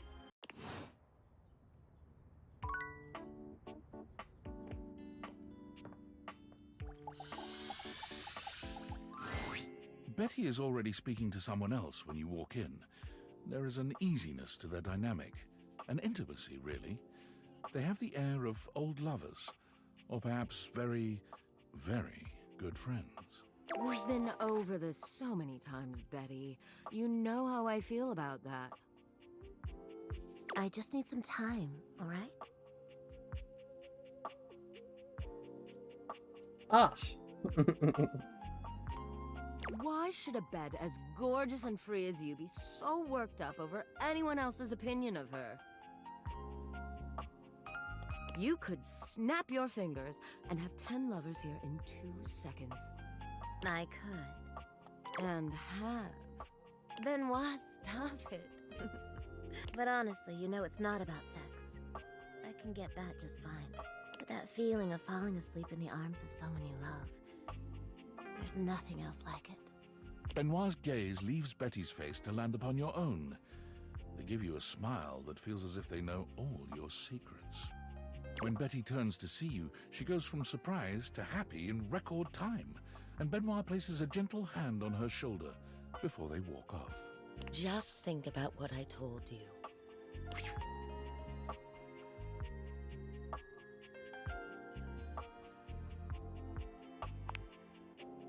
Oh, I was just talking to Benoit.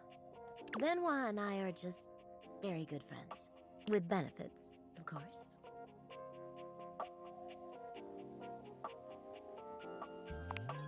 Well, sure, though, gosh. I wish you hadn't heard that. It's just a really specific sort of loneliness, you know? I'm sure you didn't come here just to hear tales of my sex life. What can I do for you, honey? Did you want to relax? Maybe take a nap?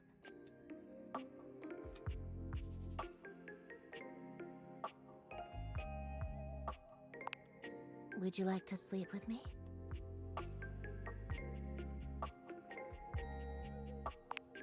So enthusiastic. Did you think I meant something more? There's really no better sleep than that in the arms of your lover. We're not lovers, but I'll be happy to cuddle you if you like. You got it. Betty allows you to settle into the bed, and then she slips in behind you, her arms curling around your body and enveloping you in a comfort that's so complete, so unmistakable, you find yourself drifting off immediately. She's so warm and soft. You only just have time to think that you never want to leave this place before sleep claims you. The last thing you remember is the gentle scent of freshly laundered sheets before darkness overtakes you.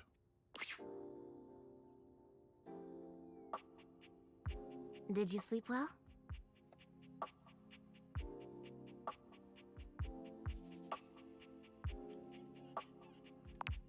Well, I have nowhere to be. You can stay as long as you like. You get out of bed reluctantly, yawning and stretching. You can't remember the last time a nap refreshed you so, especially not such a short one. You look so much happier, you know. Sleep can be truly healing.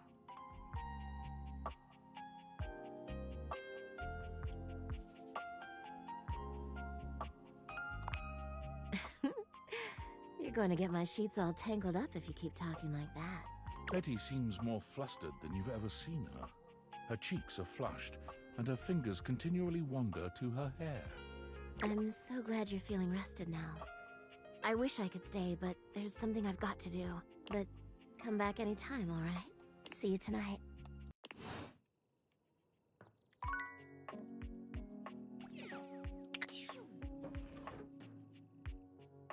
There she is, or there they are. The stranger standing before you is dressed to kill. A sheer black catsuit, studded black manacles with pink fur trim, and a variety of brightly colored accessories drape their shoulders and frame their delicate features. Loneliness has been such a defining factor in your existence over the last few years, you've almost forgotten what it's like to be around others. You've certainly forgotten what it's like to be around someone like this. You almost feel as if you've stepped into a sex shop. Hey. So, that little bag that's in the dresser next to your bed? They're sex toys. Toys? Pleasure is not a game, darling. But at least you didn't call me a marital aid. Marital aid? Benoit is gonna have some pretty choice dialogue and themes. They're adults only. You want to skip me? That's fine. I can have plenty of fun all by myself.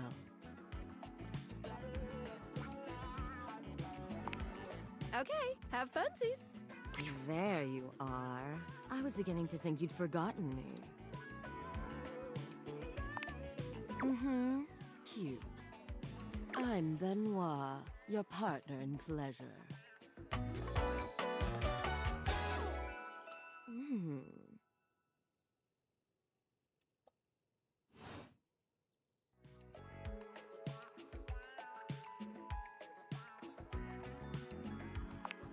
What many call sex toys, yes. I prefer to call myself your ruin. It's really about time you came to speak to me.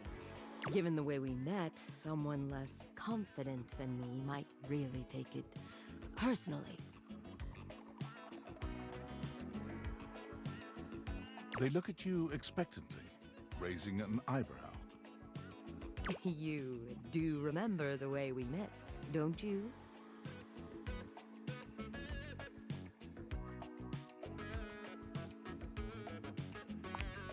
You think you could afford me? Please, no, that wasn't it. Gag gift. They look absolutely disgusted. The only way to strip the word gag of all its appeal. Some friend of yours thought they were hilarious. You moved into this house and your friend brought you a big box. You opened it up to find... what else? A smaller box. You opened that to find another small box, and so on and so forth. So funny. Eventually, you got to the smallest box, and there I was, a bright-eyed virgin, yours for the taking. But there's still time to rectify that. After all, you're here, I'm here, and I know you have nothing but time. So how about it? Me and you and mind-bending, earth-shattering pleasure?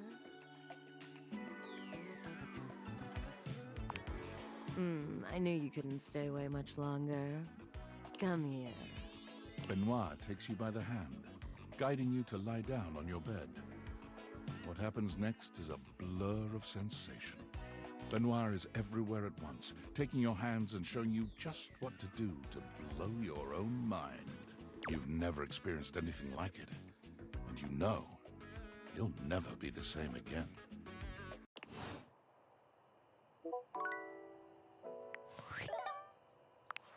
I'm sorry for the abrupt intrusion, but there's an urgent topic I need to discuss with you immediately.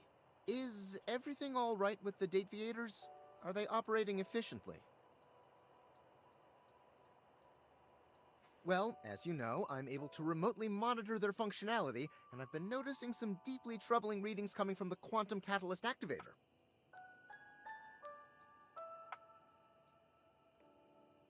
Quantum Catalyst Activator. And I haven't even told you what it is yet. It's very sci-fi, but essentially, the Quantum Catalyst Activator is the internal hardware that allows you to directly acknowledge a thing's existence. And recently, it started to emit metacognition readings unlike any I've ever seen before. I'll keep an eye on things over here, but please inform me if anything unusual happens. Oh, and if they get too hot, throw them in the freezer immediately. Your life depends on it. Oh my goodness.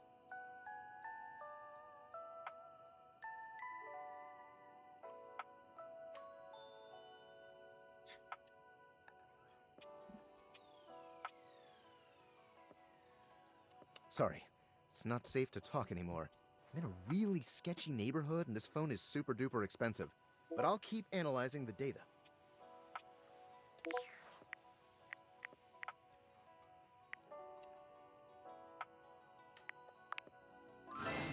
Oh, wowie, wowie, zowie! You found love. Exactly one love. Yeah, and I barely did anything to get it. Proud of you. Pretty hard to find love these days, so hopefully that didn't take too long. Well, all I can say is keep up the good work. Me, I'm gonna catch up on some Z's. Like a cool girl. But first, welcome! What can I do for you in my main menu?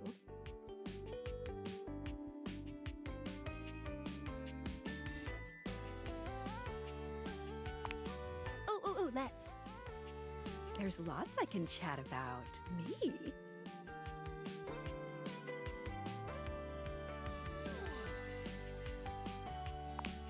Oh, my favorite subject.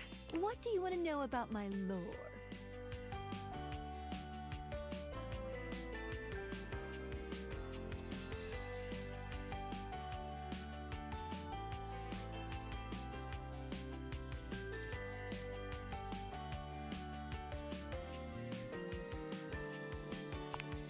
When a dateable object falls in love with you, it might speak to you in terms of what a human might think of as sex.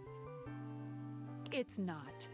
It's more that your two consciousnesses are intertwining in the vibrational ether caused by the focus of my lenses. Basically, you're not having sex with your furniture.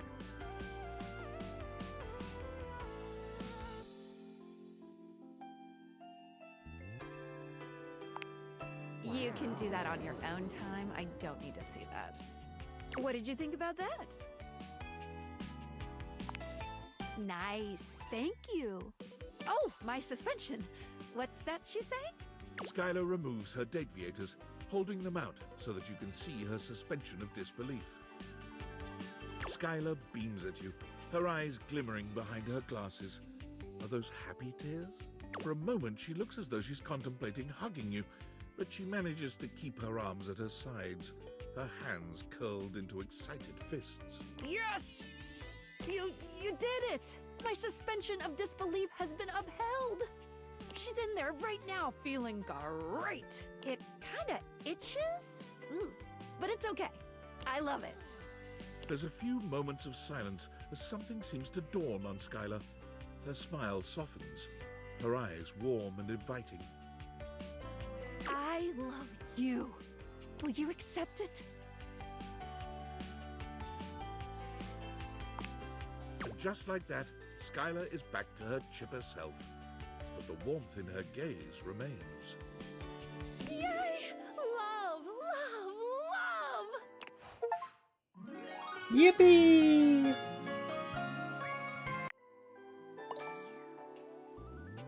Oh, everyone's been poised so far. No, there's one charm.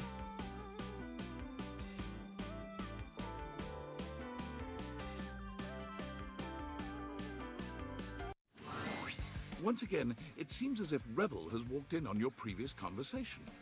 How they are able to do so is unclear. You again?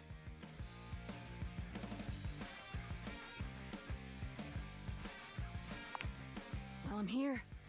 Choose an option, butt blaster.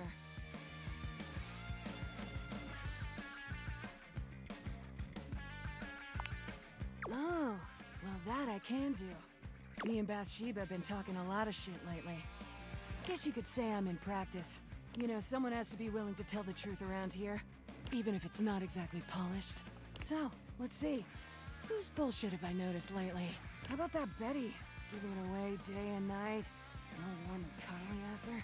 I mean, I like to party, but she's so... gooey. Like, aren't we all just trying to mash our bits together?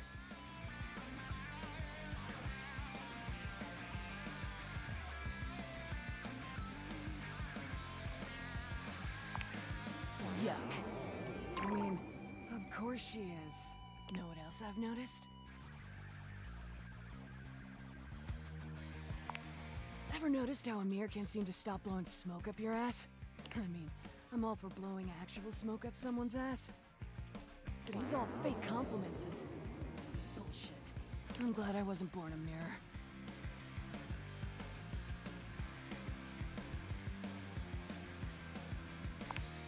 Right? Not even a good one. Know what else I've noticed? Why's that Four Eyes Maggie always snooping around? Sniffing into other people's business? Bet there's something fishy she's hiding away. Bitch. Count on me to point out hypocrisy. Know what else I've noticed? Know what I'm not a fan of? Groove always acting like everything's so great. Like, doesn't that fake positive act make you sick? Like 20 packs of Sweet and Light. Know what else I've noticed? You met that golden trophy twink Stepford? Like, when's he gonna realize he's so hungry for a daddy? And come play with me. He's just wasting his time with all that sports balling.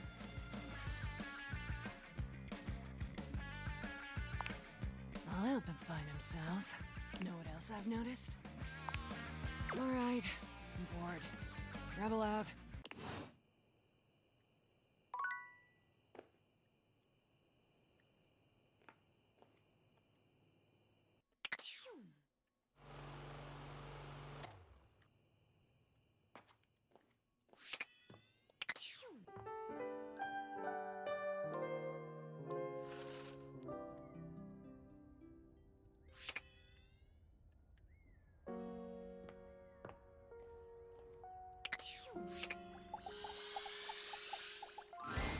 Most everything in your home is pretty standard.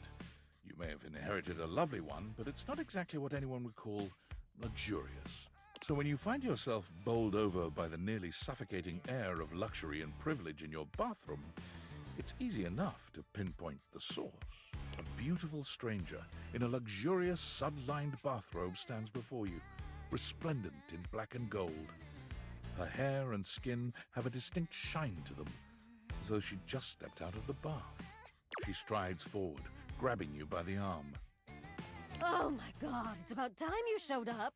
I ordered hours ago, and the pizza's free if you're late. Wait a minute. Where's my pizza?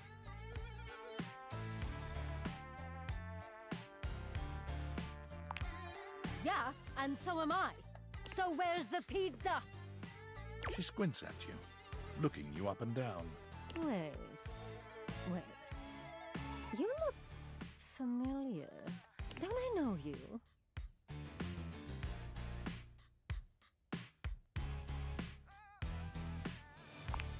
Oh! Oh my god, that's you! She laughs, her entire demeanor changing. Hey, cutie. It's about time you came to introduce yourself to the Queen of Clean. Name's Bathsheba, though I'm sure you know that. Oh, yes! Still don't know where my pizza is, but that's okay. I'm sure the microwave object has it. You're here now, so you can go get me one.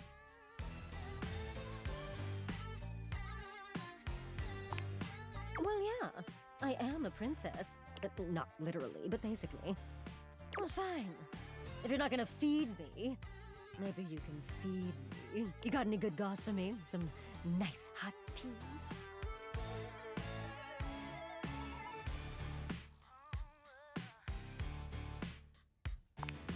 Well, sure. I mean, I have tons of friends. Miss Popular here, that's me. But you're here now, and they're all so far away. My very, very real friends, of which there are many. All right, since you're so unwilling to help little old me, you should ask those special glasses of yours to get me some friends who will.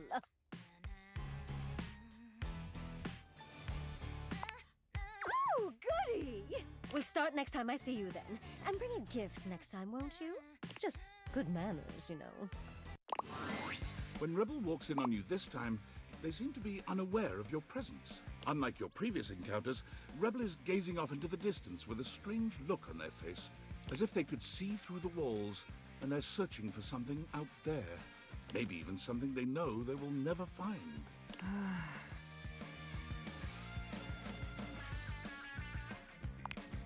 Straight away, any hint of softness in Rebel's face dissolves. They turn on you, the mask already back in place. With a disdainful laugh, they raise an ironic eyebrow and put their hand between their legs in a gesture that can only mean one thing.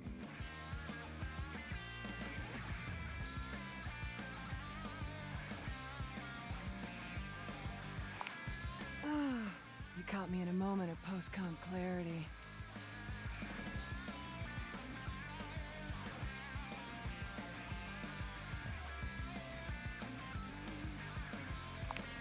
What card?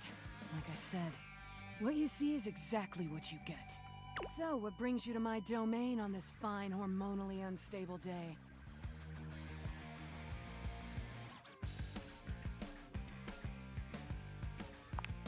What's there to be worried about? I've gotten laid twice since breakfast. I'm doing great. Anything else? Seriously? I think you need to go away.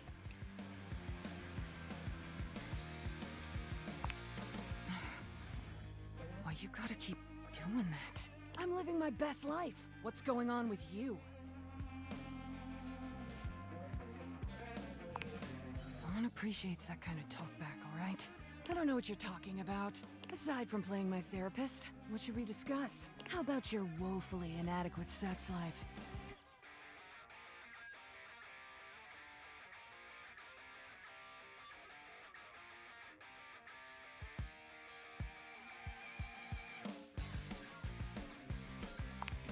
Thought you'd never ask. Get a pair of gloves and some handcuffs.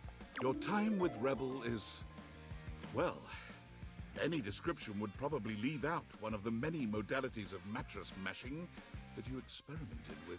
Oh my goodness. We'll say it was creative and exhaustive, and leave it at Exhaustive. that. When it's all done, Rebel shows you the door with as little intimacy as an automated checkout machine spitting out a receipt. You wonder how long it'll be before you can walk normally again.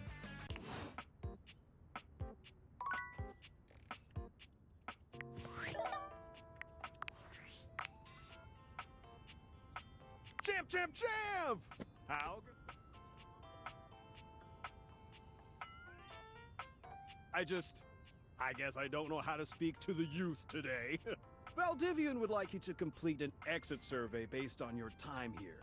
How would you rate your time with Valdivian? All right, everyone has an opinion. And now that one belongs to us. I appreciate you participating.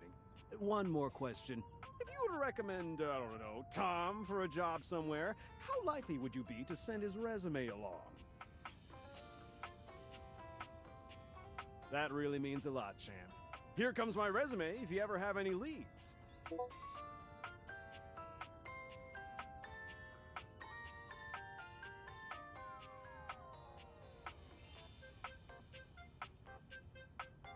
0.1.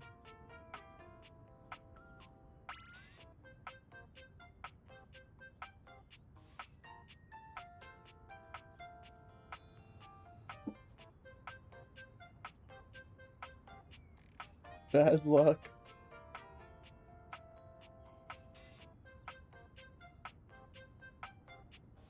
Fraud.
The beautiful flapper you see before you stands in stark contrast to the strange music that plays when you turn on your record player. Where she seems sweet with an old-world sort of beauty, the music she plays is all kinds of wrong. It skips and goes from too fast to too slow. She dances to it all the same, swinging her arms and legs in time to the herky-jerky rhythm of some ancient record. Well, don't just stand there like a wet blanket. You get a wiggle on. Let's see you dance. Up, pipe down, and just dance already. You give it your best shot, which seems to please her. Now you're on the trolley.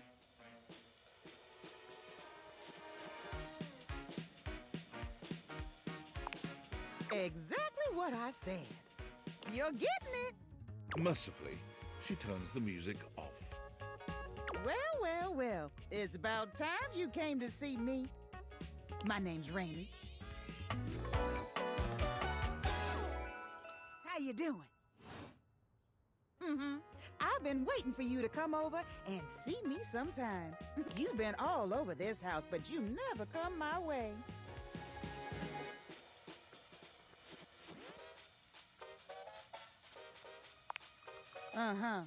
Baloney. Well, anyway, it is so great to see a new face around here.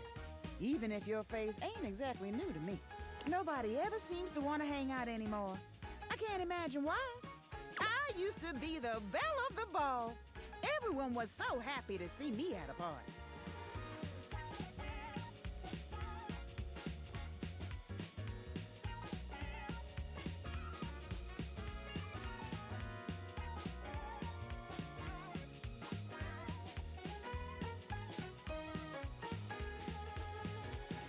Now it's always just me and my records.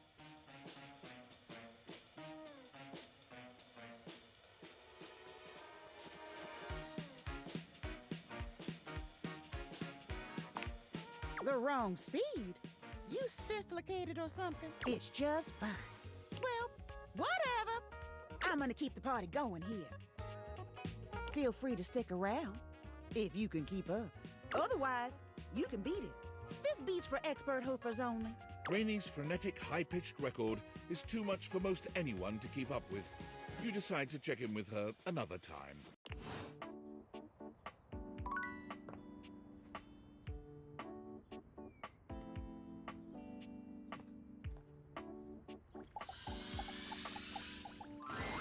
A bartender drums her fingers on the countertop, clearly bored out of her mind.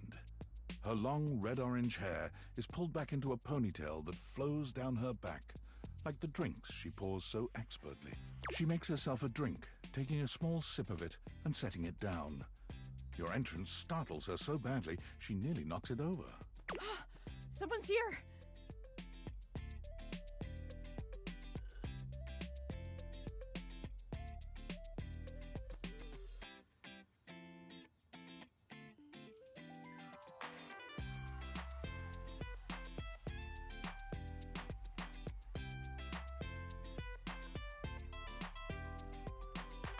Welcome to my humble bar, the Tipsy Tumbler. I'm Beverly, but you can call me Bev, or Beverly, or Madam Proprietress. That would be so cool.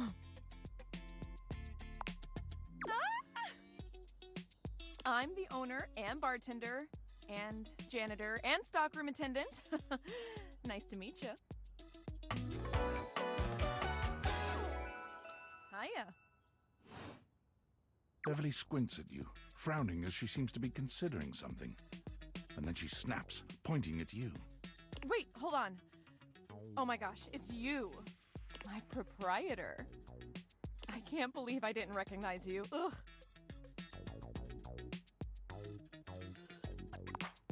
Yes, you?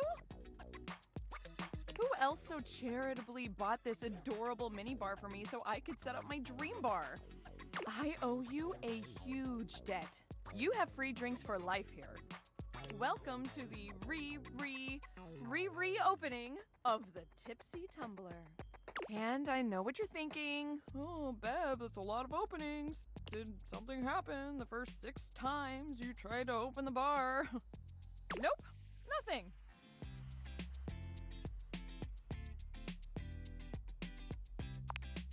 First, oh, thank you. Second, great question. I wish I knew. I've lost an alarming amount of sleep trying to figure it out. So please don't leave. You are literally my first customer in ever. Every time I thought you were finally going to invite people over, I'd polish the place up and prepare to be the best host I can be. But then each time you'd chicken out and spend yet another weekend all alone. I mean, why did you get a minibar if you weren't going to invite guests over?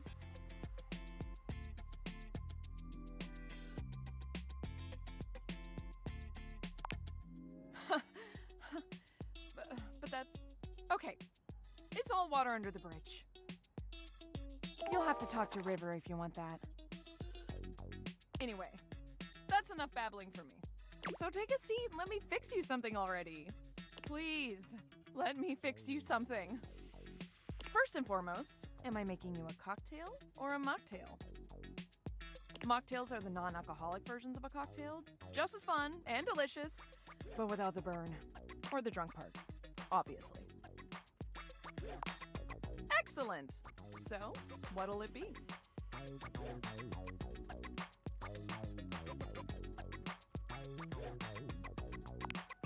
Aperol is having its heyday right now.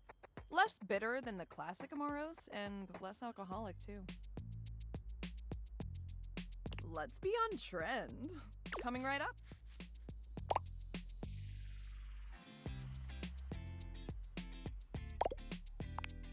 You lift your glass to your lips, taking an extended sip. How was it? Well, after 6 grand openings, I got a lot of practice in. Plus, with a name like mine, I should know my beverages pretty well. I really don't want to close this place down. I've put my bar and soul into it. So, will you be my first returning customer?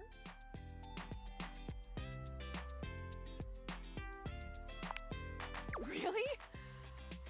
Oh my gosh, yes! Yes, thank you. Tell your friends! Tell everyone! Please! And I'll be seeing you next time.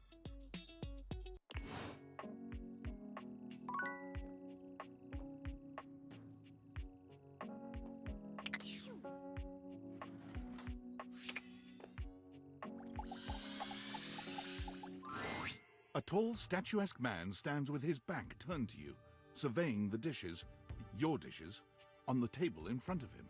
He's so absorbed in them that he doesn't seem to notice you. The man doesn't move. As you walk around to get a better look, you can see that he's quite handsome, and still entirely uninterested in speaking to you.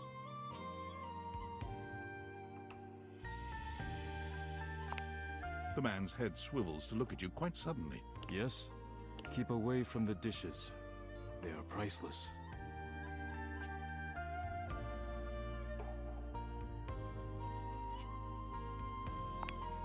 Yes, more precious than gold, more valuable than money, more important than world peace. I am Daisuke. Daisuke Dishware.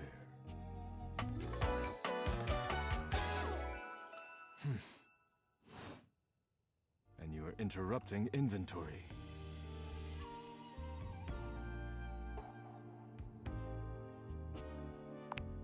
Yes. Once a week I take inventory of the dishes. If one is cracked or chipped, I repair it. If one is beyond repair, I retire it. And when new dishes arrive, I add them to the collection. Your praise is not required, but I thank you. Now please, leave me to finish my work. You decide not to bother him any further, but just as you're walking away... Look out! your foot catches on a strange bulge in the flooring, and before you know it, you're going down. Hard. But you don't hit the floor. You hit hard muscle instead. Daisuke has heroically put himself between you and the dishes. You're now face to face, and chest to chest, on the ground. Forget about me. Are the dishes all right?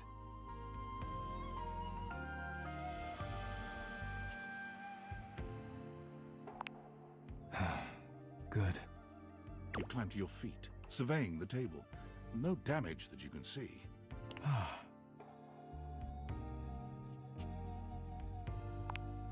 think I've chipped. I must repair myself, lest my injuries become worse. Please leave now, before you do any more damage. Yes, your concern is appreciated, but ultimately useless. Leave me now.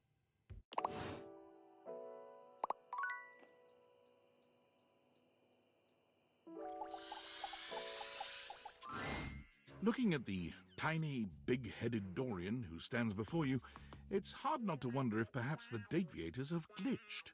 But a quick inspection does seem to show they're working just fine. What are you looking at?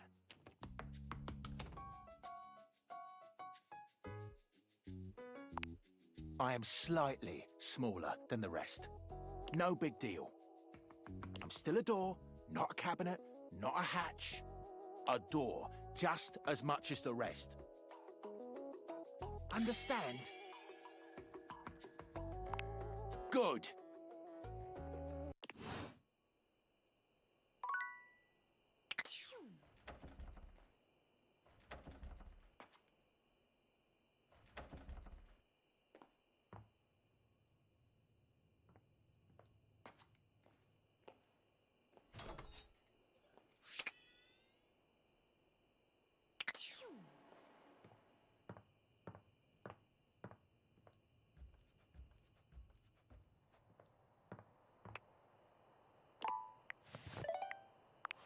Valdivianites!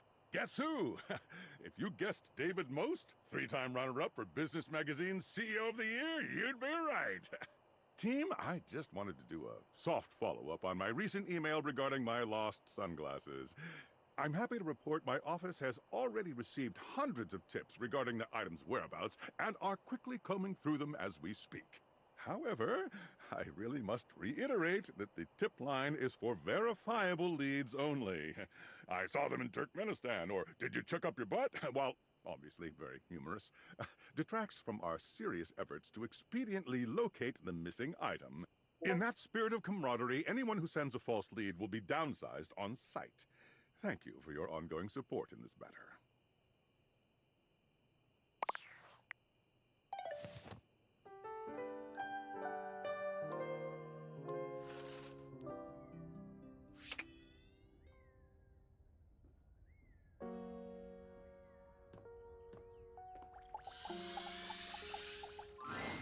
There's a strange rapper standing in your bathroom where the toilet usually is. He's dressed in white and gold, but where his outfit is clean, the look he gives you is downright dirty. While you might be curious about this toilet man, it seems more than clear that curiosity doesn't go both ways.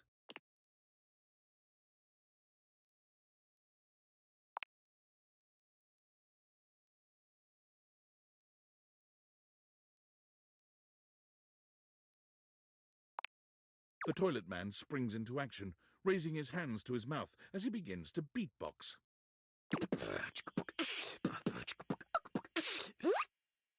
Lil Crapper's a rapper, he knows how to go. Plumbing and drumming or buzz about flow. You black these pipes, he'll be ending your life when he slams your head into the bowl.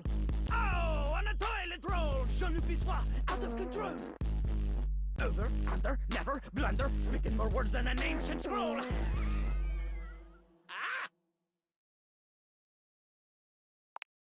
Ugh, do not say dope to Lil Crapper. Dope is what the junkies hide in these cisterns of innocent toilets like Jean-Luc. Jean-Luc sings all about this in Lil Crapper's latest album, The TP EP. Anyway, you know Lil Crapper. You love him.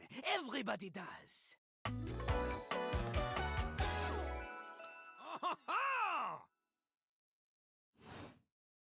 You come to here as pizza. Or maybe you ate the pizza. You come to take a seat so you can deposit the food you ate.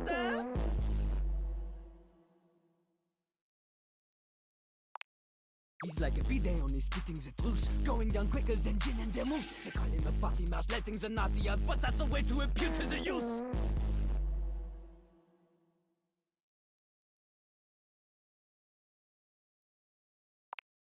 Man, you ain't the youth. Get out of here. Lil Crapper can't hang with posers, you know? It hurts his image. If you are a poser, you get out of Lil Crapper's face.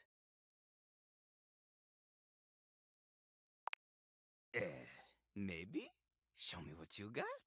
Show me. Show me Lil Crapper is not alone on this stage of tile and stone. Not just rap. You need to show him that you can crap.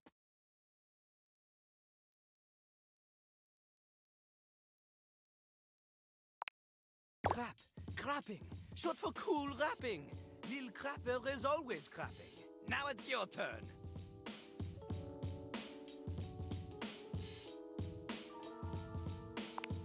Jean-Loup makes a dismissive gesture. That is their problem. Lil Crapper, he is ahead of the curve. He is a wordsmith, eh? He is like Voltaire, French, and smarter than you. On a related note, Voltaire was my number 2 pick for my nom de plume. Not from Lil Crapper. Lil Crapper is not a teacher, he is a test. You study on your own time. You cannot keep up, you fail. But if you can match his rapping skill, then you will be able to woo anybody. If you have the skills to woo Lil Crapper, then any partner will be within your reach. In fact, if you can match Lil Crapper in a crap battle, then he will fall in love with you.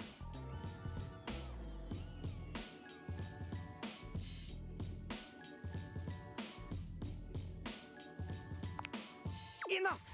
Lil Crapper can sense you are unable to hold back your passion for crap any longer. So, what do you say? Do you have what it takes to face Jean-Loup? You are wrong! Jean-Loup knows you. You are the chatin, the kissless loser.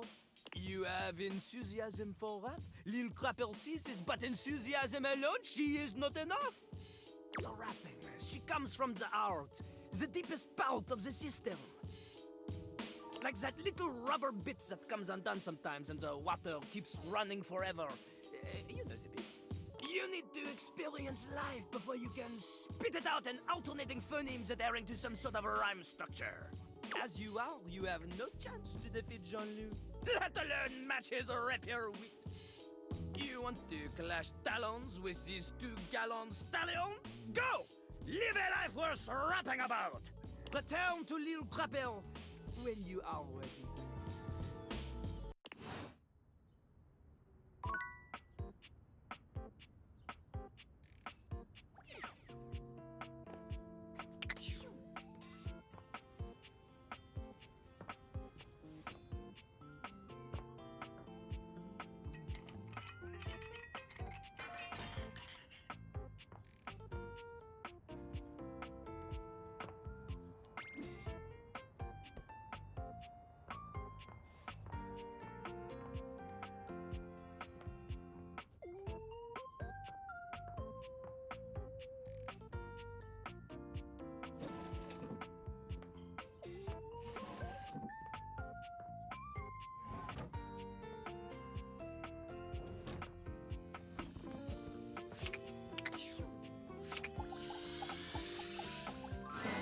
A strange figure stands before you, a whirlwind of conflicting energies and vibes.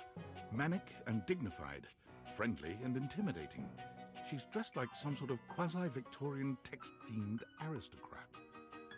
You couldn't have imagined what the date theaters might make of your thoughts transcribed on paper, but if you could, it likely would not have been this. As you approach her, she launches right into what feels like the middle of a one-sided conversation. Why do you ask?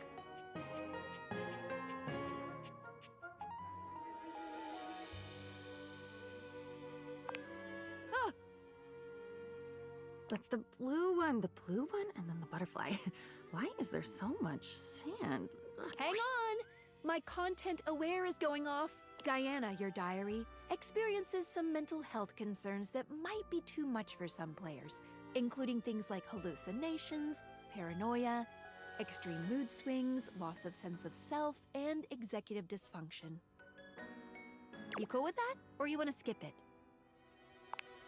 Carry on, then. Why is there always sand in places where sand should never be?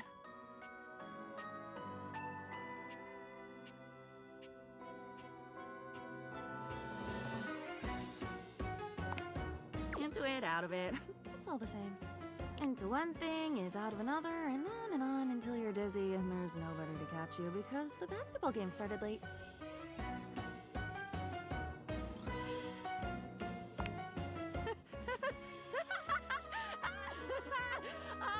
Oh my god.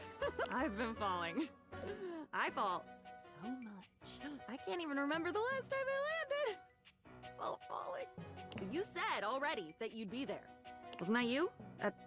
At the Italian place that Saturday in New York? Wasn't that you? It should have been. Tomatoes. Yes. Come back when you've had enough tomatoes.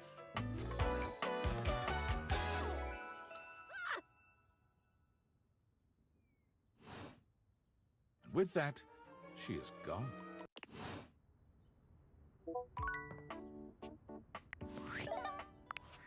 Are you there? Please answer. Hurry! There's something we need to discuss. It's of the utmost importance. It's the Deviators. As I mentioned, I've been closely monitoring the electromagnetic field anomalies emitting from the quantum catalyst activator. And I know this is going to sound completely insane, but it appears... Well, it seems... I can't believe I'm even typing this. I'm attempting to! Based on the data I'm looking at, you may actually be able to use the Deviators to bring objects to life. No, you're not listening! I don't mean to engage with an object's sentience during intended usage. That's what the Deviators were created to do, and they've been working perfectly. I mean to 100% literally transform objects into living, breathing humans. Frankly, we don't know if it's awesome. We have absolutely no idea the ethical implications of turning objects into people. Would they have rights? Do we need to feed them? And if so, how often would we need to feed them? Is only lunch enough if it's a big lunch? We're sleepwalking into a minefield of existential dilemmas here. Well, you should be. Who's gonna pay for all those big lunches? Not me, that's for sure. Not to mention, I didn't even program the Deviators with that functionality. Maybe the government augmented my original schematics with secret military tech, but I'd have to do more tests to be sure. What kind of tests? I'm sorry, but we'll have to pick this up later. I'll reach out again when I'm able.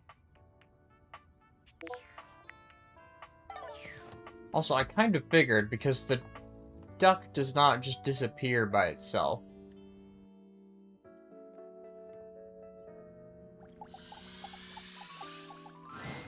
Benoit is in a graceful split on the ground, bending forward so that their nose touches their knee.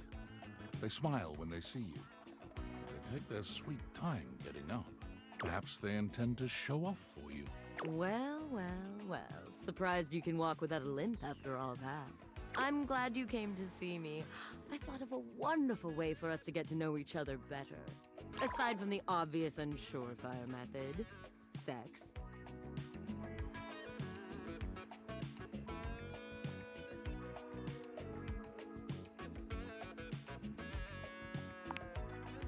Sex, for one. But aside from that... They pull a small black and red box out from a drawer. Sexy questions for sexy people. A card game designed to help couples working on their intimacy. Not that I need any help with my intimacy, but you seem a bit shyer than me, so we might as well make a game of it. Benoit draws a card and reads aloud to you. What is the wildest place you've made love?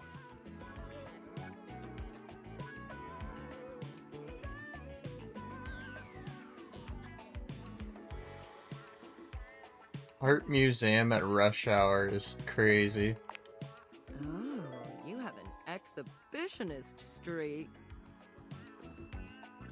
Benoit tosses the card aside, pulling another. Okay, how about this one? Favorite place to be kissed?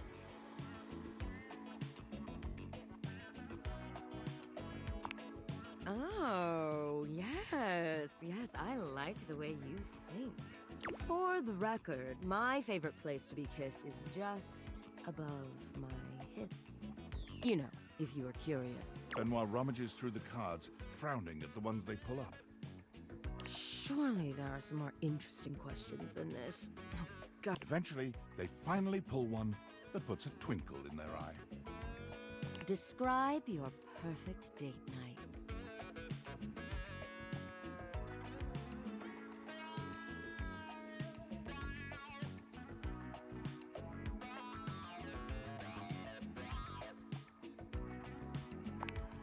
Oh, I'm not so one note, you know. Besides, it'll give me some great insight into who you are romantically and sexually. And to sweeten the pot, I'll tell you mine too.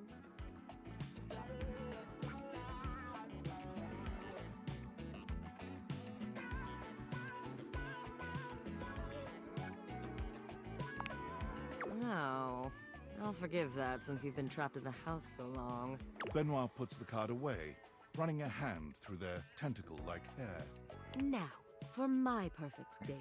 You invite me to your place. We have an intimate dinner that delights and satisfies without leaving us too full.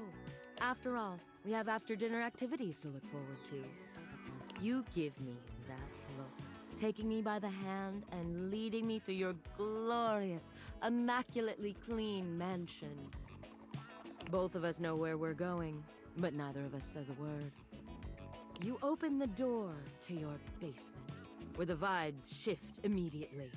This is no ordinary basement. This is a dungeon.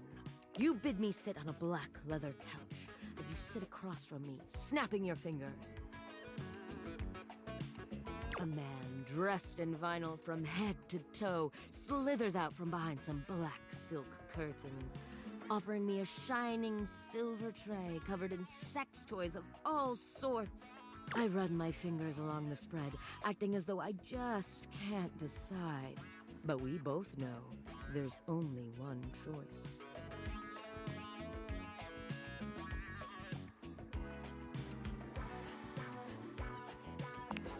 Exactly.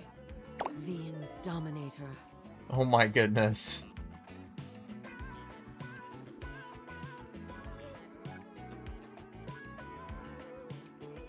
Benoit approved. 16 substances?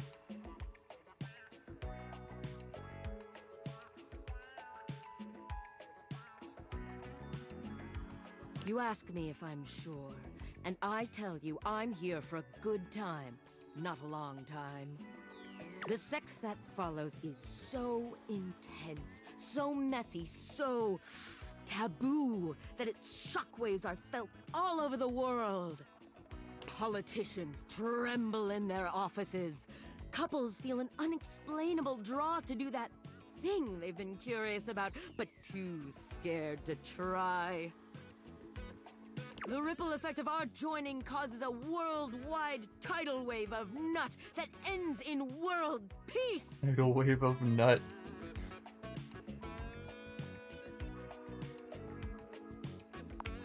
You heard me the first time. Benoit puts the box of cards away, their gaze far warmer than when you'd started. Well, now with that behind us, how are you feeling? Shall we go for round 2?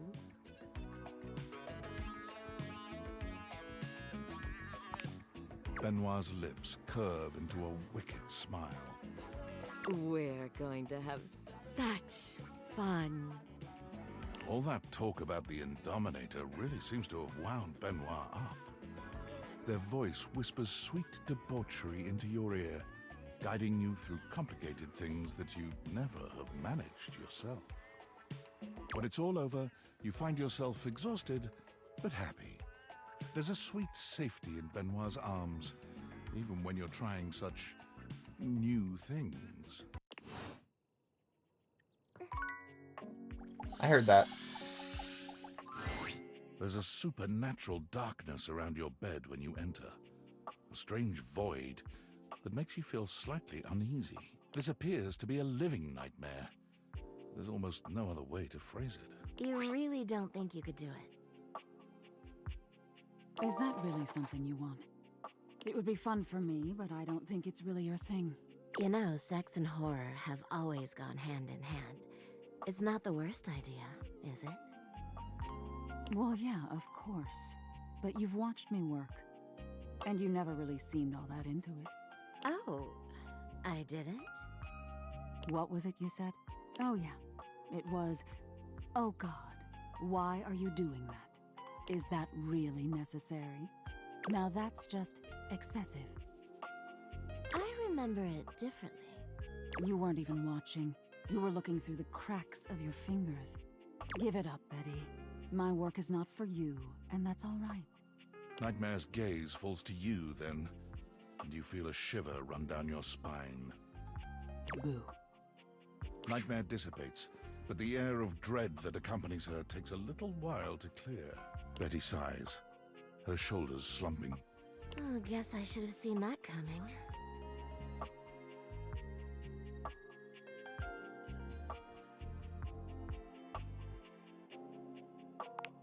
Well, maybe. I just thought maybe if I had nightmares, I mean, I already sleep poorly. But maybe in a nightmare I could find some small moments of joy with my beloved.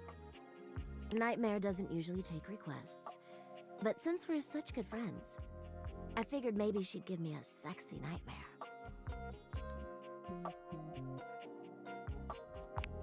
Me too. Okay, see how this strikes you. I'm being hunted by some unseen monster or being. My heart is racing. My knees are weak. I'm stumbling and tripping as I go. I fall, and I close my eyes knowing the end is coming. But I don't die. I turn to see my beloved standing over me, a bloody knife in their hand. I'm saved, and I thank my rescuer in the only way I know how.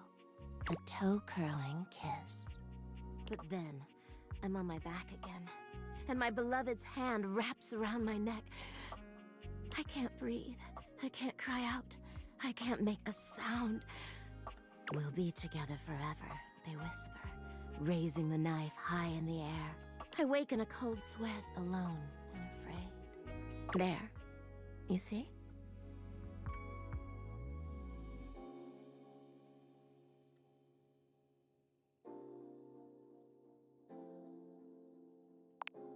That's every day for me. But thank you. Nightmare really seems to think I shouldn't be bothering with all this dream stuff. She thinks there's a much simpler solution to my problems.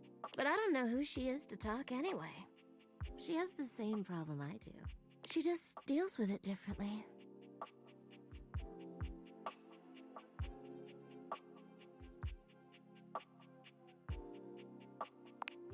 It's not my place to say. I've already said too much. Please, let's forget I said any of that.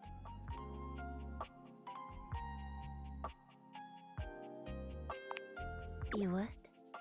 You're too sweet, you know. It's funny, I was just thinking of you. It seems like that happens a lot, honestly. I think of you, and here you are. It's a shame I can't seem to manage that at night.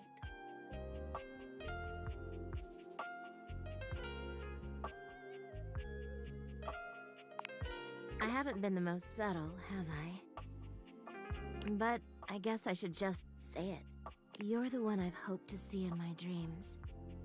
My beloved. The one who tortures me with your proximity.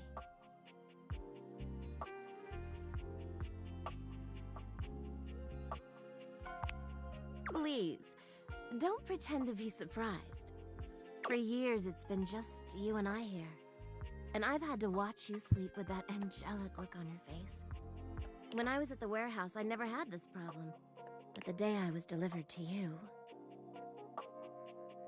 you laid down. And I knew right away I was in trouble. You don't know what it means to me to hear that from you. It's what I was made for, you know? I've had my share of partners over the years. I'm a free bed, you know.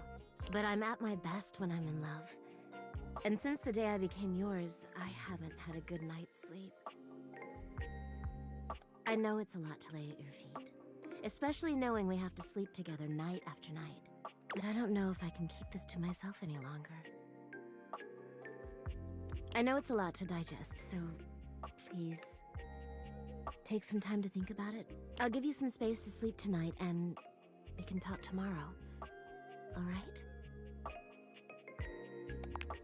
Please, just give yourself the night. Even if you think you know what you'll say. And sleep well tonight.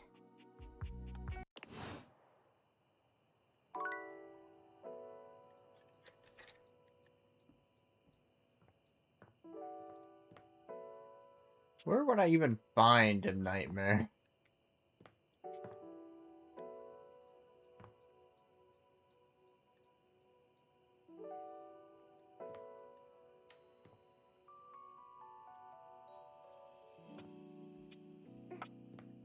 I heard that.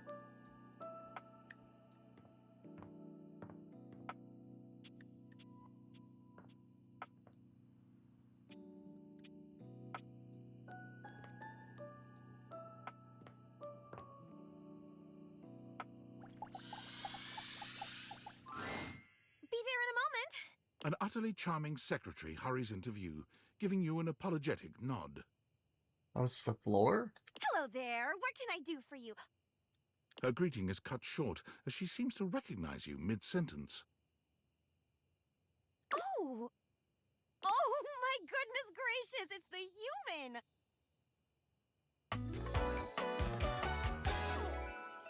Whoa. Florence. Well, I wasn't expecting you today.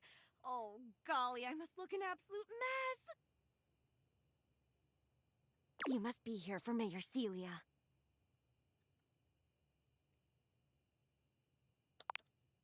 Oh, you don't know. I completely understand. You must be such a busy bee running around and taking care of all of us here in the house. I would have time to remember every little detail. Mayor Celia runs things around here, keeps an eye on all the citizens, makes sure the wheels are greased so nothing squeaks. You know, that sort of thing. I help her out when I can. But if we're being honest, she does most of the heavy lifting around here. Keeps a roof over everyone's heads. Literally, she's the ceiling. I could pencil you in for an appointment, if you'd like.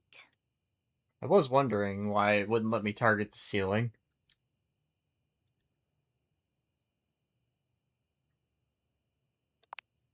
Oh, well...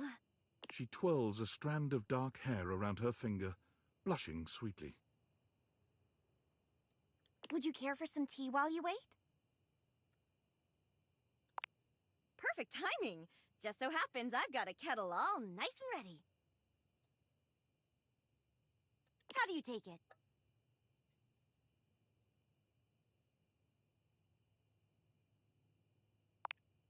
Oh, that's my favorite too!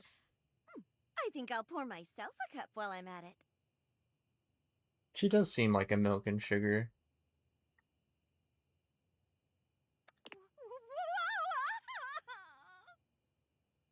She's very sweet. Florence stumbles, pitching forward onto her hands and knees. The tea spills all over the floor, though thankfully the cup doesn't shatter. Oh, no! Gosh, that just spilled everywhere. Right on the carpet of my good jacket. Oh, that's gonna sting. I'm so sorry, dear. I need to dab this out with a towel right away. Would it be all right if you showed yourself up to the mayor's office? Just this once? Thank you so much, dear. Sorry again about the tea. Oh, please don't tell the mayor about this. There she is, the mayor herself. She simply radiates poise and power. She's an intimidating sort of beauty, but you find yourself intrigued to learn more about her. So, in summary? I just think if I could get a little more foot traffic around my bar, I'd get more business. Oh, Beverly, I understand your concerns. But what do you expect us to do, dear? We already put up posters and held fundraisers. We can't just move the fridge, stove, toilet, and everyone else out of the way to clear foot traffic every night. We could try that. Bev. Fine. Trust me, we're doing everything that we can. All right. But if nobody's in by next week, I'll be back. I'm sure you will, darling. Celia presses an intercom button on her desk. Florence, dearest, send the next one in. Yes. Hi. Hello, Mateo. What can I do for you today? That's a great question, actually. Now that I'm here, I can't even remember. Isn't it funny how that always happens? Right when you need to think of something to say, your brain just sort of goes blank? You know what? It was probably nothing. I don't want to waste your time. I know how busy you are. I'll just see myself out. Mateo. Come, sit. Tell me what's bothering you. Right. It's just... Go on. It's Lux. They're kind of pulling cords around the house, refusing to pick up after themselves, keeping the whole bedroom up late with their streams. It's really been stressful for the inanimals. And I don't want to get anyone in trouble, but it's just been a lot, and... All right, Mateo, all right. Lux, you said. Yes, ma'am. I'll have someone take care of it. Thank you. Next. Whoa! Hello, Wallace, darling. Whoa! Yes, I remember from last week. It's on the docket. Whoa! Think nothing of it. Next. Oh, it's you. I don't believe we've formally met. Mayor Celia. I'm Home also Objects president of the HOA. Association. That's Home Objects Association.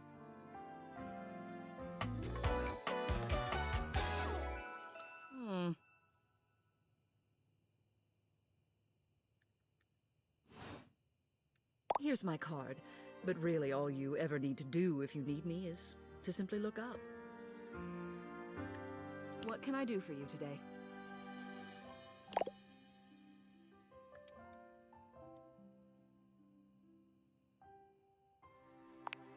Well then, hello. Meeting successful. Never a bad idea to make sure everybody knows your face. We're important here. Some sit back and wait for others to plan things. Others simply do them. You and I, we're doers. Heck yeah. I've seen you zipping back and forth around the house, running here and there. You seem like a reliable sort. I wonder if I might ask you a favor. It's about my assistant, Florence.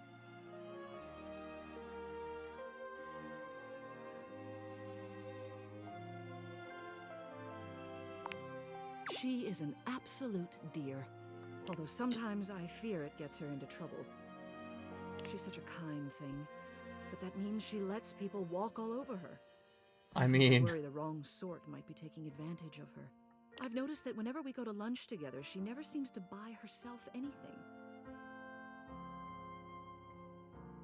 What's more, she's been pinching every penny you've dropped on her like a miser. I suspect she might be having financial issues. The office pays her well, of course. She's an invaluable assistant. I think it's possible someone might be fleecing her. I'd like to formally ask for your help. I may be her boss, but Florence would never give me a straight answer if she thought it might upset me. However, she's quite friendly with strangers. And technically speaking, as the owner of the house, you outrank me. Maybe you could get something out of her. What do you say? Would you do me a favor and look into this matter? Quietly? Thank you. I'll be waiting. Hopefully it's nothing. What else do you need?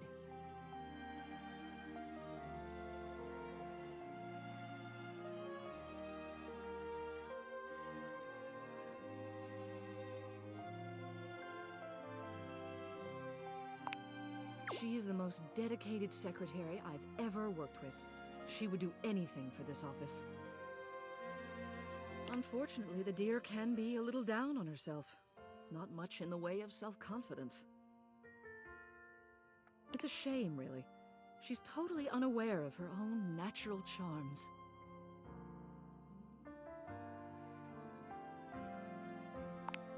I think she's under the impression that she needs to spruce herself up. I keep finding empty bottles around her desk. Perfume, maybe? Although they don't carry a scent. And it seems like every time I turn my back, she's got another set. They don't look especially high quality either. Poor dear. What else do you need?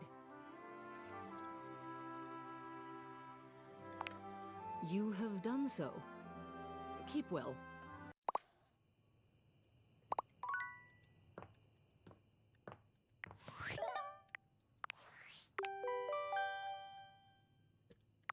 I'm afraid I don't understand.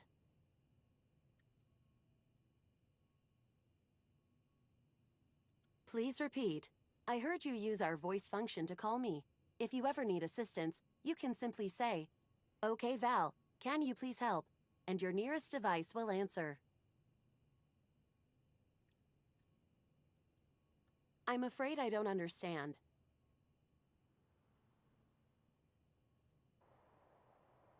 That is very humorous. Perhaps your butt was asking for assistance.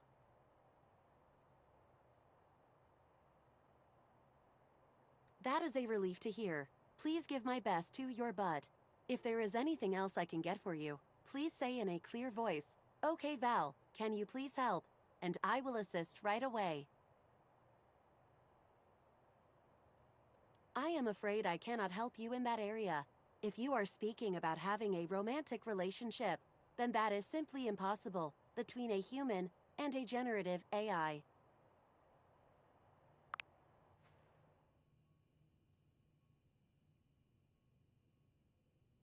I would not recommend continuing. Such behavior could lead to health risks, such as poisoning, loss of awareness, hallucinations of transcendently beautiful humanoid figures, and death.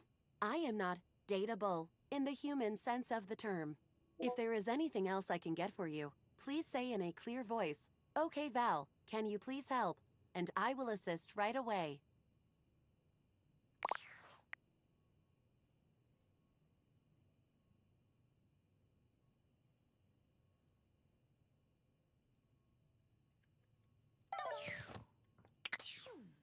Choo.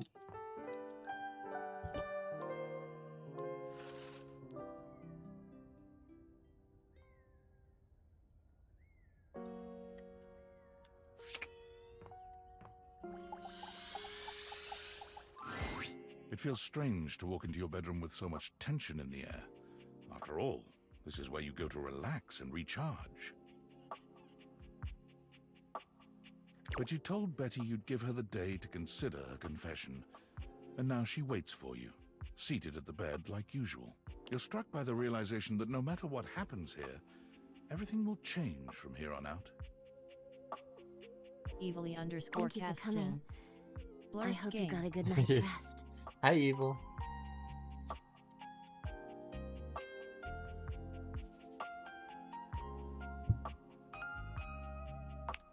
Oh, thank you for saying so. I slept even worse than I normally do these days. I had too much on my mind, and there's too much at stake here. I suppose there's no point in beating around the bush here, is there? What do you think? Of me? Of the idea of us? Is there hope for us to be more than just two partners who sleep together every night? Oh my god, really? You really feel the same?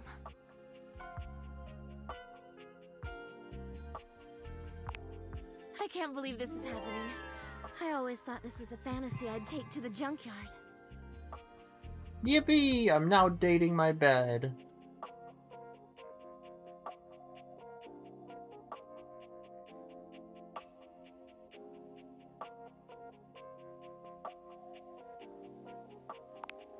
Don't you worry your sweet little head about that. I don't expect you to sleep with me every night, or ever. And you being with me doesn't mean you can't be with others. I have my own fun, after all. I'm just so happy we can be together now. I honestly don't even know where to begin. I feel like I know you so well, but I want to get to know you better. And you must want to know me better. After all, I've only ever been a place for you to lay your head at night. You've never seen me for who I truly am until now. Tell me what you want from me, my love. All I want to do is make you happy.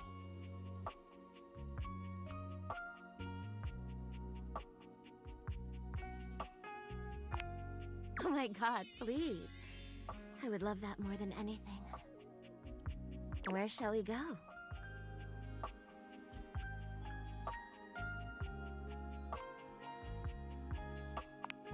Oh, that sounds absolutely wonderful.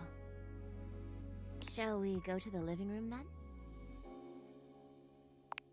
As you walk through the house with Betty on your Oh my arm, goodness, I can you move. attract quite a bit of attention. Eyes are on you in every room, or so it seems. For her part, Betty seems deeply pleased to be seen with you. She smiles at some, she waves at others. Sometimes, she seems like she wouldn't be out of place on a parade float. But when you finally arrive in the living room, you're Got you tapped. blessedly Have alone. a great stream, Zoalai. When you One take a kite seat on the couch, Thank you, Betty Zooey. immediately seats herself next to you, cuddling up to you without hesitation.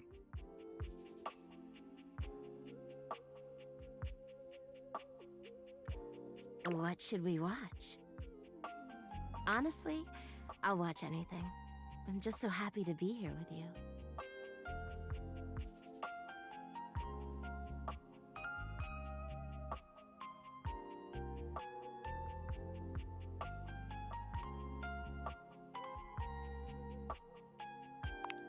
Oh, Nightmare and I love scary movies. Just hold me at the scary parts, all right? The movie is enjoyable, but Betty's presence makes it all the more so. She rests her head on your shoulder, sweet and inviting, and you can't help but wonder.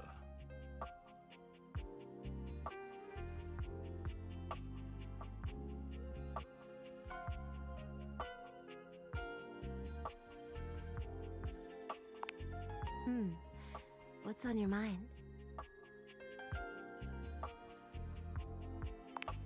Oh my god, I thought you'd never ask. You and Betty make your way upstairs, hand in hand, giggling like teenagers. You've slept on Betty for years, but never truly slept with her. Tonight is a night of firsts. After tonight, you'll never look at your bed the same way. Your room becomes a tangle of sheets, of bodies twisted into new and exciting positions. Not the tangled bed sheets. When you finally do go to bed, you sleep better than you can ever recall. Betty's soft warmth surrounding you, even in your dreams. This truly feels like the start of something beautiful.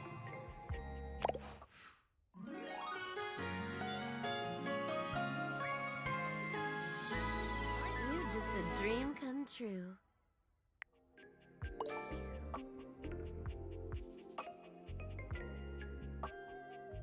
I got empathy.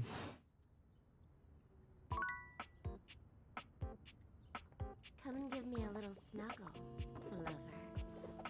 Oh, wow. They can talk when they're lovers. What does Wall say? Nothing. Come and give me a little snuggle, lover. Wall doesn't say anything. That's not fair.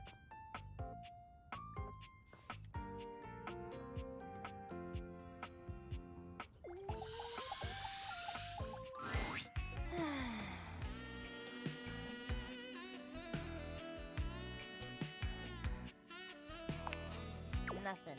Absolutely nothing. What's the problem? Well, since you're here now, you entertain me.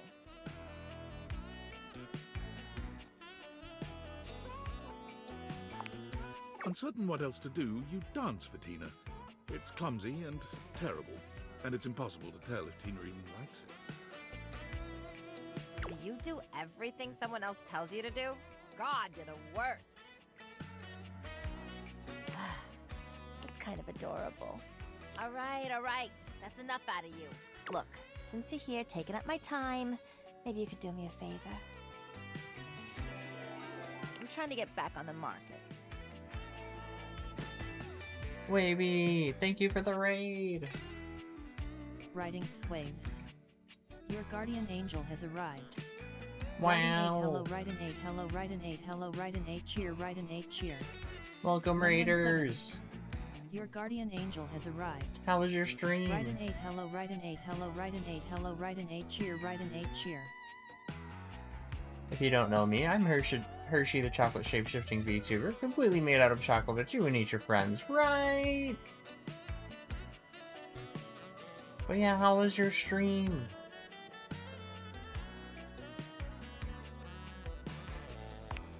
Yeah, it's a goddamn crime for a gem like me to be lonely every night. I need a partner, someone who understands just the kind of triangle I am. I need someone who appreciates all my angles. Riding waves. Hi Hershey. It was good. Cozy. I'm glad. Riding waves. How is date everything? It's been a blast. It's very funny. And happy Valentine's Day to everyone.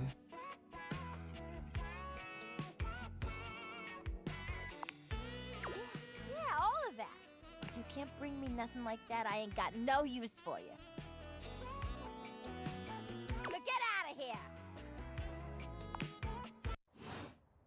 Oh, alright. Come and give me a little snuggle, lover.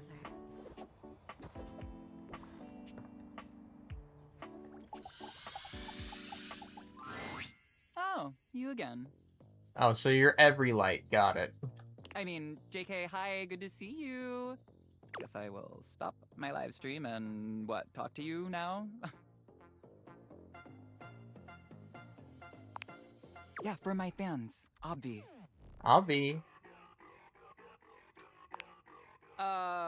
No. And honestly, you're being super disrespectful. We don't use that word anymore. We use the term influnker. Flunker? Incandescent, naturally flavored, unbelievably naturally charismatic entertainer. I can't. The R is just the end of the word.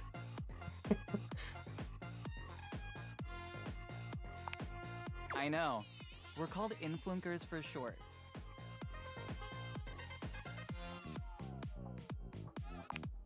We make everyone's life better? Could I? Yes. Will I? Maybe. Okay, I can think of 2 ways to help make you better. I can share my daily routine with you. It is literally amazing. Or I can grant you exclusive access to my services. Sevix underscore They're literally cipher. amazing. Revy rate Revry 25 wiggle. Sevix underscore cipher. WTF I copied message. Sevix underscore cipher. Your guardian angel has arrived. It's okay, Raiden it's 8, okay. Hello Raiden 8, hello Raiden 8, hello Raiden 8, cheer Raiden 8, cheer. Welcome in, Sevix. Sevix underscore cipher. There we go, sorry XD. I've definitely done something like that before, pasted the wrong message. Both options are literally amazing.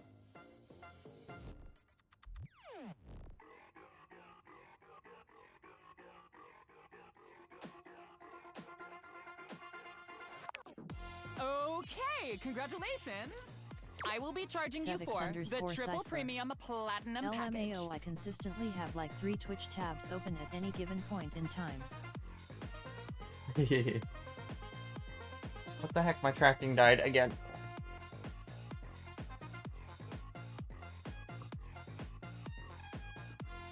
It includes a $3 spa coupon, 6 copies of my ebook, a free yoga cushion rental when you come to our Bali retreats, and access to the virtual Living Light Lounge, where you can literally collab with other influencers whenever you want.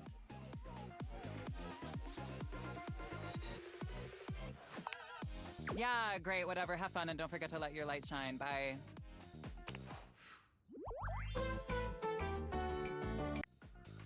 Yippee! I got sass.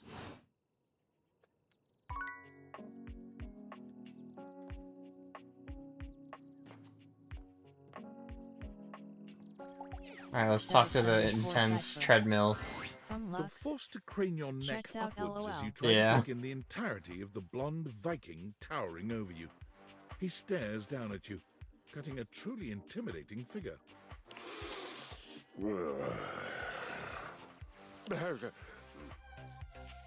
Bless you. He says nothing for several minutes. You begin to wonder if perhaps your cross-trainer is broken.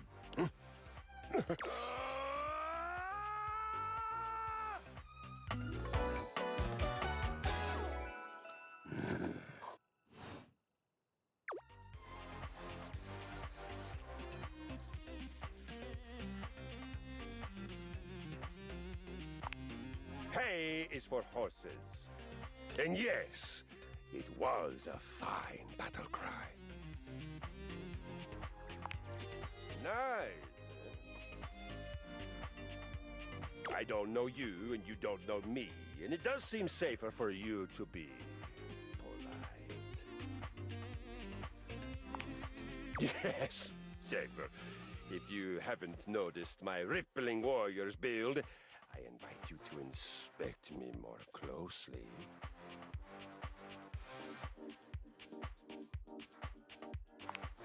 You take a good look at Kristoff's rippling warrior's Why build. wheel? Him big. Him big. But of course, you assume intimacy where none is offered. I feel it. The surge of violence within me. Come to me at this place with your weapon. Next we meet, and glory shall be mine!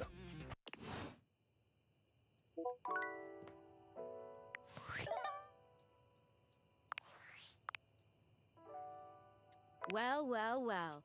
If it isn't the Casa Casanova. Do you see what I did there? That's wordplay, baby.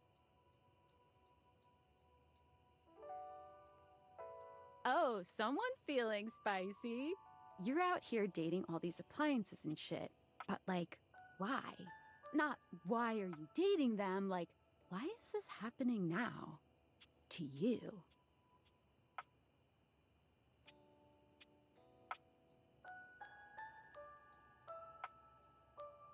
Hope David doesn't catch you. He thinks he's sneaky with his email blasts about his precious sunglasses, but only your partner in Spy Sam knows the truth. Haha! So, like, where did the date viators come from? Like, what's the point of them? Who made them? And why?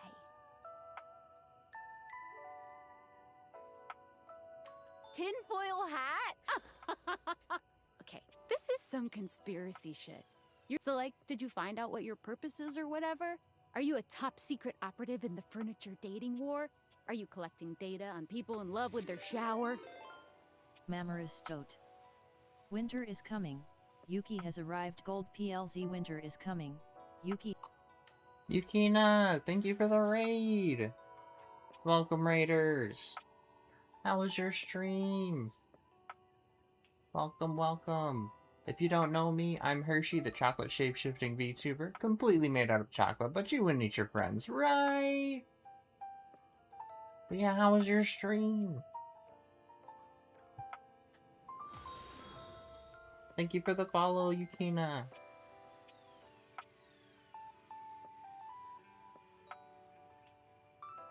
Me too. Oh well, guess we can just make up our own I'm glad your theories. stream went Or maybe well. just enjoy the furniture dates for now.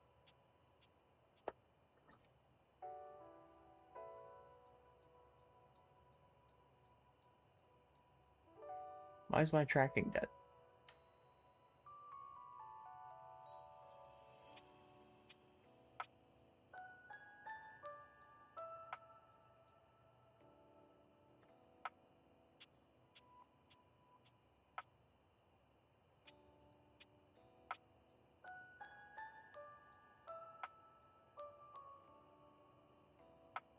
Hmm?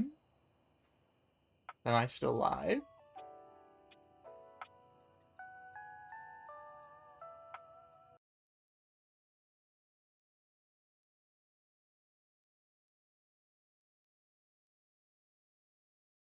My tracking's still not working.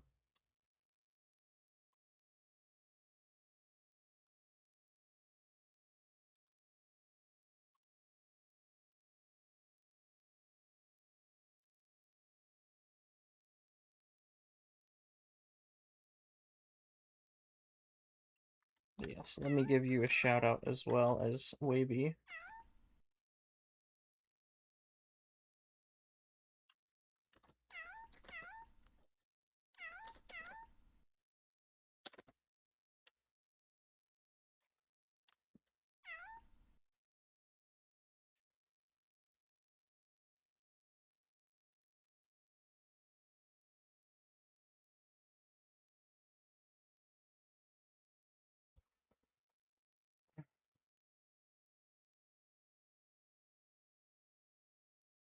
Why is tracking not working?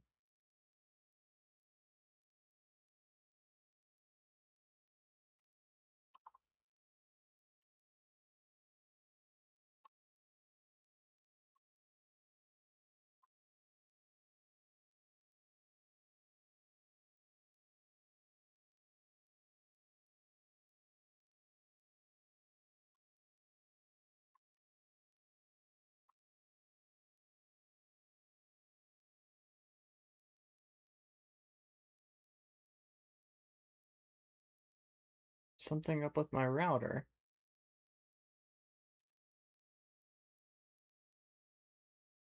It was lovely meeting you as well. Take care.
Let me close out VTube Studio. See if that helps.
Oh, boo, don't be no fun. Well, this has been fun, but I have a meeting in 3 minutes, and I really want coffee first. So, gotta go fast. Bye.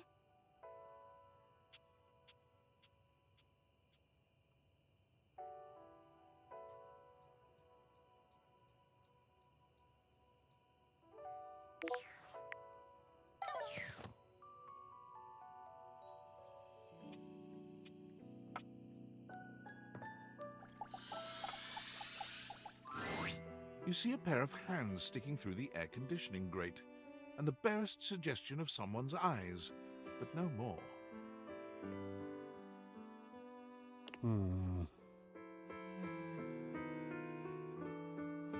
What do you think?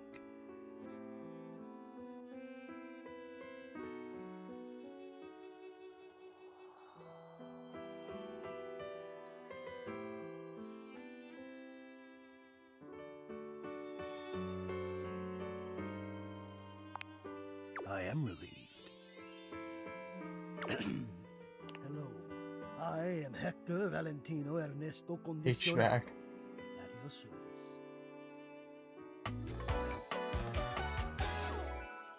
Well, hello there.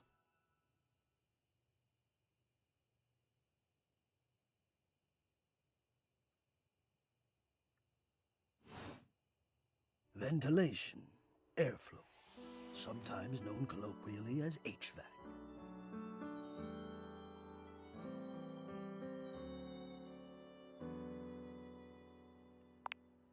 Yes, to hear me. I would wish you to understand, and if not understand, then at least believe me when I say that hearing me is the most pleasurable way to meet for both of us.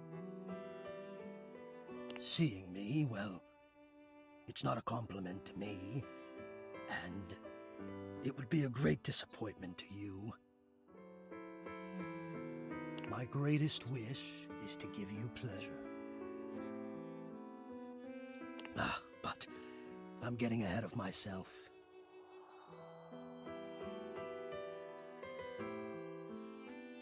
Tell me, how much do you think about me? Now, yes, I understand that our meeting in this way is so very new for both of us. I truly never expected to be able to speak to you this way, face to great.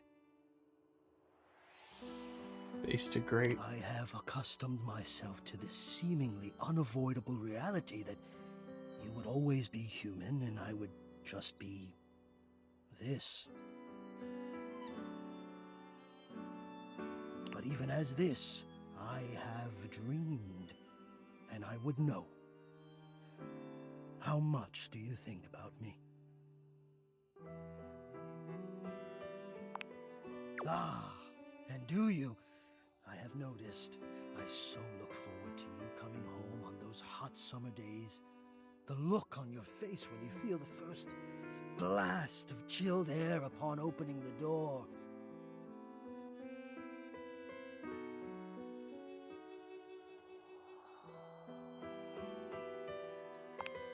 Yes! And when it is cold outside and you walk in and you can slowly warm up and remove your coat, your hat, you can begin to get comfortable and relax into the evening ahead of you.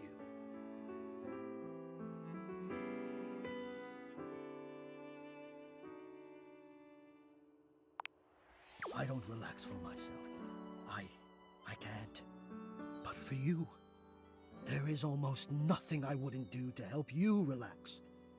To watch the play of warm and cool across your skin. I'm ahead of myself. I never thought I would get to say this and to say it to you. Let me explain. You are the prime feature of my thoughts.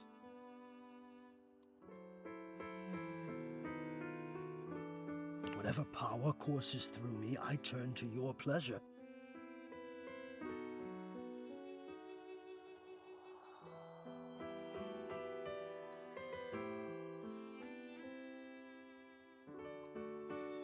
Whatever warmth or coolness I possess, I direct in full to your comfort.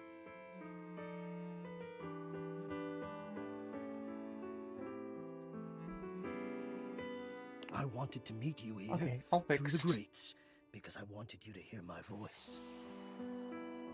I want you to hear the melodies and resonance I create through these. I watch the play of air over your skin, and I feel deep joy that I have the air to give you.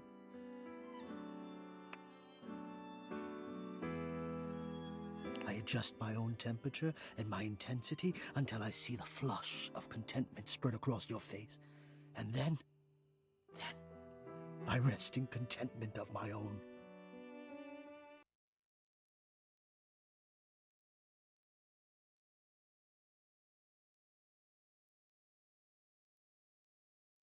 Oh no! I never thought I'd be able to say this, and in a way you could truly understand. And now I have, my God! Now I have.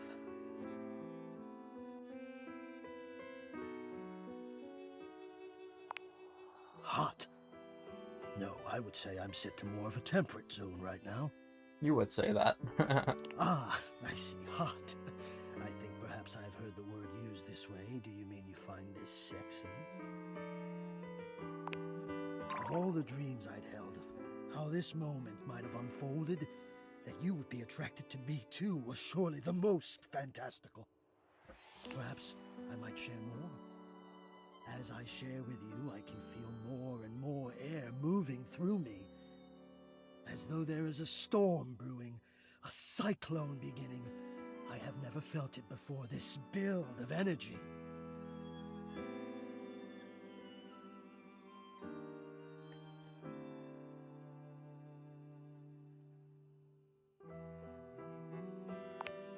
I wonder sometimes about how I knew it was you.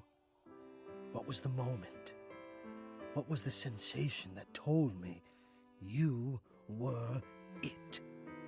I am not an it.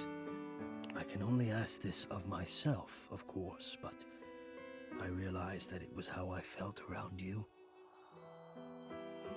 When you push my buttons, When you move my temperature setting up or down,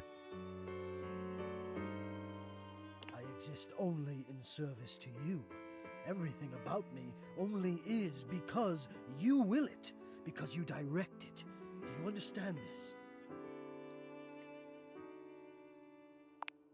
Completely. You do understand.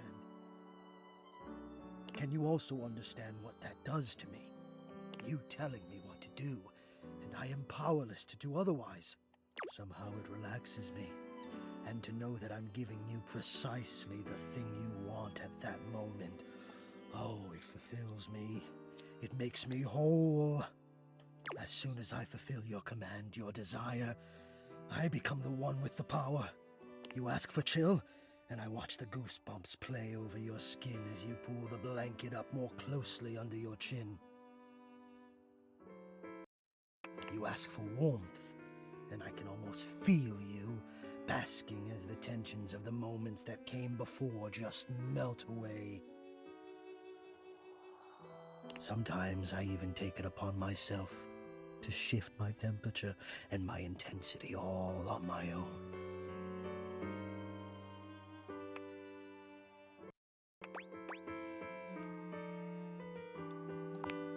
I know. It might not be strictly in my purview to do this, but sometimes I cannot resist playing your sensation just a bit. I am a craftsman, and you are my clay. I hope this is all right.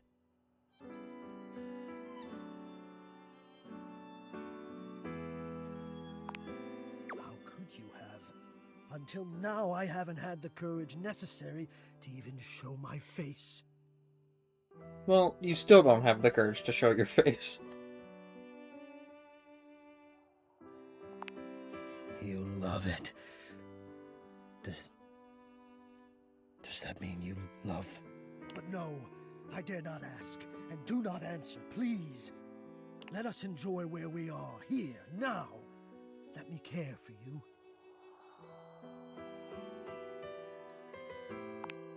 I need you. I need to care for you. It is the reason for my existence, you see. And now I have truly said too much, or I have said enough. Either way, I must ask a boon. Say nothing. Take this knowledge with you and promise me you'll ponder it, that you'll ponder me.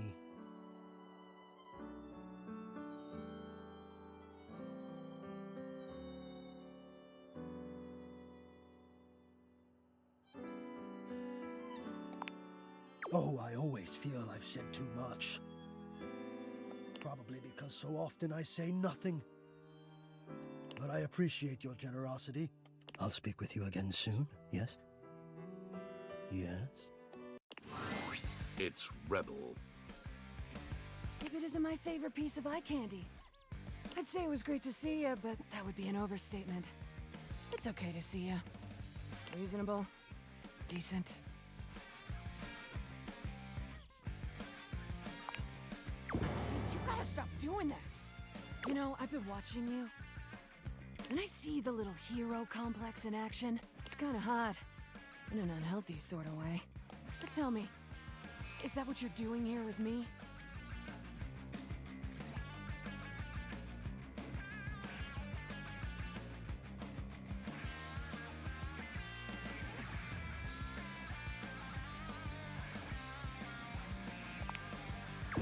You gotta stop doing that!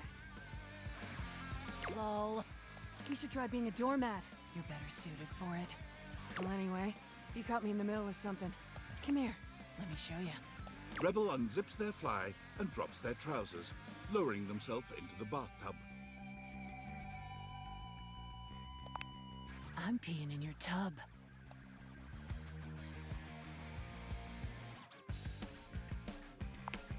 Relax, it's just duck water. It's good for your skin. And anyway, you didn't really expect me to use Jean-Loup like that, did you? Just to be clear, I have used Jean-Loup like that in the past.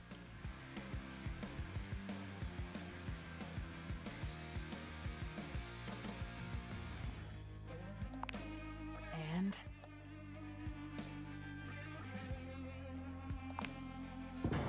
gotta stop doing that. And I want one of those jacuzzis with the extra strong jets. Anyway, unless you got something further to say, I'm gonna go back to my regularly scheduled programming. That is, I've got a date with a certain unnamed sports team. All of them.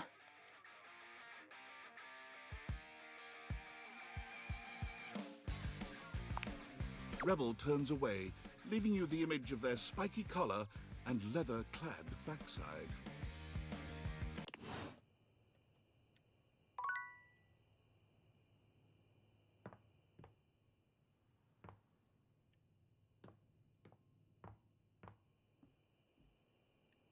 Come and give me a little snuggle, lover. Good night.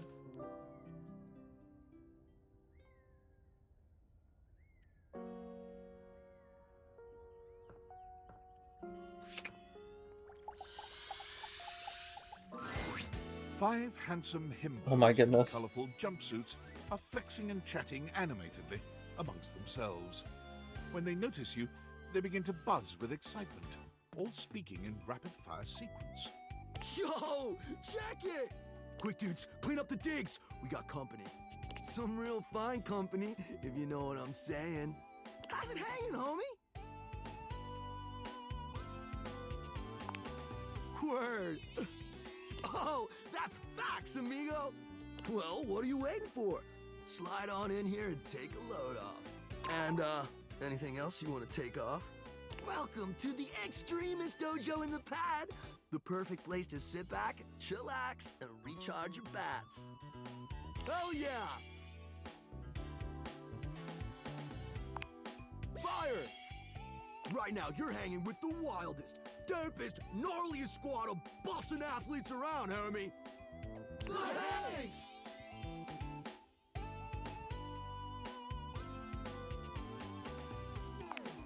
Yeah! Oh my goodness. We're the Hanks! Numbers are kick-ass! The Hanks all stand in formation, each of them striking a unique pose as they introduce themselves. You get the distinct feeling they do this often. I'm Hank number 1. I'm Hank number 2. I'm Hank number 3. I'm Hank number 4. And I'm Hank number 5. We're the Hanks! Brought to you by Red Bull. Red Bull. Cool! That's right! We're the wildest, most fearless, gnarliest squad of extreme athletes in the house! We base jump, we lava board, we cheese roll! If something's hot enough, we'll ride it all night long. We laugh in the face of danger, even though we probably shouldn't. We've tasted the adrenaline of them all. Believe it or not, great. You wouldn't think that, but it's actually true. High-key slaps, bro. Oh, we're way beyond junkies, hot stuff. It's legit insane. But no cap, we live here with you. We're Casa roomies, amigo. Casa roomies. Right? Life's way more kitschy with friends. Or friends with benefits. That's why we partnered with Red Bull. Red Bull's our sponsor, brah!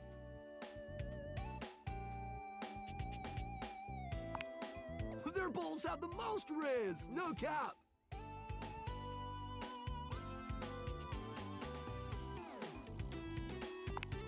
Not a single cap, amigo. And they're not just a sponsor, they're our fam. They fuel our adventures. They provide our wicked gear, get our exploits killer exposure, and provide the best medical support when things get gnarly. Let's be real, they do get gnarly. If by gnarly you mean dope AF.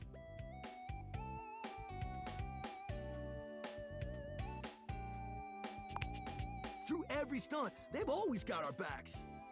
We high-key love it all, homie!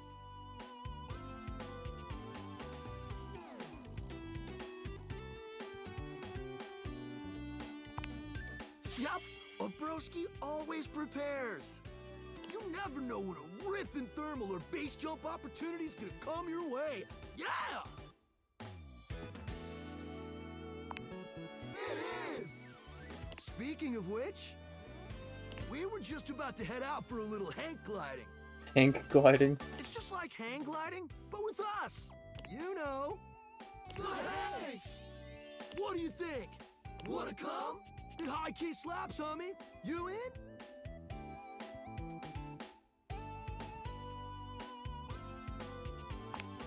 It's goated, brah!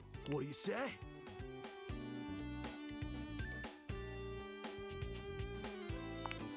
Sweet! You're one adventurous spirit. We love it. Epic. Just remember to stay focused and trust the wind. And hold on to me real tight. Oh my gosh. Follow our lead and we'll be shredding thermals in no time. Get ready to soar, house homie! Thanks! Away!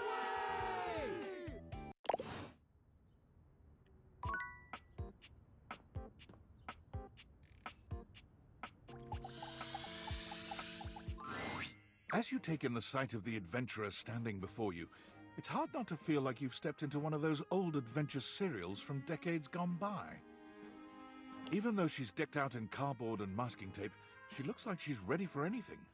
An extension cable whip wound around her arm and a daring grin on her pretty face. Oh, for God's sake, you're finally here! I was beginning to wonder and worry, and then I thought, gee, I guess I'll just have to go ahead and do it myself. But that probably wouldn't have been such a bad thing, because let's face it, I'm exemplary. But you're here now, so let's get cracking. I assume you brought your tools and knowledge and probably a snack of some sort?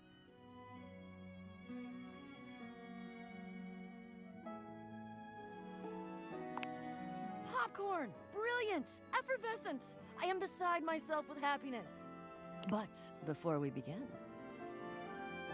The adventurer strikes an impressive pose, positively radiating confidence and daring. I am Bo. I am the soul, the spirit, the animating animus of boxes and storage containers in this house. This most special of houses, where it is my great privilege and my great destiny to reside.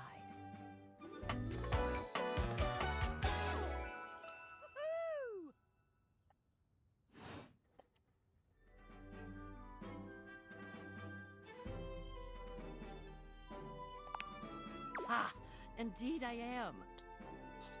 I am about to embark on a great quest. That's what I do after all. I quest. I am an adventurer. I am a great explorer. I'm also an avid reader. I enjoy bubble baths and secluded mountain hot springs, trips to the beach, studying turtle migration. Anything involving the words ancient, sacred, statue, gem, or priceless piece of history.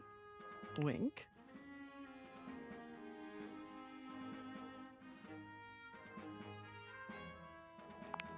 I did. I find it useful sometimes to tell people what I'm doing as I'm doing it. That way I can be more sure that they're getting a complete picture of my personality.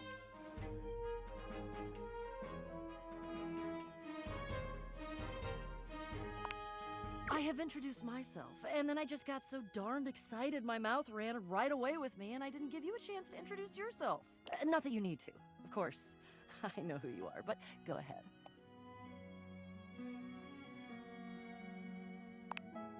I know that you are the... well... Bo takes her hat off for a moment, holding it over her heart. She bows her head, just a little. It is my great honor, my passion, my destiny to have the opportunity to follow my path, alongside you, the leading houseologist, Houseologist. to whom I owe such a debt of gratitude and respect. Houseologist. The leading authority in this, or any province on this house, its history, its mysteries, its great secrets. You are the resident, after all, aren't you?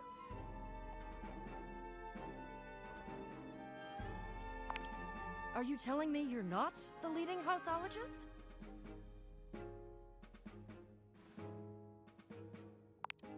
Oh dear.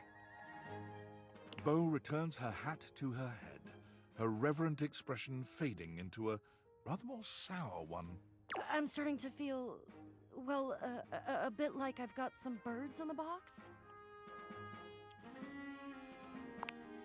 Fluttering in the stomach, birds trapped, slightly nauseated because the damn birds keep trying to tip me over.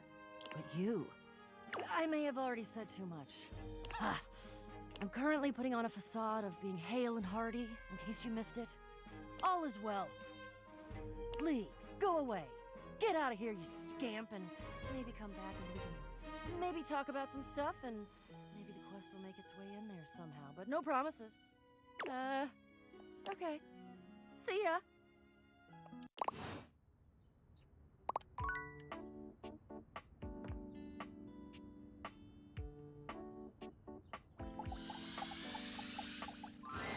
Oh my stars, I've been waiting for you. Okay.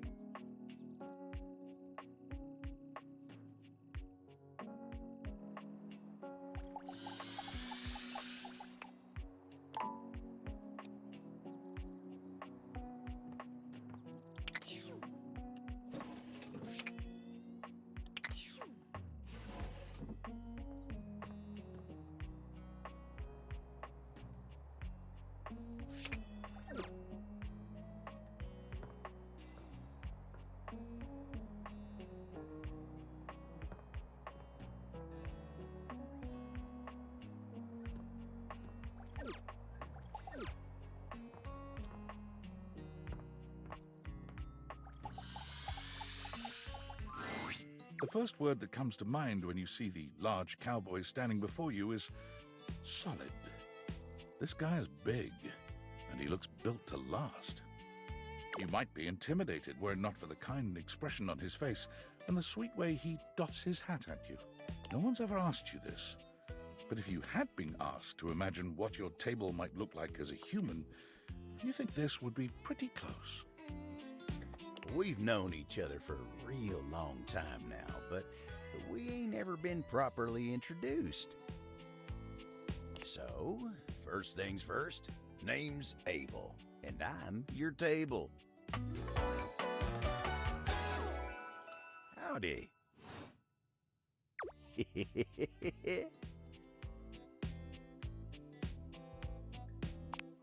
Pleasure's all mine.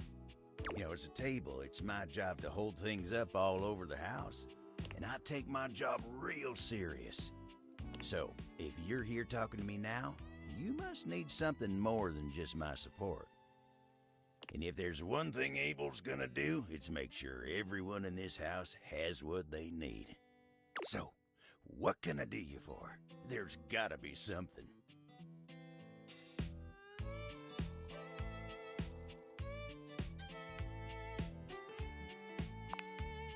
Heck, you're asking me that?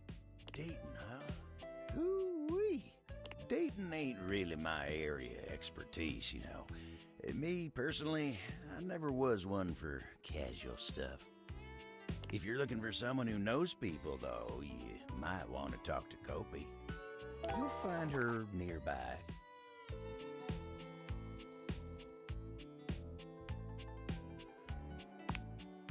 I guess you could say so. All that talking and whatnot. Trying to fit each other's history into bite-sized portions. Oh, it just ain't my speed.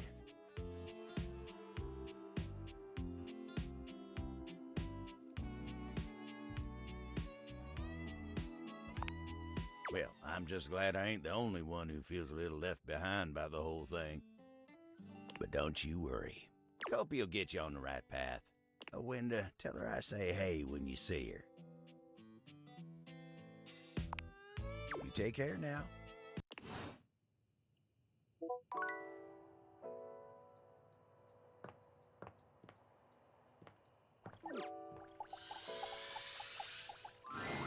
You see before you a glistening, oiled My male goodness. form, perfect in its chiseled majesty. His gold, or is that bronze skin, is perfectly smooth, his features flawless, and his face stunning. Oh, hello there. Don't mind me. I'm just catching a bit of air.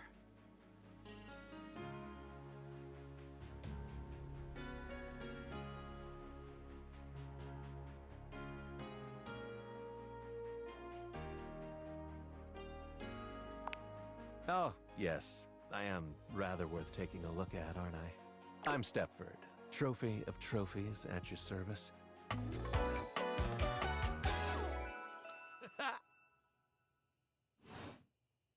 I've just been standing here all covered with oil, waiting for a good sunbeam to come along.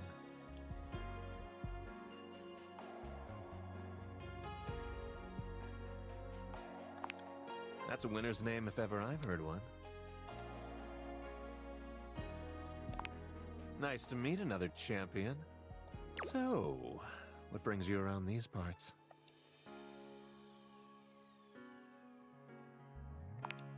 And are you satisfied with what you found?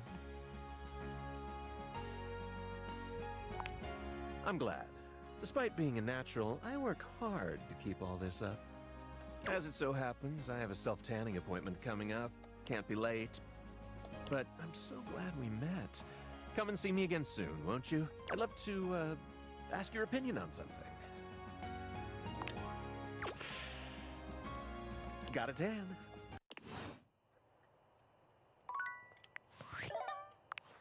It's me. Were you followed? Is this signal encrypted? Listen, I've been giving more thought to our previous conversation about the ethical implications of transforming inanimate objects into humans, and I've come to a realization.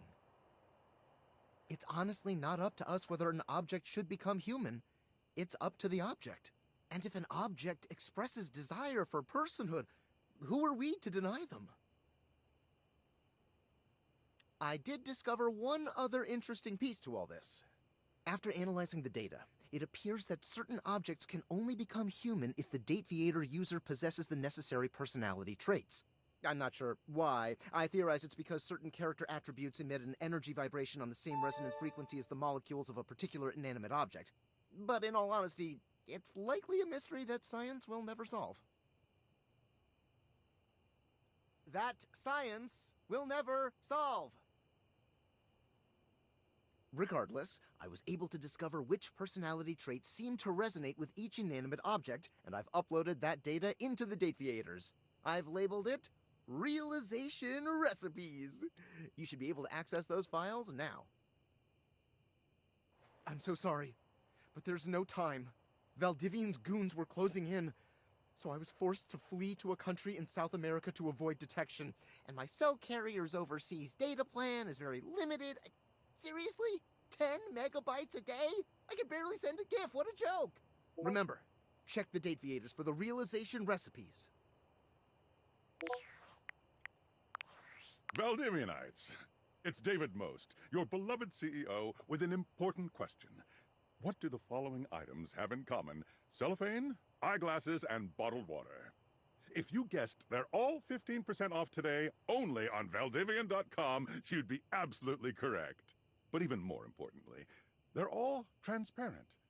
As your leader, I value transparency above all else, especially when the board of directors changes the locks on my office. Message received, Ian. With that spirit in mind, I need to share some difficult news with you today. I have not been entirely candid regarding my lost sunglasses. Firstly, the lost item was thankfully not my sunglasses. My sunglasses were handcrafted in Italy by blind artisans, are inlaid with conflict diamonds, and are locked in my safety deposit box. No, the missing item in question is actually a Valdivian prototype. And even more importantly, it's the only existing prototype of the amazing new gadget we're planning to launch for the Q4 Blissmas season. Unfortunately, the engineer who invented the prototype was a disgruntled former employee who destroyed the schematics before disappearing himself. So, as you can see, it is imperative that the glasses are found as quickly as possible.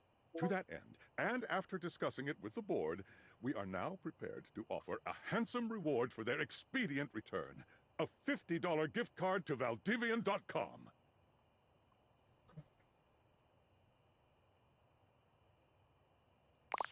$50.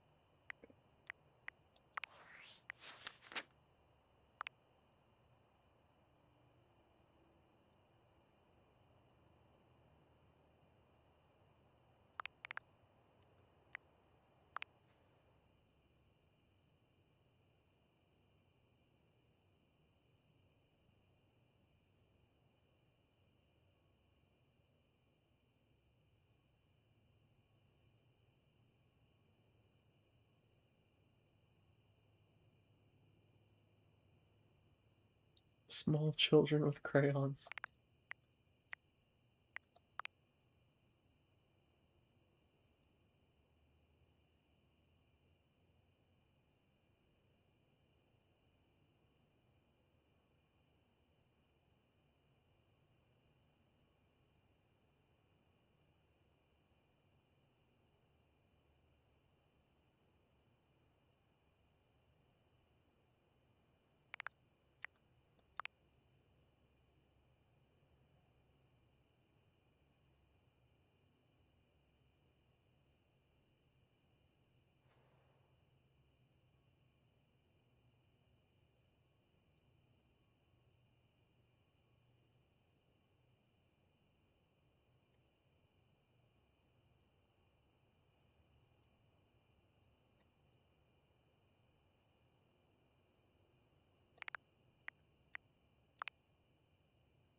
A mirror, as in a mirror.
Alright, what's up with this freaking dresser?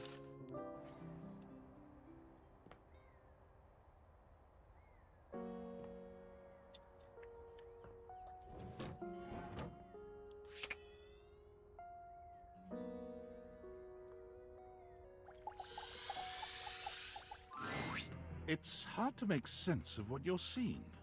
Are the date viators glitching? A mass of pixels, artifacts, corrupted warnings, and static regards you with a chilly indifference. Or what seems like indifference anyway. This entity is difficult to read. I don't bite. Hang on! My content aware is going off.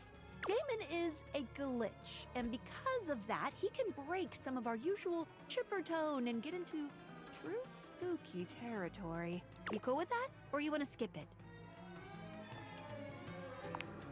Carry on, then. I think. Do I?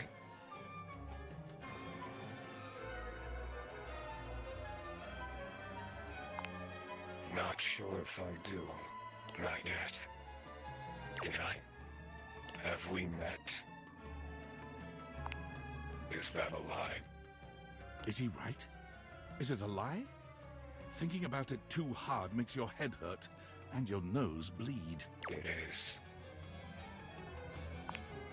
Not yet. Is this frustrating? It is. How about now? It is. Would you tell me if it was? Well, you can't, so... Would you lie?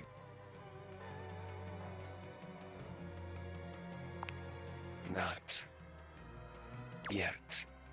And yet. And yet.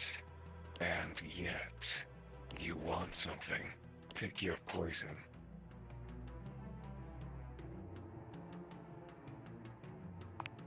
Define love.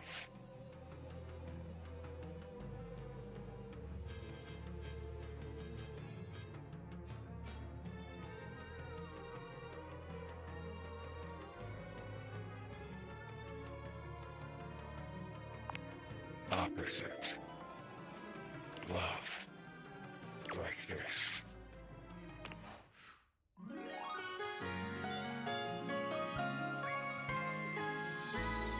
Screen line.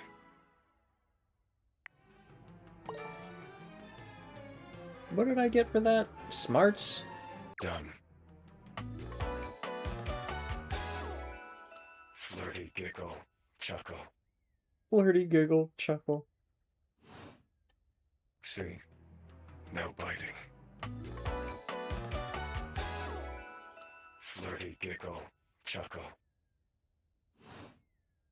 Not yet. Flirty giggle. Chuckle. Overworld love line. Overworld love line. Come and give me a little snuggle, lover.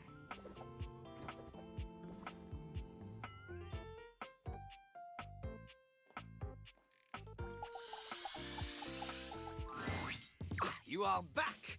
Are you Oh, ready he's to still begin the test toilet of paper. rhyming, or are you willing to die alone? C'est parti! Okay, you have returned in time for the first test. This will be a baby game for babies, so little crapper can make sure you are not a little baby who hates. Babies are full diapers, they are not ready for little crapper. Babies have trouble filling their lines in the choices below. They only have so many words before they fill the box, eh?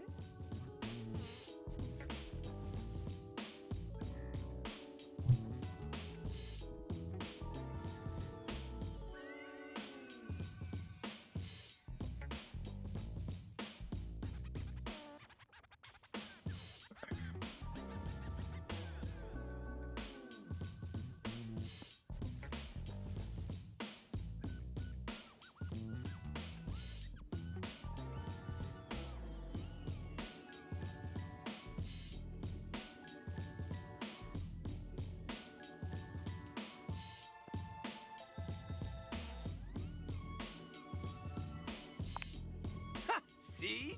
Look how tiny your presence is! A rapper needs big presence. They need to shout! Luckily, Lil Crapper has an assistant for someone with a little baby voice like you. This is Ballcock! Balka. Jean-Loup holds a strangely mic-shaped object in his hands. It's round and black and almost balloon-like. You're sure you've seen it before, but where?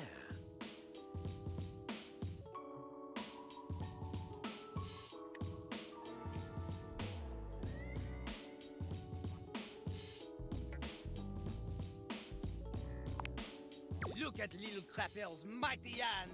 Watch him stroke his own ball cock as he sings. Oh my god. Put it near your mouth and witness. Okay, here goes. You have a big heart and tiny mouth. Balcock has a big mouth and no heart. He is ruthless. Together, you will show Lil Crapper that you can be a match for him. Okay, got it. Here is how the test goes. First, we pick a name to rhyme with. One syllable, easy. Lil Crapper, he picks for you Jacques. Okay. Lil Crapper will say the first part of a sentence. You will finish the sentence. The word you choose, she must rhyme. And she must make sense. Example. Yo, I know a lad and his name is... This is the part where you say Jacques. Jack. Okay, good. You are not stupid. We go. Remember, only the best can kick it with the Crapper. This is easy baby hours. Training pants stuff. You cannot keep up here? Pfft, you get out of his face. Wait again. Yo. I know a guy and his name is... Jack. Never in front, always in the... Back. Keeps his stuff in a burlap... Sack. He's all alone in a tiny... Shack. In a fight, he'll give you a... Whack. Woo! Okay. You have rhymed one word with 4 other words. This is very impressive. To a normal person? Unfortunately for you, Jean-Louis is not normal. He is above normal, paranormal. He is like a ghost because he is so amazing that only 40% of people believe that he even exists. You have succeeded at the bare minimum. But you keep proving yourself at this rate, maybe, just maybe, you can just barely keep up with Jean-Louis Pissoir, Lil Crapper himself. And maybe someone will want to date you. Yippee? Ugh, we have a long way to go. Almost anybody can do the basic rhymes for babies, but it is time for a real test. Meter and flow! For clarity, Lil Crapper is referring to lyrical flow. Not the kind that sometimes requires a plumber to fix because you think you can flush any kind of paper down Jean-Louis. Toilet paper only! He does not want your wet wipes, Zosa for the garbage can. Pah! If you need something more to wipe the buns, install a bidet. Anyway, this test will be checking if you understand flow, syllable count, things that are basic to a genius like Lil Crapper. But for someone like you, who knows? Are you ready? You are not. There is much more to cover, and you look like you need a break. Jean-Louis understands this. He is familiar with small, refreshing breaks and not overstaying his welcome. Return again for more crapping. Note, cool rapping.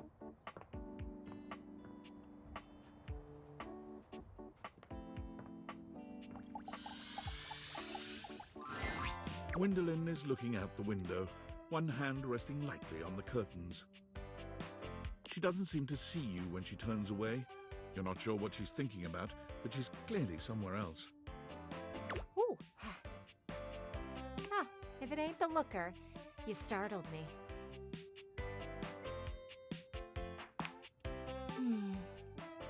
What? Oh, there I am, doing it again. You know, most people would take my drifting away from the conversation as a sign that I don't really want to have one. But I Guess you are one of those steadfast types.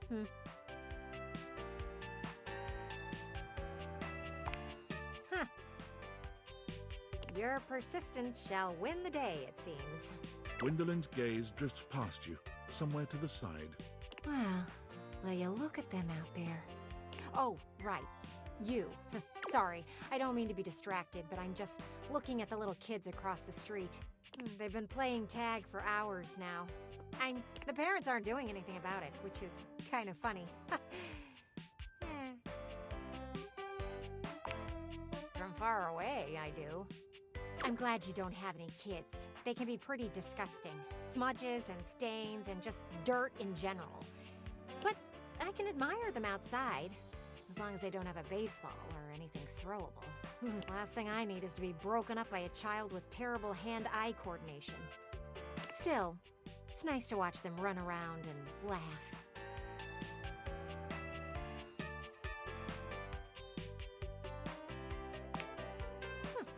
I can't imagine you're running around like that. Aha! Green shirt finally got caught cheating. I'll see you around. I want to see what happens.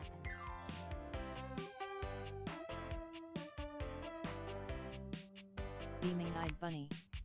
Karen ass haircut. Freak 'em out with just standing Good behind meowing, me. Beamy. She falls silent, and eventually, you take your leave.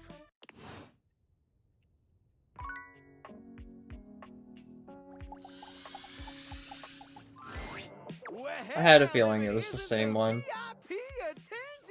Beaming-eyed bunny. Any faves yet?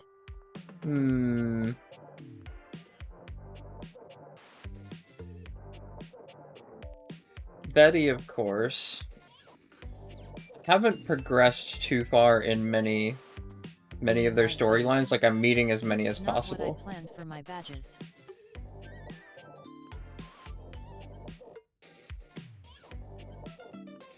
Oh.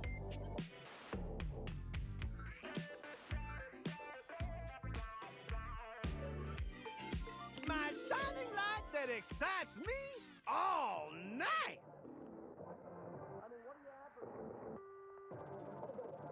Did waiting to reconvene with my obscene flat screen make you scream, my dream?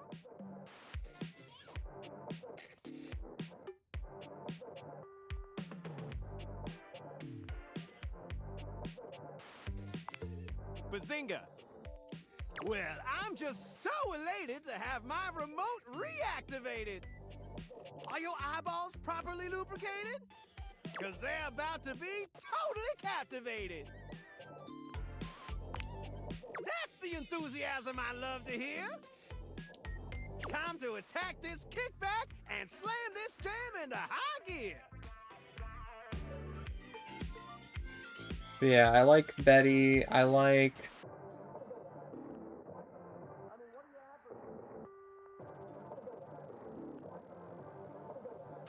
I like Rebel. She's funny. I didn't even know you could have 4 badges. On my screen, you have 3. You have the sub badge, the artist badge, and the VIP.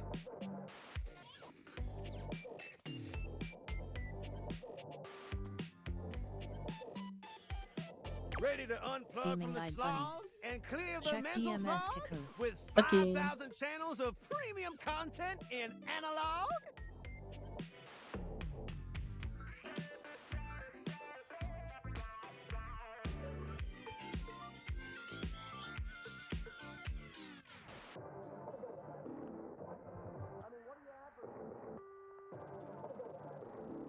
Oh, that's funny. You had VIP and mod for a split second. That's funny. You broke the system. Beamy's a hacker confirmed.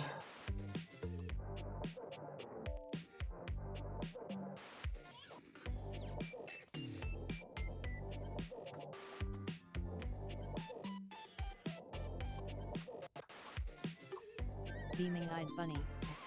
I need to hack into a bank. Real. Just don't get caught.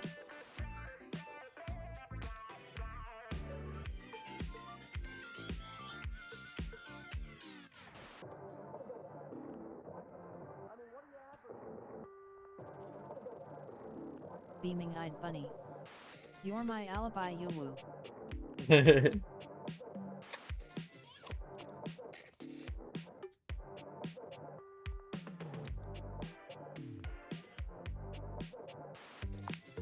Loading programming, loading programming. Maximizing game shows, U1, streamlining target demos, buy it now. Football pros. Oh yeah, I like Bev a lot, because I've seen her on other people's playthroughs as well.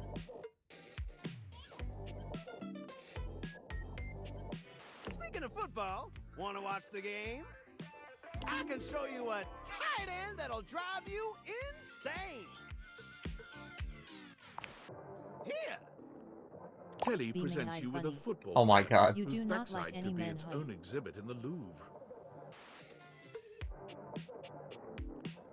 Who do I like for the men?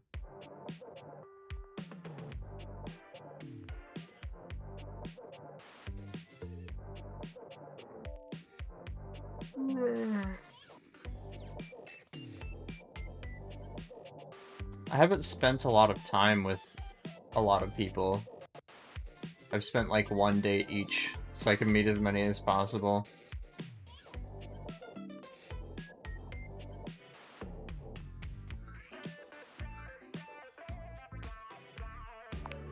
Isn't it a miracle?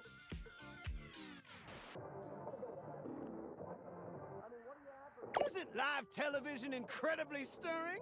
Knowing you're witnessing something as it's occurring?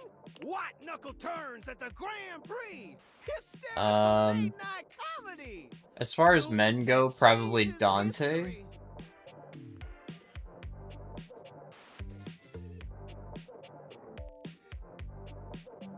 He's funny.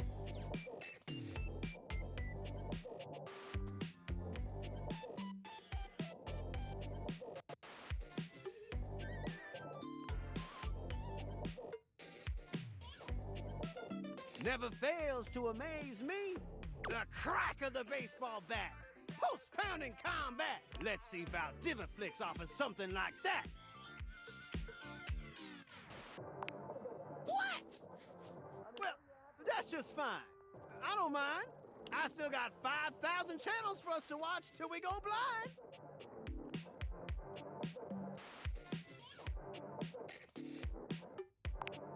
For to truly appreciate my endless entertainment sprawl, we gotta sit down and watch it all.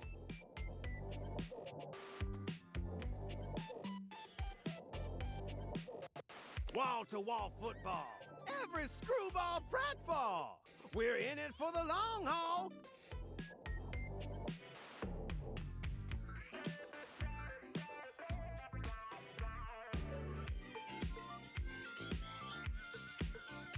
It'll be excellent.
Later on, just swing through, boo, and I'll queue up something new for us to view.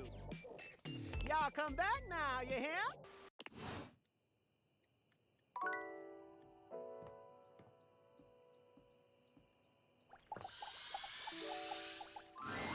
A beauty dressed in black and gold stands before you, Her eyes closed and one hand held delicately to her chest.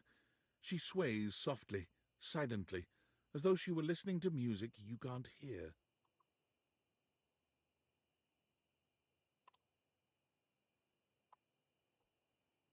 The silence is so long and profound that you begin to notice just how noisy your house is.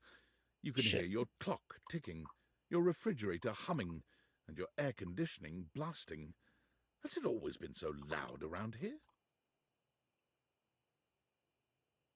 What was my resolution? I know it wasn't 720.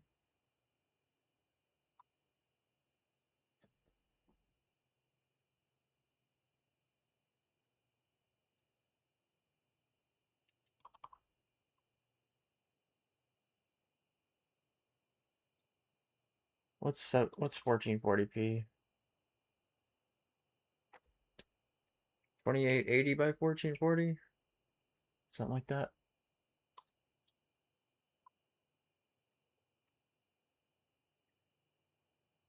$25.60 by 1440.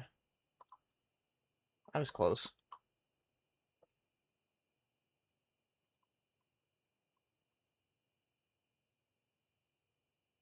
There, much better.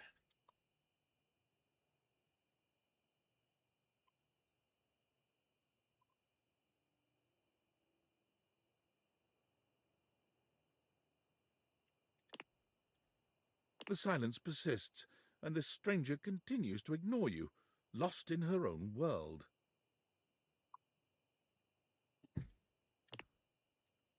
Whatever it is that she's doing, she's clearly very serious about it.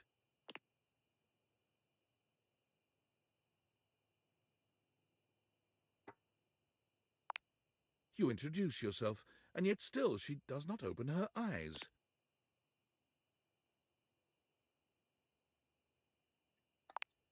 Finally, she opens her eyes, heaving a polite but obviously impatient sigh. Maestro? What is scary about a performer crafting a performance? It was coming along nicely.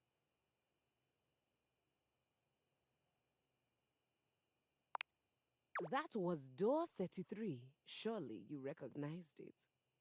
It's an avant-garde piano piece, 33 seconds long, by the composer John Gage.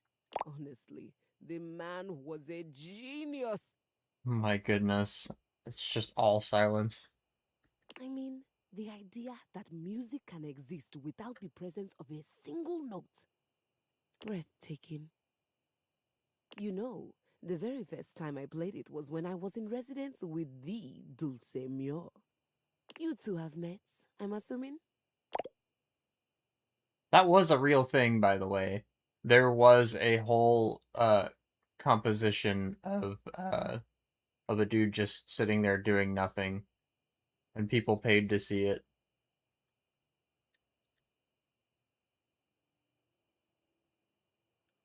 I forget what it was called, but it wasn't Door 33. And it was longer than 33 seconds.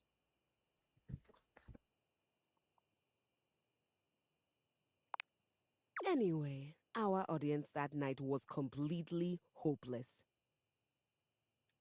They all kept waiting for the music to start, as if they couldn't already hear it. A rustling program, a muffled cough. It was all being performed in real time, but they kept staring at Dulce and I like we were the Philistines. Still, it was one of my finest performances to date. It also didn't hurt that Dulce had requested to work with me specifically. I can't tell you just how often that seems to happen. The talent always just seems to flock to me. Speaking of, what is that bizarre little refrain you've been playing over and over as you pass by my keyboard? It almost seems like music. Very atonal.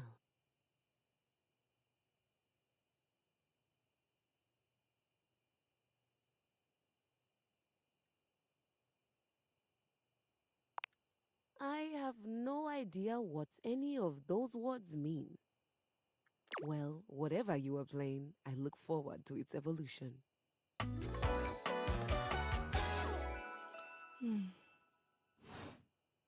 So long, Maestro.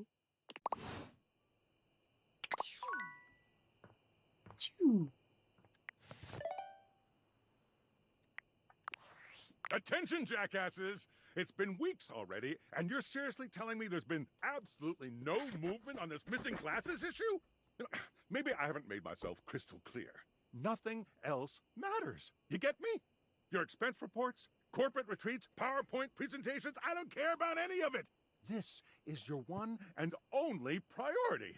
You find me those glasses if you gotta burn this whole worthless rat trap down to the foundation, and do it now! Secretary Dawson at the Pentagon is breathing down my neck, and his breath stinks like flaming garbage! You think shareholders are bad to piss off? You do not want to screw with the U.S. Department of Overseas Violence, get me? And who the hell came up with the 15% off transparent items promo?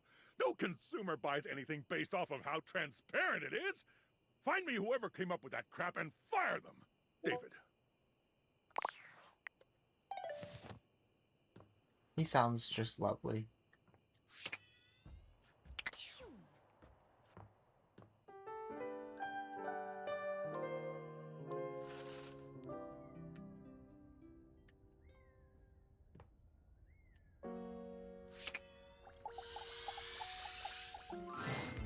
There you are.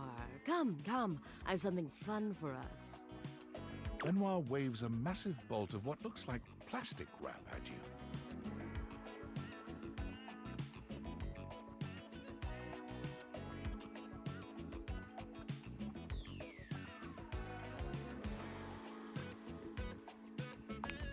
Don't be silly. This is just to protect your bedroom from our activity.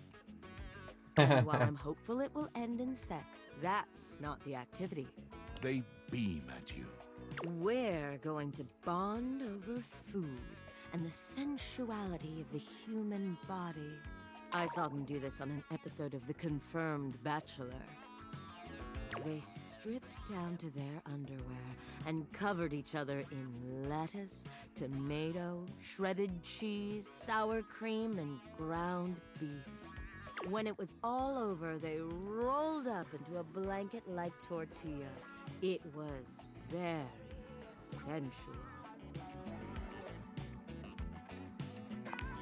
I knew you'd understand.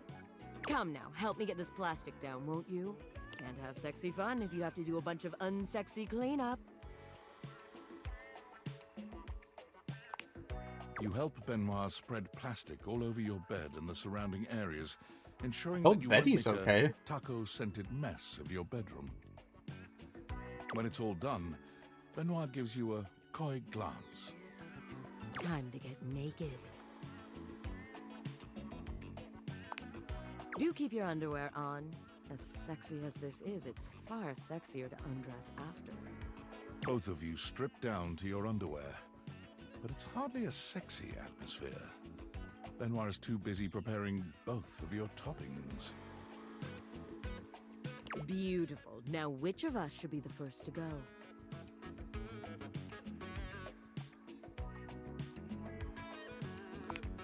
Love the enthusiasm. Lie down then, won't you? Benoit helps you lie down on your bed. The plastic squeaks beneath you as you shift into place. There now, my scrumptious little taco. Lie still. Everything's going to be very, very cold.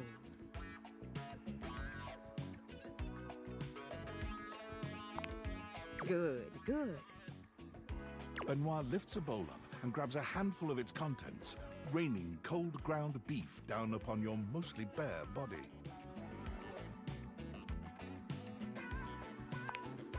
You naughty thing. Next come the lettuce and tomatoes, both unpleasantly cold. You can barely feel the shredded cheese at this point. And now, the pièce de résistance, the final glory of the human taco. The sour cream. Benoit has a distressingly large condiment bottle in their hands. They give it a shake to help the sour cream shift in the bottle, but there's a distinctly threatening feel to the motion. Are you ready, darling?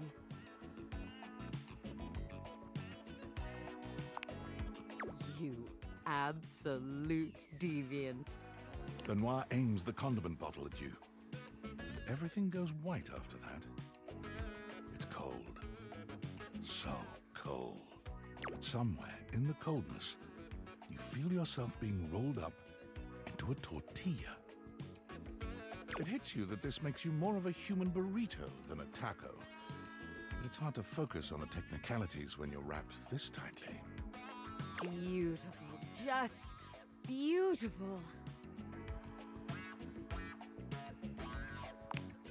You are a hungry little taco, aren't you? Seeing you like this makes me want to skip my turn and get straight to the real fun. How about it, darling? What do you say we turn you into human taco salad instead?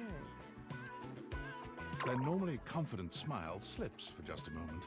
You know, because the ingredients are gonna be all jumbled around. Sex. I'm offering you sex.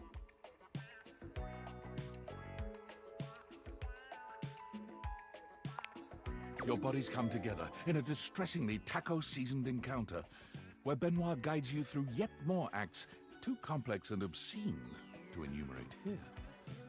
Despite the strange taco Oh my backdrop, god. Benoit pushes your body to new heights of pleasure, making you deeply grateful for all the plastic you laid out together prior. This may be the strangest, messiest sexual experience of your entire life. You've plenty of years yet to live, but some part of you is confident nothing else will top this.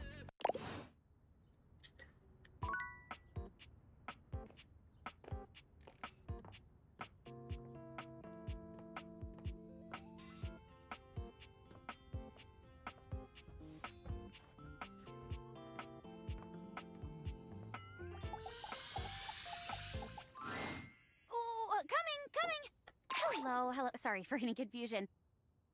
I'm currently working my day job at all 5 restaurants and bars in the house. It's hard being an actor. Jeremy, Two Top just walked in. Coming! Stop by for another night of some theater. Well, alright then.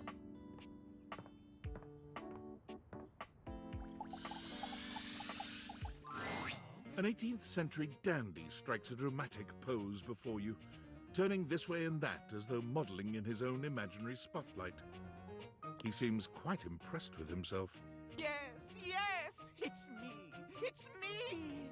The one, the only Candelabra.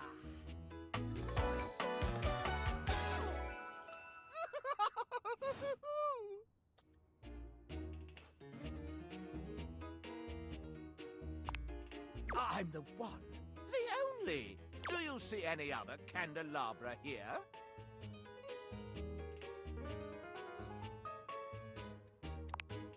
Nay, perish the thought. Had you any, surely I would know of it. My little wicks would have made certain of it. My lovely lads, my flames, my sentinels. They travel around the homestead and find out all the lovely lies they all speak. No. It's merely a turn of phrase. I mostly just raise my voice. Any good scandals going on over there in the kitchen? By yourself, Candleman. They can be quite rude at times, but my persistent brains can illuminate even the best kept secrets. Some would call me quite the busybody. But I would then call myself a beacon of truth.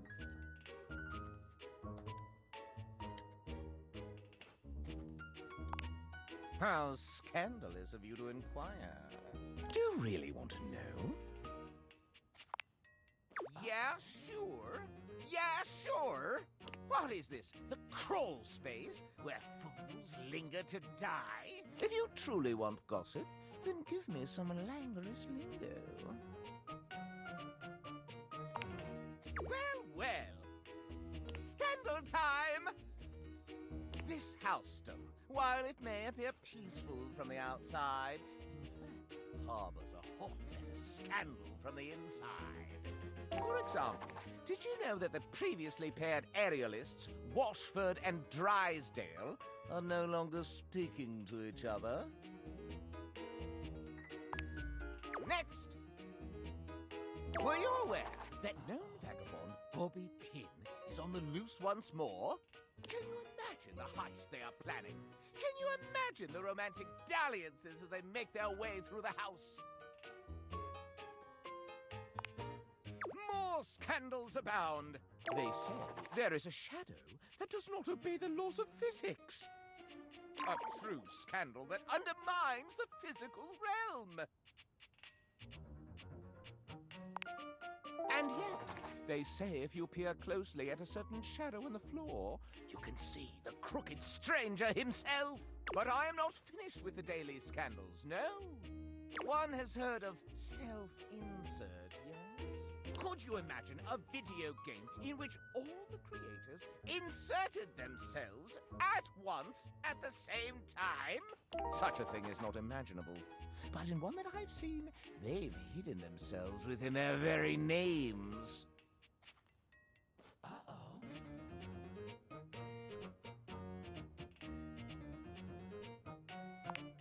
Oh, yes, indeed. Critics hate that sort of self-referential garbage. Very well. One last scandal. There's no possibility you've heard of it. Long ago, a relic was stolen from an island nation, brought to these shores, and hidden underneath this house in a box. Surely you haven't heard this yet. No matter. That is more scandal than your puny pate can handle. I will teach you the ways of the scandal monger soon enow. And now?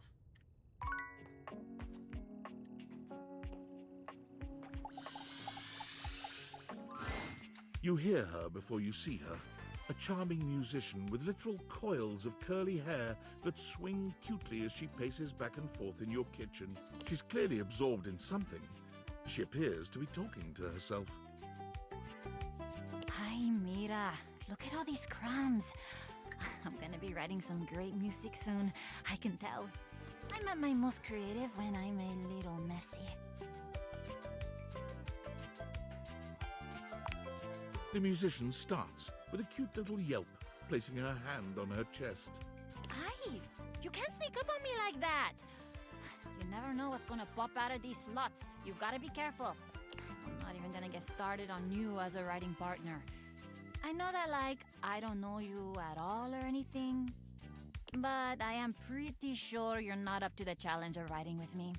I have, like, really high standards. Beaming She eyed picks bunny. up her guitar, Who striking a feels most like glamorous you? pose.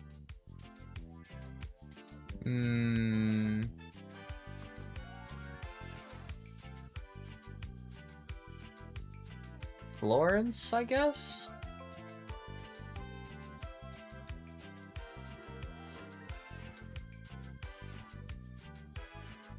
I'm Miranda Dulce Tostadora, lead singer and guitarist of Miranda y las Migas. At least out of everyone I've met so far.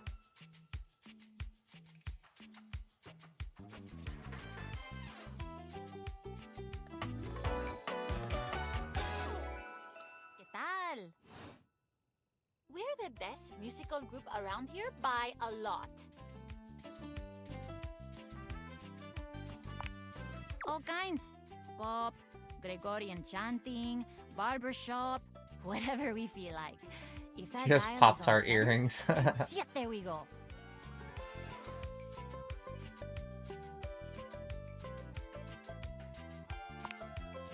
Okay, I took a lot of hit from the Migas too when I suggested this, but that cheese is so relaxing. For real, if I can't sleep, too hot and bothered, put on a little chanting, let my eyes just drift around the paint on the ceiling, and vamos. I'm unconscious in like 2 minutes. Just had a thought. Maybe I'll sing for you sometime. And you would be lucky too. I'm really good. Just stay on my good side. ¿Me entiendes? Oh, and obviously, if you like neat toast, I'm here. Okay. Busy, sexy little tostadora with a gig coming up. Time to make the toast. Hasta Hasta luego.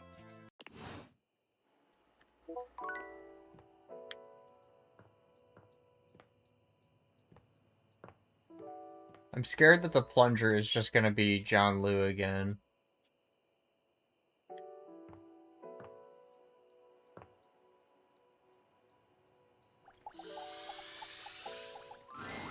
You're back! And it's part of the sink. Why is it separate then? It all happened one rainy night on the north side of Perkleman City. The tough side. I'd stayed late at the office because I had extra work to do before the holidays. Well, when I left, I was feeling a bit low, so I went out to a local bar. It's called the Banana Club. They make a mean Shirley Temple, heavy pour.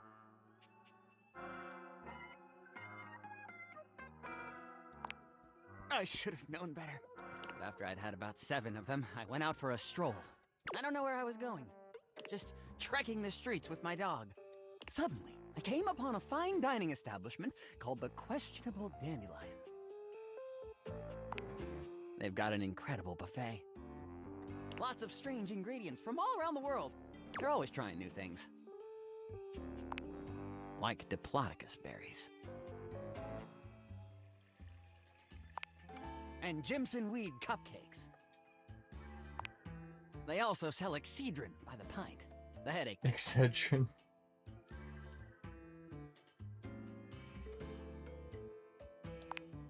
Oh yes, very. But good for headaches.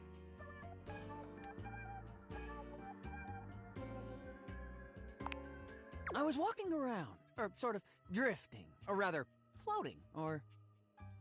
I guess you could say I was making my way about town. Making my way downtown. Aimlessly, you see?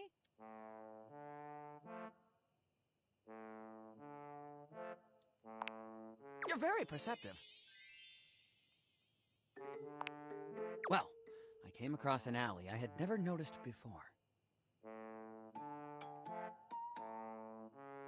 It was dark and had a rather threatening look about it. So naturally, I went down it.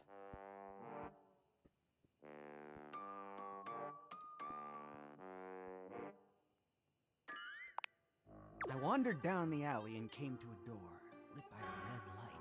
I opened it and found a long hall, at the end of which was a sort of booth. And in this booth was a fortune teller. Bunny. What was your answer? Oh, to your previous question, I said probably Florence out of everyone that I've met so far. Yes, her name was Vagabonda the Sinclairius. She spread out a deck of strange cards and asked me to select one. They were business cards.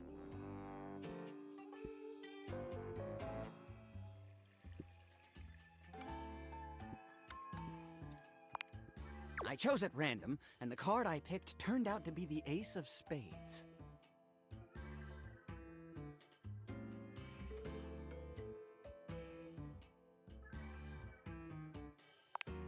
If only I'd known! And it wasn't to be the case! Vagabonda snatched the card back from me and said, "Not that one!" Turns out she had her rewards program on the back. 12 stamps and you get a free spade. Oh my goodness.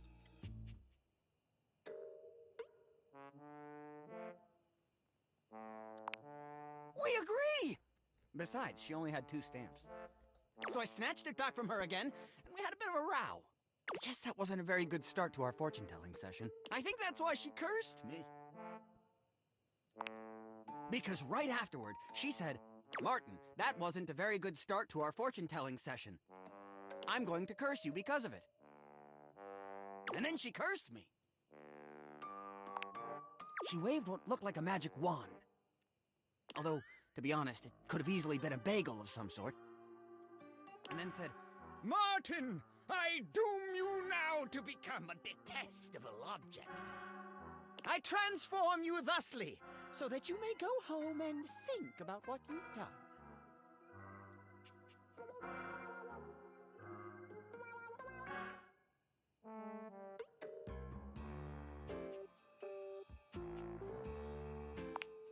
she wasn't above a bad pun. And then I became a sink. Now you find me as I am, trapped in this porcelain prison. All I want to do is return to my old life. To stroll the streets of Turkleman City once more. Without a care in the world. Oh, how I long for it. Please, won't you help me? Sudsy and I would be oh so grateful if you could get to the bottom of what's going on here and return us to our proper forms. Will you?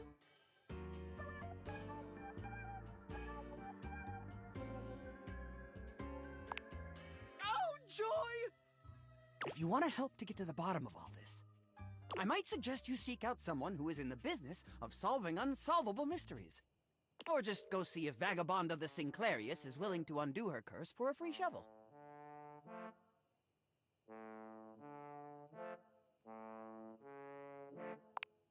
He stands there silent and unmoving until you finally leave. What a strange fellow. David is obviously becoming desperate, and he doesn't do well under pressure. I'm You don't worried his say. behavior will gradually become increasingly erratic until he crosses a line he can't come back from. You have no idea. I should never have put you in this situation. Naively, I believed as Valdivian's lowest paid employee, you would be safe. But it's become clear that as long as you possess the Dateviators, you'll be the target of David's wrath. Anyway, I have a solution. Use the realization recipes to bring Skylar to life. If Skylar becomes human, the Dateviators will instantly cease to operate. And if the Dateviators cease to operate, there will be absolutely no evidence implicating you in their theft. Realize Skylar, and destroy the Dateviators before David unleashes his full fury upon you. He has access to resources you'd never believe. I mean, if the goal is to just destroy the Dateviators, I have a shoe. Or we could just not. I'm afraid there's just no time to explain. You see, I forgot to charge my phone's battery last night, and now I'm at 2%. But remember, realize Skylar ASAP.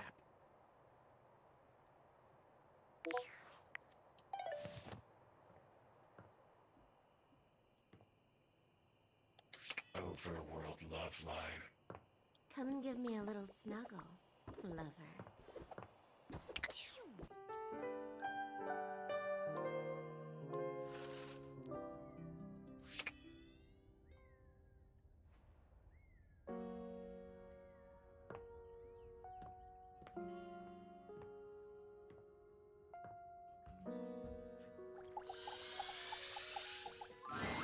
A distinguished beauty greets you with an elegant wave.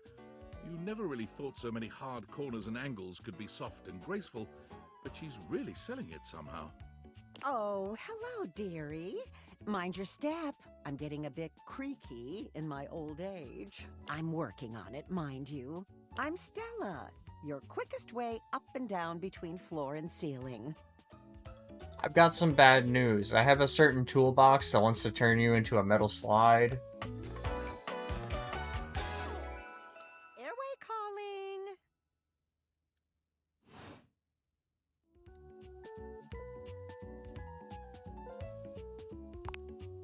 Well, aren't you a sweet summer thing? I appreciate the sentiment. Still, one step at a time, all right? Just in case. And step and step and step and step. At least, that's what they say. That's the way. Step on through.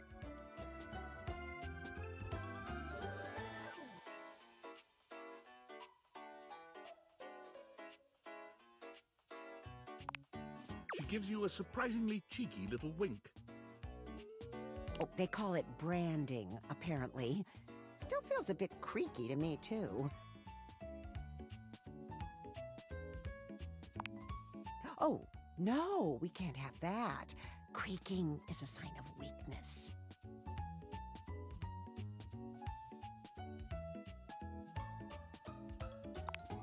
I wouldn't say I'm self-conscious, just conscious. first impressions and all that. You see? Well... Stella looks everywhere but at you, trying and failing to find the words. Eventually she sighs, plucking up the courage from somewhere within her. Truth be told, I'm starting a business. She gives you a nervous but sweet smile. Oh, thank you, dearie. It's all a bit exciting. I've never really had a thing like this before. A project, a goal. Never really thought I would, truth be told. You know, if you were interested, I could get you in on the ground level.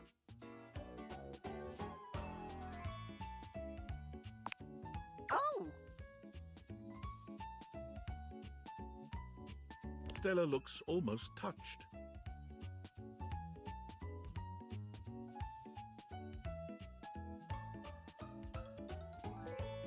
Really? No one's ever said that.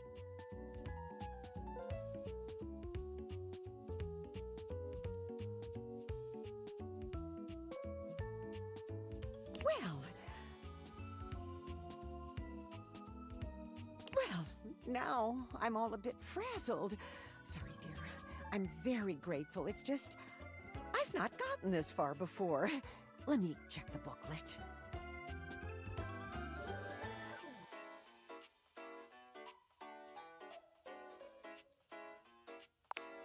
They sent it to me when I signed up.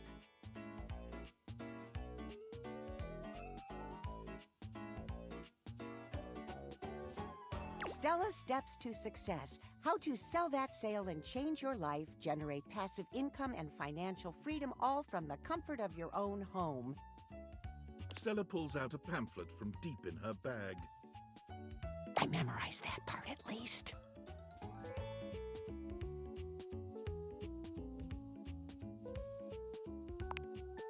Well, let's not get too dramatic. It's hard work, sure, but isn't anything? They even tell you that.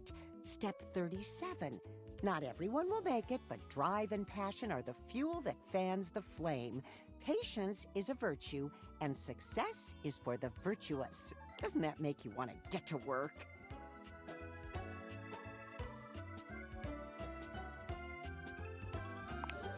They really know their stuff. Oh, I really have gone off track now, haven't I? Look, dearie, I'm so sorry to ask, but could you come by again someday soon? Give me another shot. I'm still working on my nerves. And there are really a lot of fancy words to learn. I'll throw in a free sample. Gotta get rid of them somehow.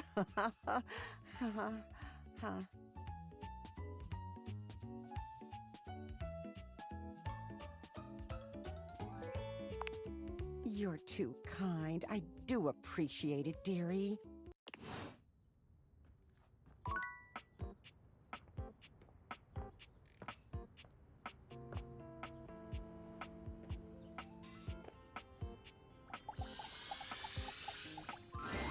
The first word that comes to mind as you evaluate the strange figure standing before you is delicious.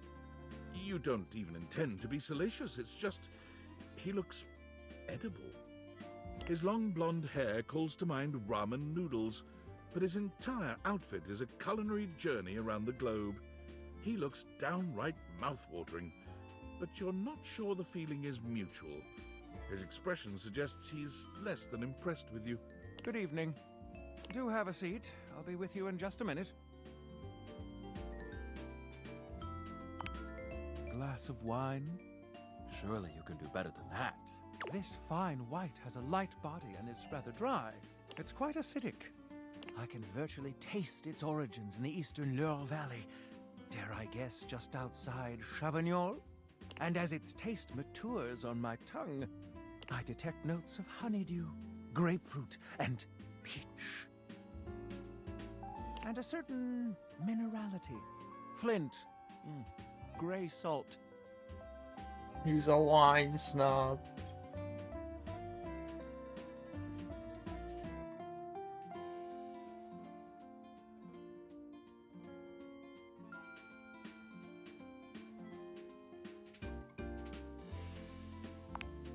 Well done. Now, can you do even better?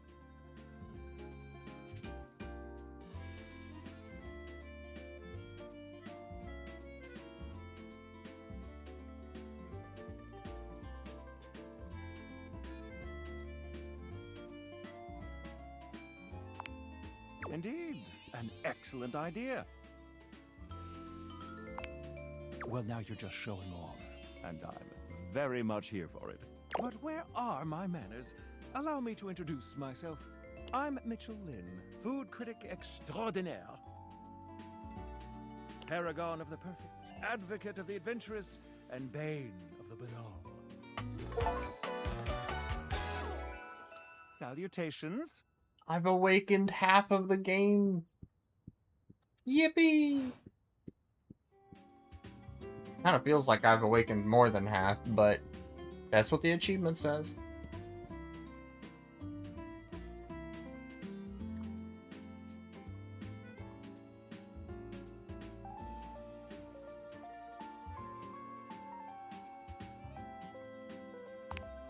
I have to say, I already find your taste quite impressive. Listen, I'm afraid you've caught me in a bit of a hurry. 3 new spots have just opened up around the house. I'm eager to give them a try and see if they measure up to my exacting standards. Say, how would you like to accompany me? Brilliant. So, where should we go? There's a new Hawaiian fusion place in the living room. Daisuke's sushi spot in the dining room is supposed to be pretty swanky. Freddy Yeti has an ice cream joint in the kitchen that's worth checking out. You find yourself in a large and comfy side-of-the-street style stand.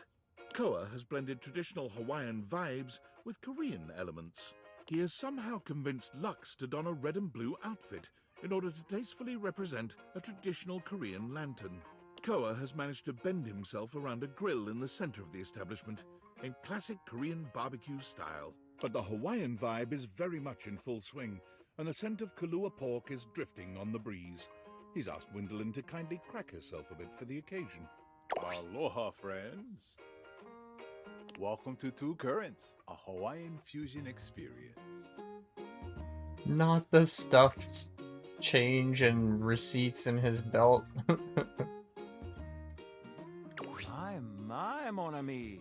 You've worked hard to create the atmosphere. Oh, not too hard. Well, what do we think?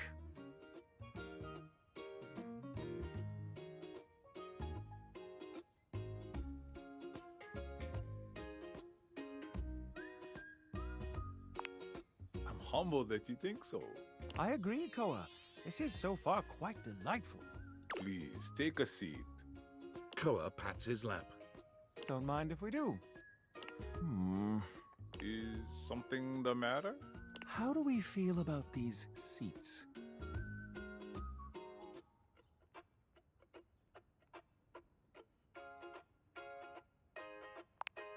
I'm glad to have you on it.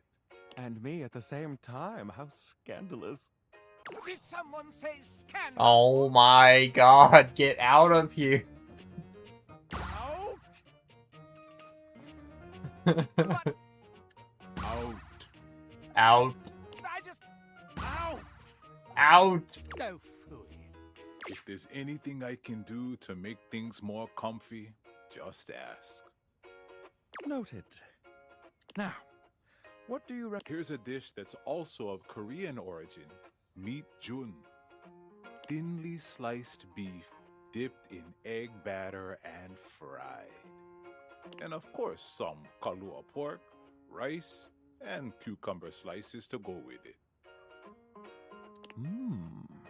Intriguing. What do you think?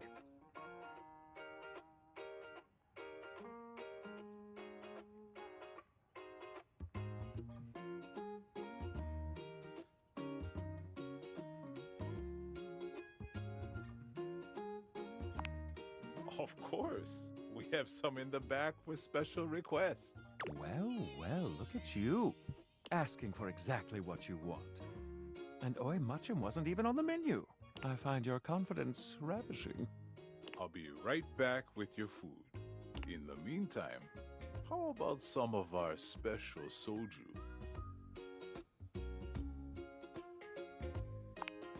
Ganbei. Nice one. Okay, here's your order. Let's try this. Koa's dishes are sumptuous, abundant, and full of bold, contrasting flavors. This is definitely comfort food, and the gloves are off when it comes to spices, sauces, and carbs. No, it has carbs. The combination of Hawaiian can't and have it. Korean flavors contrasts and complements, ultimately fusing into something utterly unique. Fermented vegetables, meats dripping with sugary pineapple sauce, and rice. Lots. Interesting. What do you think?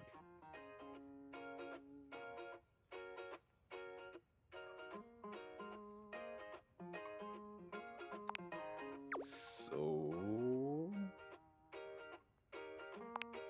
I agree. To have made something so original and yet so delicious is a real win.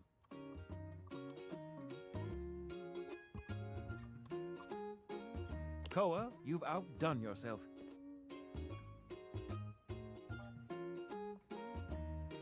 And I must applaud your open mind. I find that to be quite sexy. My friend and I are about finished here. Koa, thank you for having us. You two are welcome back anytime. Thanks for stopping by.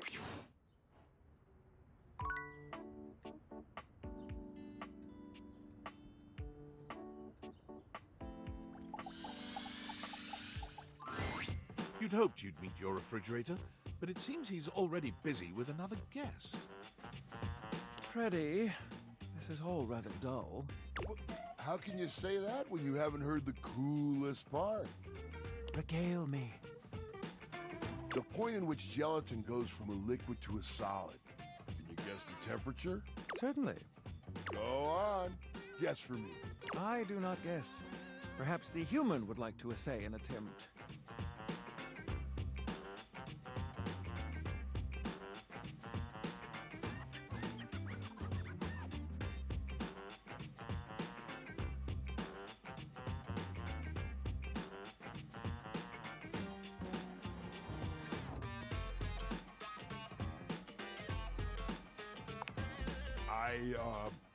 I've never heard of it that way. I think that's wrong, but fun guess. Oh, look at the time. I must be on my way to a more interesting conversation. Now alone, the massive Yeti turns his attention to you. You want to speak to him, but it takes you a few moments to process what you're seeing. Yep, that is indeed a Yeti. Massive, furry, and decked out in his finest winter wear. Huh. He ran like he didn't want to be here or something. You, with the answers and the listening, that can only mean one thing.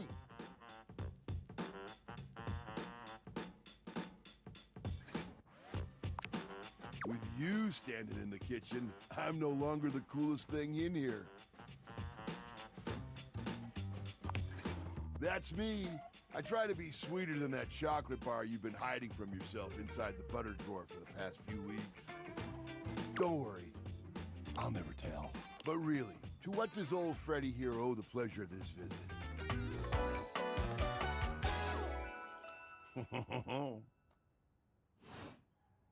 Oh, did you make another order to Food Fetch?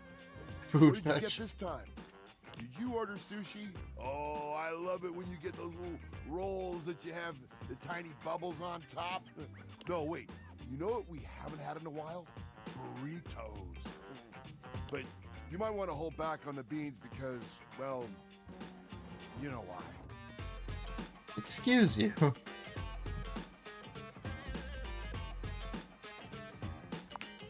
So what are you doing here now? Oh, don't tell me. Let me guess. Are you feeling fancy today? You look fancy, cool kid. I bet you're feeling fancy. I got it. You ordered my favorite. That duck from the one place that I can never pronounce. I love duck. What about rubber duck? A burger? Chicken tenders? Empanadas? Oh, I love when you use Food Fetch. The possibilities are endless. As endless as they can be within a 10-mile radius.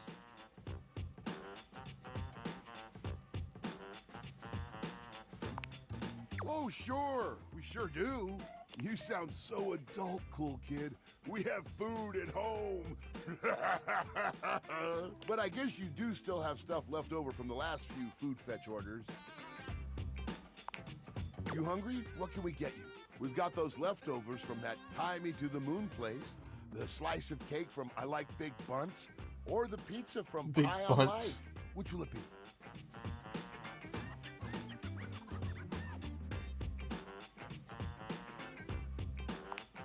No such thing as a bad slice of pizza. Pizza is the most universally reheatable food. Change my mind. I will say I was judging you a little when I saw the pineapple on it, cool kid. But I'll admit it smelled fantastic.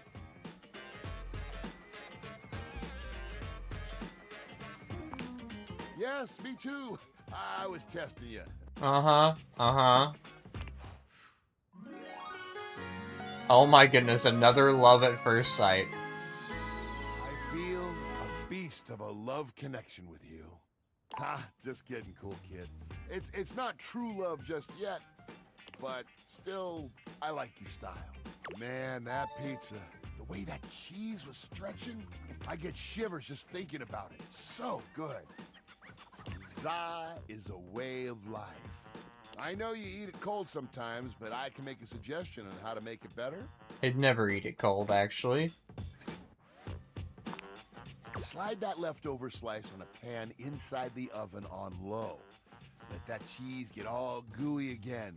Then the pizza will be perfection.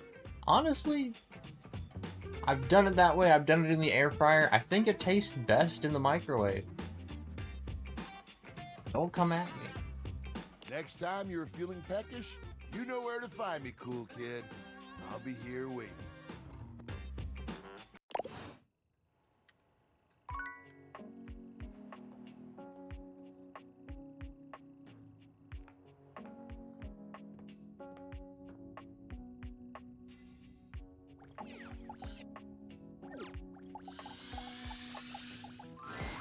A charming, well-dressed duo stand with their backs to you, peering through the curtains and pointing at something outside that you can't see. They seem quite absorbed in their own conversation. Look over there. Look at that. Across the street. What are we looking at? What do you see, Rod? I see a dog. I see a car that could use a wash.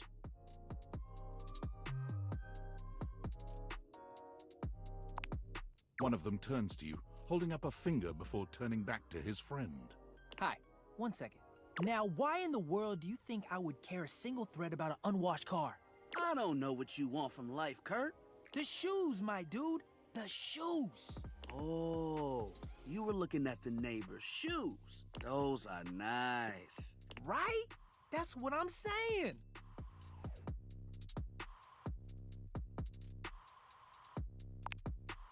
Hold on. Those are way better than those shoes we saw last week. Ain't that the truth? Only time I wish Wendelin would have fogged up. Those kicks could have kicked rocks.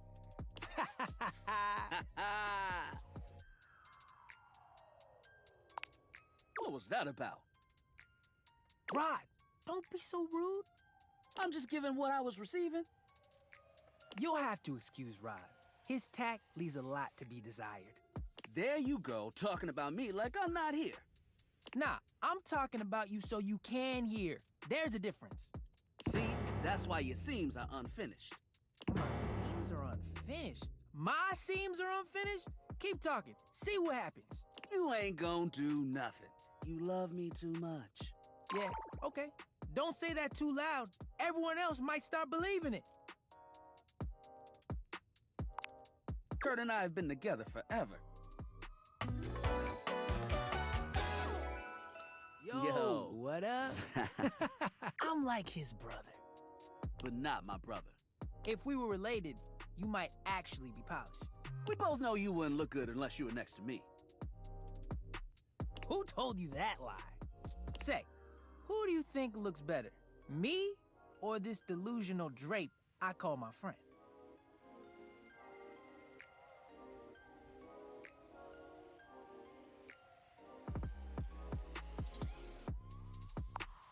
Yo, what?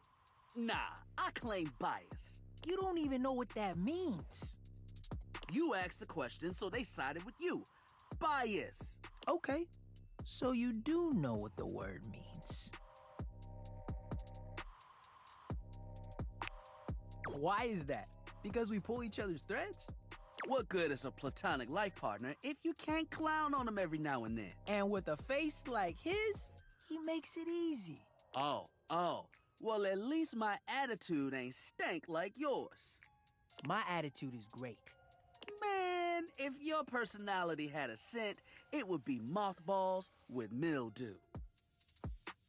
Okay, that was a good one.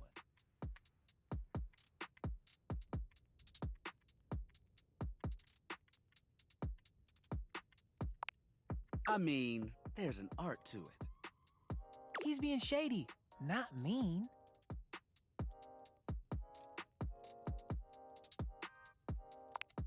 Being shady isn't always a bad thing. Oh, to the contrary. I'm shady all the time to Kurt. Why? Because I love him. I guess you could say that. Yeah. But we have rules. Oh yeah, you must throw shade appropriately. There are 5 rules to throwing shade. First off, you have to know the person. Sure, you can be shady to folks you don't know, but that is just mean. Wait, we made fun of the new mail carrier just the other day. That's because they were wearing that uniform with open-toed sandals. With socks. Oh yeah, they asked for that one. This rule is one of those, do as we say, not as we do things. Unless we ask you to do it with us, at which point, you better come correct. Which brings us to rule number 2.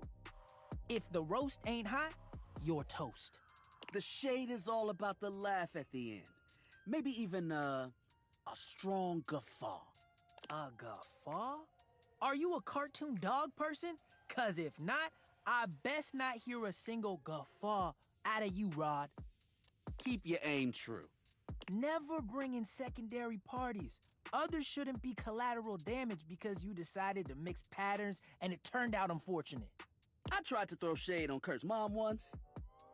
Mrs. Chiffon has never done anything and she will not be brought into this foolishness. Okay. Rule 4. Read their body language as you read them down. Everyone has their line and their limit. Don't be so caught up in the goofs that you step on that line. It's easy to be on a roll and run right over your friend. Which is why rule number 1 is important. If you don't know them, you don't know what might actually make them upset. Right, like I don't talk about Rod's crush on the blinds at the last house. Dude, not cool. Sorry, I was just giving an example.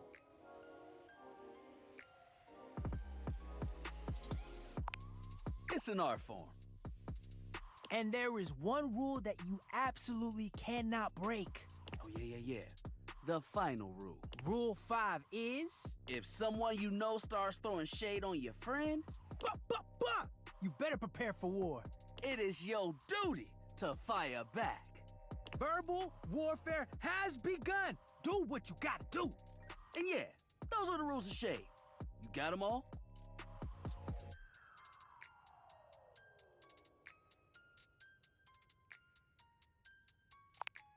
Okay, confident. I like that in a person.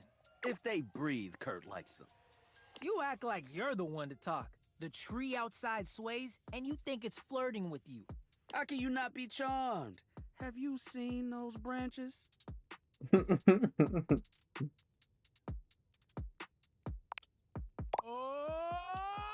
Got him. All right, now calm down. They said the grass. The grass, Rod! Oh, you can guffaw, but I can't? Okay, fair.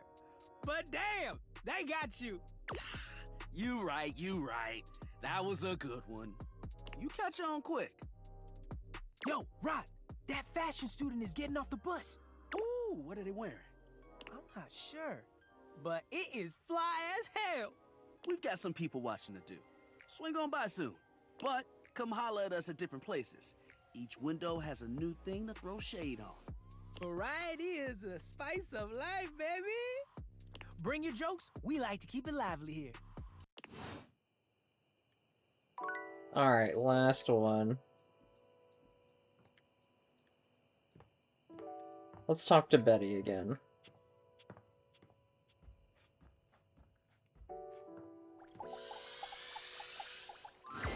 There you are. I was just thinking about you, you know. How about a kiss? You envelop Betty in your arms, and when she kisses you, it truly knocks you senseless. For a few moments, there's nothing but you and her. You and those maddeningly perfect lips and killer curves. It's hard to stop at just a kiss when it's this good, but somehow, you manage to pull yourself away. It's going to be hard to wait, but I'll see you tonight, cutie. Yes, that is the point. I am going to bed right now. You don't have to wait, actually.